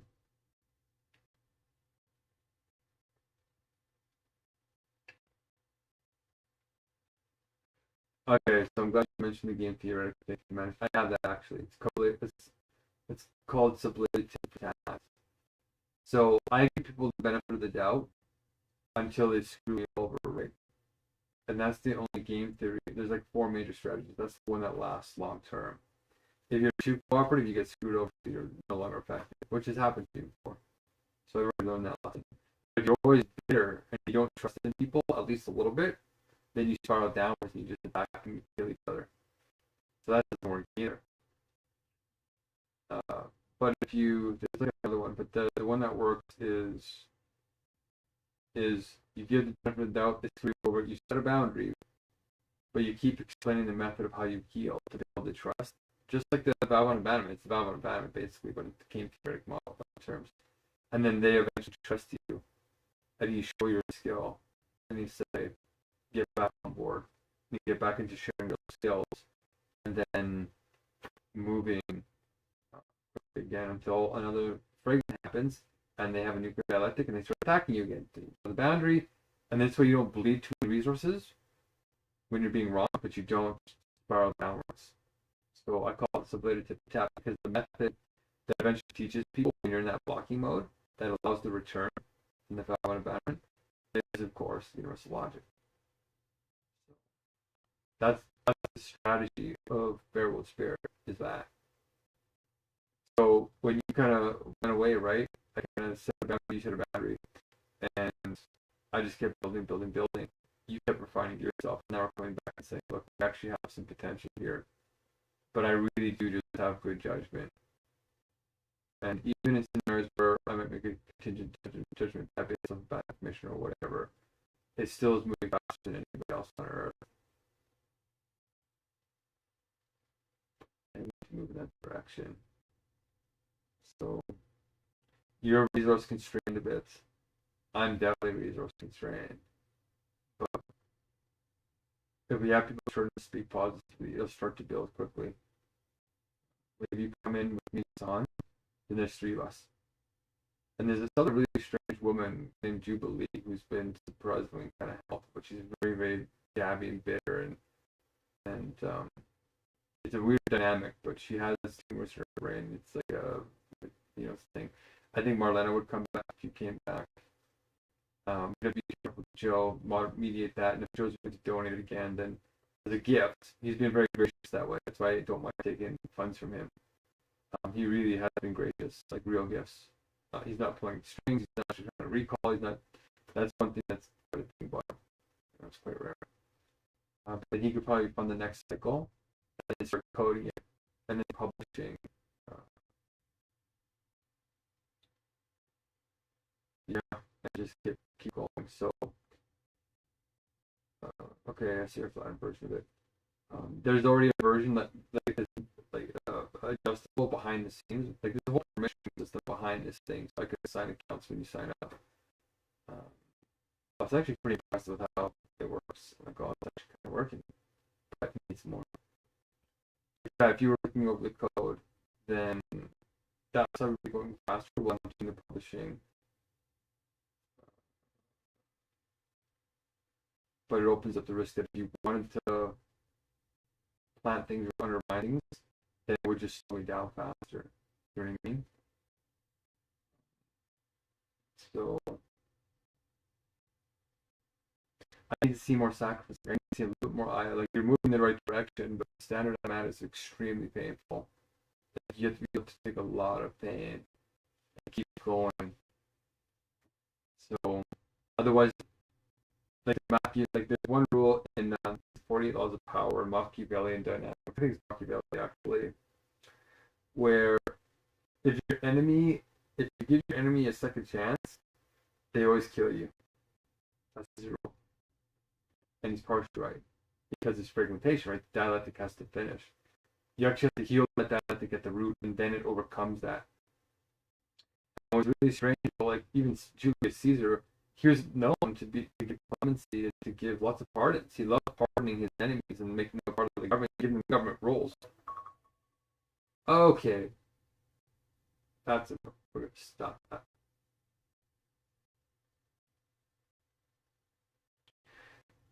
And that's why people liked him, because the ruler that came before him was named Sulla. Sulla was brutal, and he ruled by that negative dialectical ruthlessness. And he came in and he said, I don't want to be that. I want to be the hero of the people and all this. And but in the end, he did it in a kind of, not naive by chance, but he didn't understand the metaphysics enough. And all those guys in the Senate killed him. 70 or like 60 of them king and stabbed him to death. So I'm not going to make that mistake. I'm not naive. When I see a dialectic not sublated, not really healed, then it's going to happen again. Right? So even just now, you said, "Oh, look, Mark, yeah, I like the way you have your setup because it was my setup." Right? So it's not healed because I feel like Like, I feel like we're equals on that, but it's turning into a one-upmanship. So if there's a one-upmanship happening now, then it means that my strategy and ideas weren't appreciated for the true depth that they were. And now that I've gone to this strategy, now I'm feeling like, oh, you know, it's still taking credit where I don't think credit is due. That's the problem. Is because the spirit flows through all of us, but there's a certain role that we each have to play, and this is the role that I'm built for, because I can protect other people. But I feel like I fully understood your position. I knew the risks. I knew what you were saying. I knew the benefits. But you couldn't reciprocate for me, so I could recognize you, but you couldn't recognize me. So that's happening on this idea. It's only a matter of time until that mismeasurement happens again on me, and then I feel like, oh, geez, we're taking a risk that we don't need to be taking. There's a better path, and the contingency path is if this better path doesn't work out, then we can go to the other paths, right? So that's the risk for me, is to say, okay, that's not solved yet dialectically, so it's going to turn into an undermining. So what happens is when it happens again, like I'll invite you in, and then we'll be good for a while, and then we're gonna hit this new idea barrier, and dialectic will start up, and then you'll just copy the whole database and then insert your own thing, and then undermine me, right? And then you're gonna justify it by saying, well, look, we're all gonna die anyway. Mark's an idiot. I'm gonna go do this. You're gonna justify it, right? So that's me being wise, love. I'm like, I know we haven't sublated the dialectic. I poked his head just now. So we have to resolve that. Okay. This Jubilee woman has called me on this, but like it's very rare that we can even be this honest, but this is really where it's at. So you have to recall my position back in the day. How would you recall it? And why would you think that I wouldn't consider Jitsi as an option when I was using Jitsi when I was coding my universal logic the first time? I support open source, but then I was like, what has capacity? And Jitsi still has like this 60-person window, so it's still not ideal. So I was going to use YouTube for the universal meetings and then do the Jitsi for the smaller ones, because you can infinitely divide them. So that's where I feel like I don't feel like I'm being recognized in the true level of ideas. It would have been better to try and do the WebSocket, right? It would have actually been better to try that. But now we're in the middle case scenario. We're not in the worst case scenario. But yeah, that's what I want to say is we're dancing with each other in terms of these real power dynamics. But I have had people, like even good-hearted people, accidentally betray me, and I've already forgiven them. But the fate of the world hangs in the balance right now, and I can't. There's no time to do that again, to make that mistake again. So right now, the best thing we can do is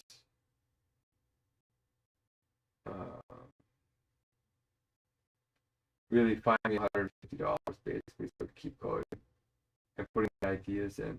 Like what's changed is that we don't need coders anymore. Like your skill set's not needed anymore in that way. What you're here for, I think the reason why I think God of the universe is bringing it to me now is because you have something more valuable, which is you have the capacity to understand why compassion is needed, and you do have a good strategic mind. I don't think it's as good as mine, to be totally honest with you. Not yet. But I still trust you a lot more than other people to handle strategy. Like when we had those meetings, when we were training people, I was just over the moon with how great that went. Without even talking, like we just did that on the fly naturally. It was really like Sahan handled the WhatsApp and all the Kenyans, you handled the other room and I handled the other room. That was like, that was natural. That was wonderful. But when it comes to caring all of humanity, I think it's a huge amount of pressure. We're in easy street right now. And I've been in that pressure world when I was in New York, a whole bunch of things to pressure that.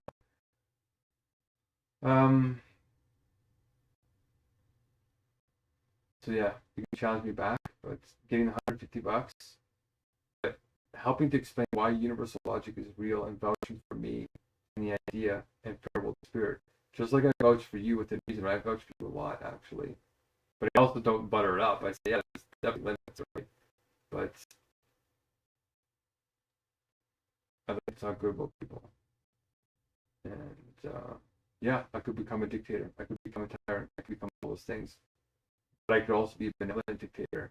I could also be somebody that's creating real democracy, wise democracy.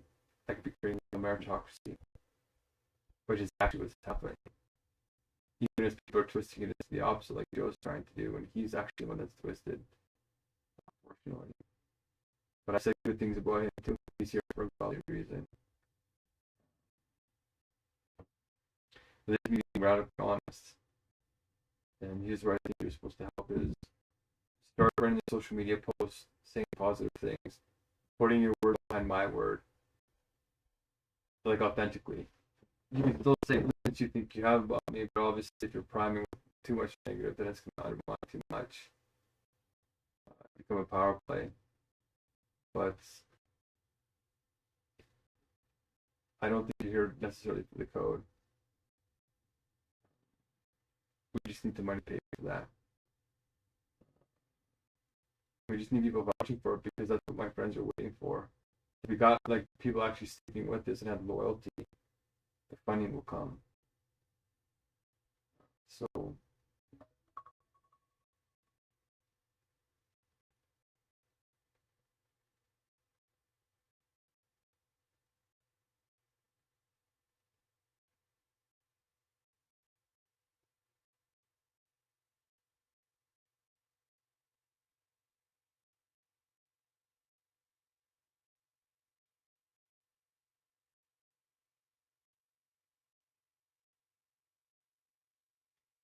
this is where it kind of comes down to allegiance. Like I'm asking for allegiance now because I will make some mistakes and we're all just gonna have to grit and bear it. That's just the fact of being a leader.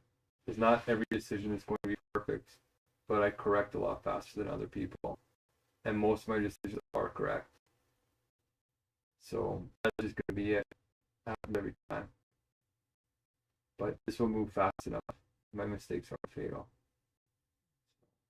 Other people's will be, and they'll lead us astray. Oh my gosh!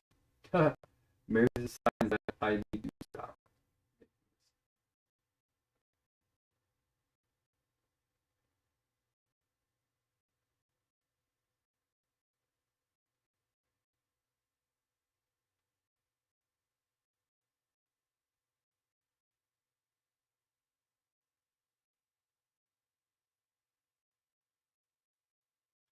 You can also try and keep building your flock and just say to other people, mark this, mark that, mark this, and like, no, actually, Mark's pretty good, probably our best bet. I'm going to put my weight behind his. And yeah, he's going to screw up, but I've seen him correct, and he's pretty gracious compared to other people who just totally abandon. He'll give you like 3, 4 chances. You've taken the vow. There's a lot of good stuff here that can be fleshed out. Please let your spirit in this direction because they're all of our lives in moral danger. That's it. That's where I need to go now.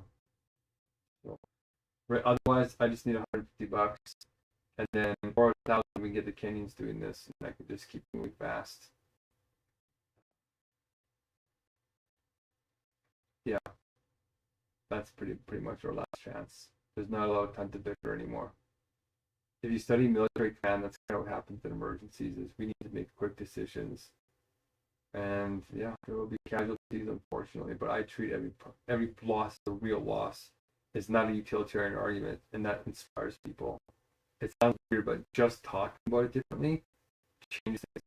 What made Abraham Lincoln a great leader, even though he slaughtered the entire south of America, was that he didn't revel in it. He didn't mock them. He didn't enjoy it. He cried over his enemies. Whereas other people, they were reveling in it. Oh, those dogs, kill them, kill them. Like it's literally just words that changed, attitude changed. And I had that Abraham Lincoln attitude, and I learned that through thousands of hours. And I see you doing it too. You're doing men mode number 3, which is better than nothing for sure. It's really rare to have someone like you. Okay, so I don't want to say too much more. It's super dry. And the fact that you still don't understand the Hungerstrike is also a pretty big red flag for me, that you still haven't studied enough like activism history to see what costly signaling does. Like, have you looked into the costly signaling? Like, look it up. It's a real thing. Peacocks do it. I'm not peacocking for saying how great I am. It's showing that this movement is so strong. It can stand through these really intense punishments and still keep going. Still stay beautiful and good and true. Okay, let me know what you think of this. But all you have to do is get 6 people, right? Teach them the core, do the wise needs format, help me do the matching, and help me facilitate some of the meetings and the flow roles. Keep playing the game. I'll implement the changes. Once we get the universal meritocracy going, then the power will have to be distributed, and then we will get people doing the coding. And then we'll start up the wisdom teams with real leaders.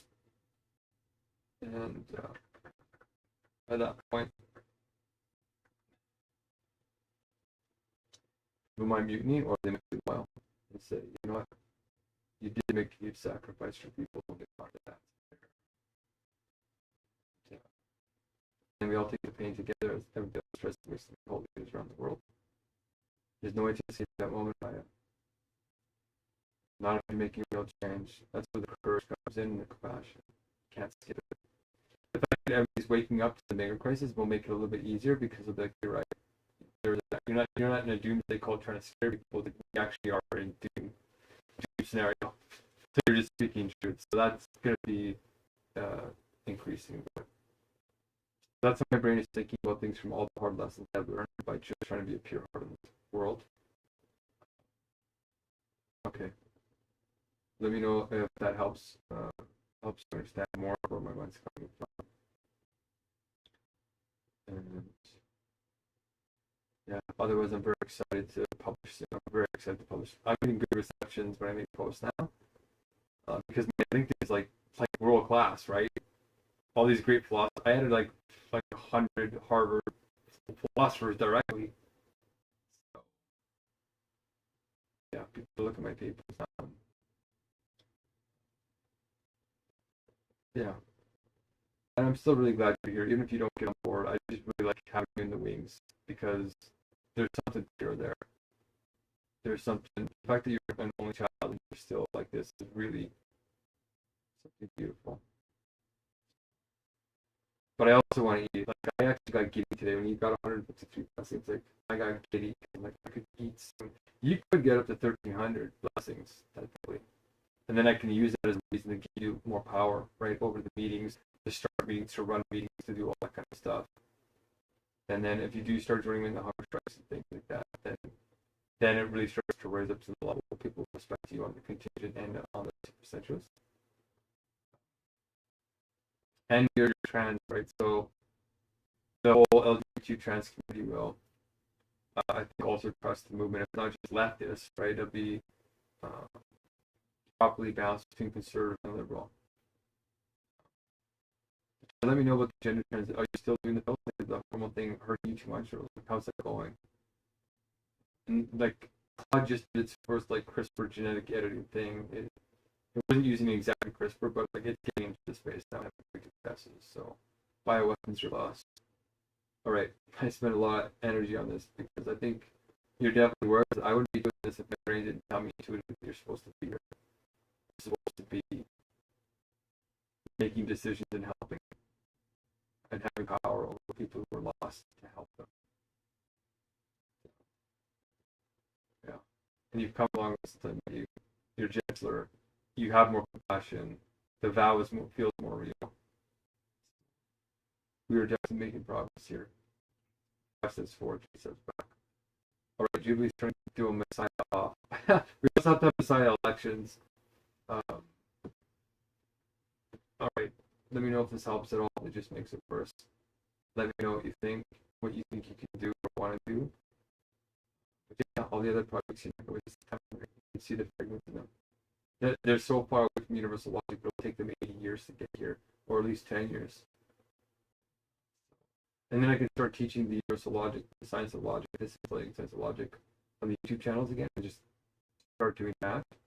and then just make decisions over affairs with life judgment. Hear people's ideas, and then we build up the new intellectual property system, which will it'll resolve those tensions that you and I had when you had an idea. I had an idea the sublation of that better communication, which I started to build actually into the system. If you go and look, I started building it. I just ran out of credits. Yeah, I think we need to host what I'm calling an assembly ELM. It's like a once a month big thing to really save my life and all the Hungerstrikers that will come after me or come with me. That's the big one. And so if you want to help me manage that as the lead executor or whatever, that's where you start doing it for yourself. If you want to create a faction, which usually happens, that's how you do it. Of course, I'm going to be careful. And I'm making this meta commentary so you can think along with me. All right. Let me know how that works for you. And I don't think Gavin is dishonest. I actually don't think he's going to undermine us. That's what I like about him. I think he's moving too slow. That's my problem with him. It's just too slow and judgmental. His Asia, do you remember when Asia, last comment, do you remember when Asia like got mad at me for challenging her on her eating disorder? Right? No, she was avoiding it, using all these manipulation tactics on me. And I was calling him out, and she just like abandoned me, basically. She came back and apologized for that and said, you know what, you were right, actually. There was a part of me I didn't want to consult. That's going to start happening a lot more. And my trust in her really went up a lot. And she started to talk to Gavin about it. I think Asia is supposed to be here even more than Gavin. You know, as I say that, I might actually send her the link. I'll send her the link, and if you want to message Gavin and see if you can get things between me and him, and, you know, if you just tell him, say, Gavin, like, did you disagree with Mark on wanting to make contingency plans and strategy? And just like ask him to blindly trust you with this like millionaire guy that has his own thing, he's probably going to try and dominate. And you say, Gavin, like, Mark is open to a degree. He was willing to meet you, but like to ask him to do this without any real facts or evidence when you don't have a history of success in activism, like Mark's not a fool, right? And you understand him because you're good at strategy. So if you communicate that to him and he doesn't hear it from me, he might start to believe that his ego is blinding him so badly he can't even see it. And that's why he's not going to be a strategist, right? His flow role is not strategy. His flow role is relationship building. He's a great green energy. He's one of the best green energy people I know. So he's just out of his limit, right? When something's out of its limit, it's ugly. What's inside of his limit is beautiful. And then we flow together as essentiality, and I know that is essential. That's why I'm building it this way. So yeah, I'll message Ostia now, and then if you want to work on Gavin, I trust Gavin. Victor, interestingly, I actually do trust. I don't think he would undermine us. Interestingly. I think he's green energy, though, with a bit of strategy. Yeah. He does have some addiction. He does have some things he has to address, and I think that's why he needs to go on the fasting and the hunger strikes to get control of that darkness. The mind purified is really incredible. It really actually is incredible. Yeah, we take the valve on the back, like we have to go after them, right? So they weren't supposed to be here in the beginning, but now it feels like they might be. We'll see. We'll test the waters and see. But we got more tools now, right? We got timers, better ELMs. We actually got 3 levels of ELMs, by the way. Not just within the meeting, but like daily, weekly, monthly. So they cycle as well with the parade categories. So that's the parade rotations are also going. I tried to make it a early algorithm as part of the matching. So that's all going too. But educating people in the core, memorizing the core is the first thing. But follow your intuition and don't follow the ego though. Like, you know, that's another part that's tricky. But try your best to see the good in me. Do the sublated tit for tat. Like that's what I'm doing is I'm looking for the good in you, separating the behavior and saying, oh, fix that. Yeah, it's to hold you in very high regard. Very, very high regard. Okay. All right, I better get on this. All right, peace.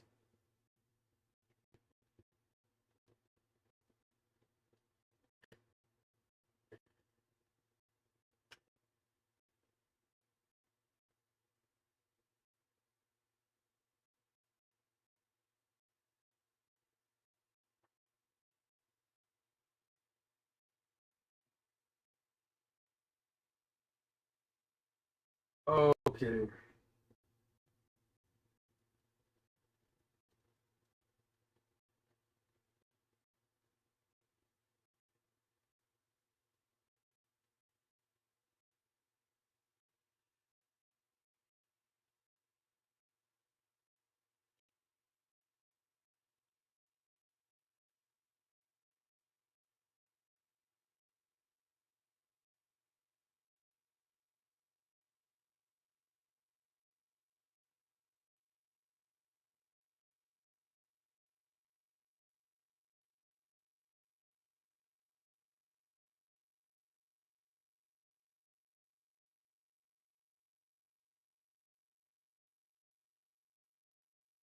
Bonjour, bonjour, bonjour, Hasia. I have been thinking about you. I was just talking with Aya and had a very beautiful conversation. People are starting to freak out. I'm on my Hungerstrike, so I'm in pain here. But I still remember you. I came with my birthday blessings. That meant a lot to me. Even though I was being bombarded by a lot of things that I didn't prepare for. I wasn't prepared for something to come. But I felt very blessed. I also still really appreciate you coming back after acknowledging that I'm trying to do something good with your. You're not mad at me. You came back and said, no, it wasn't all wrong. Those things mean a lot to me. You gained a lot of trust from me. I'll never abandon you, right? So I'll always trust you to a degree to be a good person. Always goes for everybody because we're all souls, right? But your conscious level, like my conscious level of trust in you is a lot higher. So I think you're more developed than a lot of people. I'd like to pass another opportunity to help you out here with this WoW game that we built, Words of Wisdom. And it's the increased version of those tribes that we played before, but now it's more like a game. It's a lot easier. People told me it's more fun and it's starting to work. But I'm counting them as blessings because it is working quite well. So that'll help earn the meal too. And you don't have to be in a meeting to do it. You can do it on your own. And see yourself through words in a way. And then try to beat the highest score. So I'll send this to you. I haven't tried calling me a couple of times, but he never announced it. And like I'm in the middle of things. I don't know, I'm in a hospital. Like it's hard, you know. He just expects people to pick up the call because he's like so in the flow, but it's actually irresponsible.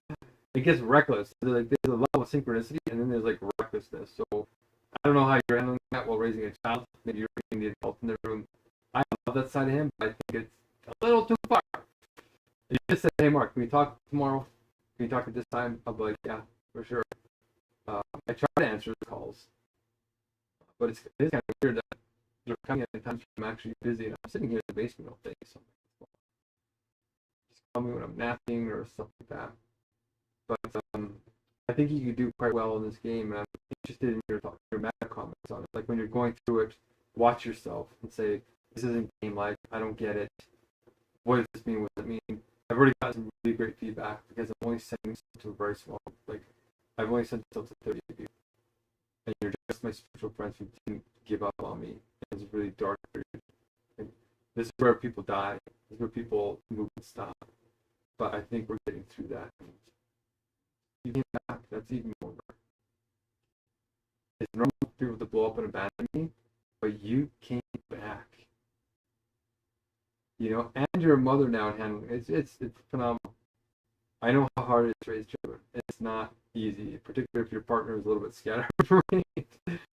But Gavin has his own special gifts. He's one of the best relationships I've ever seen. He really has great green energy. I don't think he's a great strategist, but I do think he's a great people person that has insight and tremendous empathy. So I'll message you, and then I think Aya will message Gavin and the others if I decide to do that. Or if you think Gavin is ready, if he wants to talk to me seriously, we can play this Words of Wisdom and put his name behind me and behind Feral Spirit. That I put my name behind you guys to the level of trust that I believe in you, which is a lot more than, unfortunately, most people right now, because a lot of people are really fragmented. But we still have ways to go together. I want to be honest about that. But I think we're in the right direction, and God brought you here for a reason. But at a minimum, if you're breastfeeding, and it's tough. These early stages are tough. So I haven't been messaging you on purpose because if you're ready to come talk to me, you would come. But the conversation with Aya kind of gave me a godly signal to me. It's worth touching base with you. You didn't respond to my last message, so I thought, maybe it's already too much. But I was just in the hospital. Every single person agreed with me that the world's ending, or at least heading in a dark direction. And I take that as a sign that she's complete. They used to make fun of me for the last 2 years of my Hungerstrikes, and now they ask me, say, Mark, why are you not Hungerstrike? And say, well, I can't. So we need to protect these kids, Asya. So while you're breastfeeding, you can play this on your phone. It's a little game, and there's some bugs in it. We need to raise $150 to keep me voting on, or $300 would be great for the rest of the month, but it's good enough to get to this stage and get some feedback, and I would love to have feedback. I think you'll understand more of you what it's trying to do, and it's something that you can do in between things, like for 5 minutes or whatever. It's not like the other meetings, which are 3 hours and all that, but you guys are great facilitators, so you have good energy. I definitely see a place for you pretty quick. People will come at different times, but there's something special about you guys. So, yeah, I'll send you the link. There's a 5-minute YouTube that kind of shows you how to get to the game, the WoW game. There's a wisdom, and then you just play it. So far, we have almost 400 blessings in one day, so it's actually working really well. And it's only a couple of people playing. But, yeah, if you play and you get 100 blessings each. That's like 200, which used to take us like big meetings to do, right? So, but this is deeper than meetings. Meetings are better. This is depth. So I'm going for depth. I'm going to combine them in the next meeting. Then change the world before it takes over. Taking over now.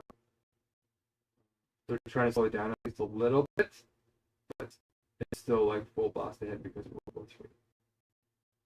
But love you guys.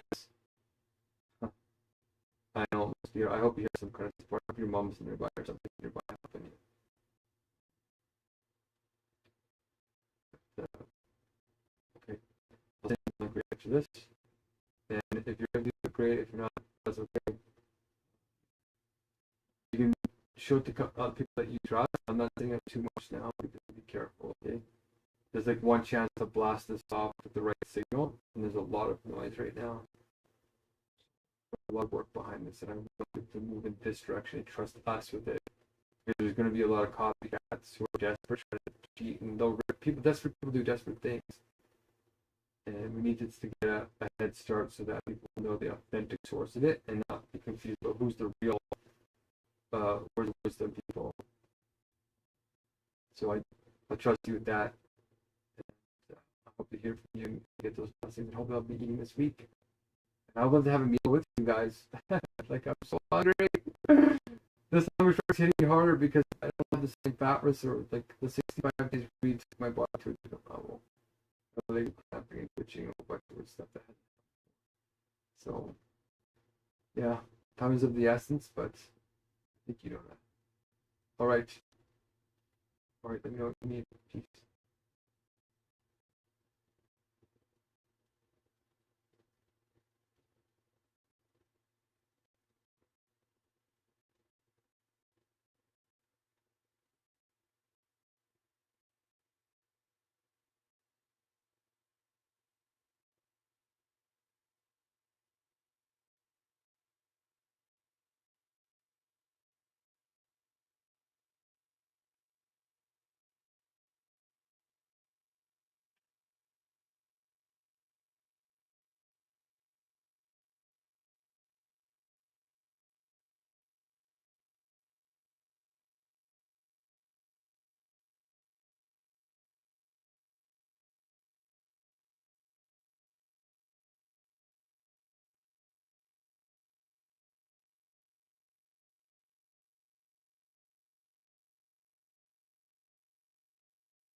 Uh,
ouch.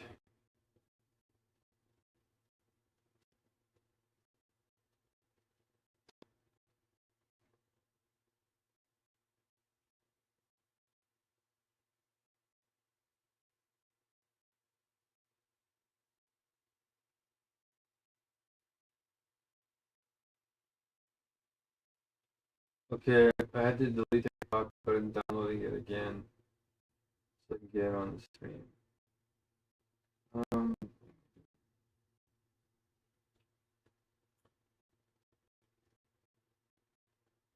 oh.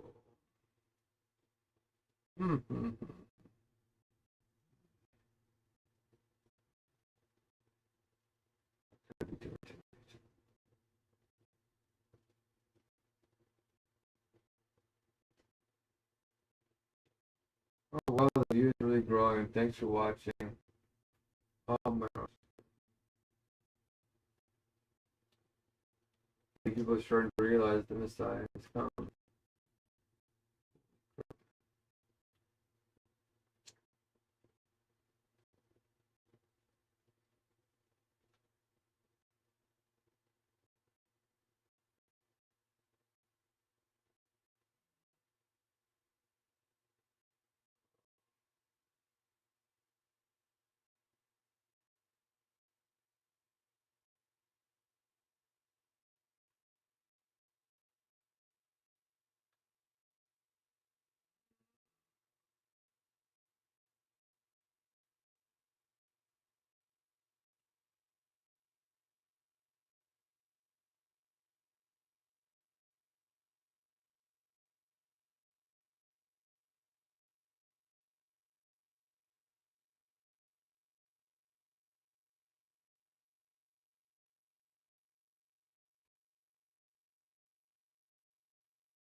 This could be a wonderful and momentous day for you to stumble upon my channel as I'm starving here on my bed to save your life. This hunger strike is to protect you from the Megacrisis and do something to show wise sacrifice that you can trust in me. I'm here for you thick and thin. If you're looking at any news channel around the world, you're starting to realize that we're heading towards a dark place. And I realized that technically 20 years ago, but 5 years ago I started going the hunger strikes for it and risking my life to save yours. The Megacrisis in short, is 6 existential threats that are compounding all at once, and no one around the world has a solution to even one of them. We do, and it's called universal logic. It solves global cultural decline. That's the first existential threat that could end our entire species. Artificial intelligence, not just taking our jobs, but taking our lives. CRISPR genetic editing, bioweapons, and genetic designer babies. Number 4 is World War III, starting with China and the United States and 61 other wars around the world. 2 million people died in the Ukraine-Russian war alone. We have climate collapse as the 5th one. And the 6th one is the mental health crisis is growing as people become psychotic and despair and become hopeless as they realize how bad the problem really is. But there's hope. Join us on this movement of fair world spirit. And we can teach real wisdom. And there's a game called WoW that you can help play. A very gentle way to teach a new paradigm shift that can restore the trust and love between each other in a non-naive way, in a wise way. WOW stands for Words of Wisdom. We would love your help. Even if you're overwhelmed, we built the movement in a way that you can participate very simply. And as you learn more, and you learn that we're here for you, even when you treat us badly, which will happen as people panic, you might freak out with other people and think that this is a cult. But the reality is we teach anti-cult training at the beginning so you can protect yourself. Okay. So there's no other movement that looks like this. And you are now welcome for stumbling upon it on my little YouTube channel. Or if you're on TikTok. But thank you for being here. And if you want to help save your friends and family and all those you love, then my email's in the chats. My Facebook is in the chats. You know who I am.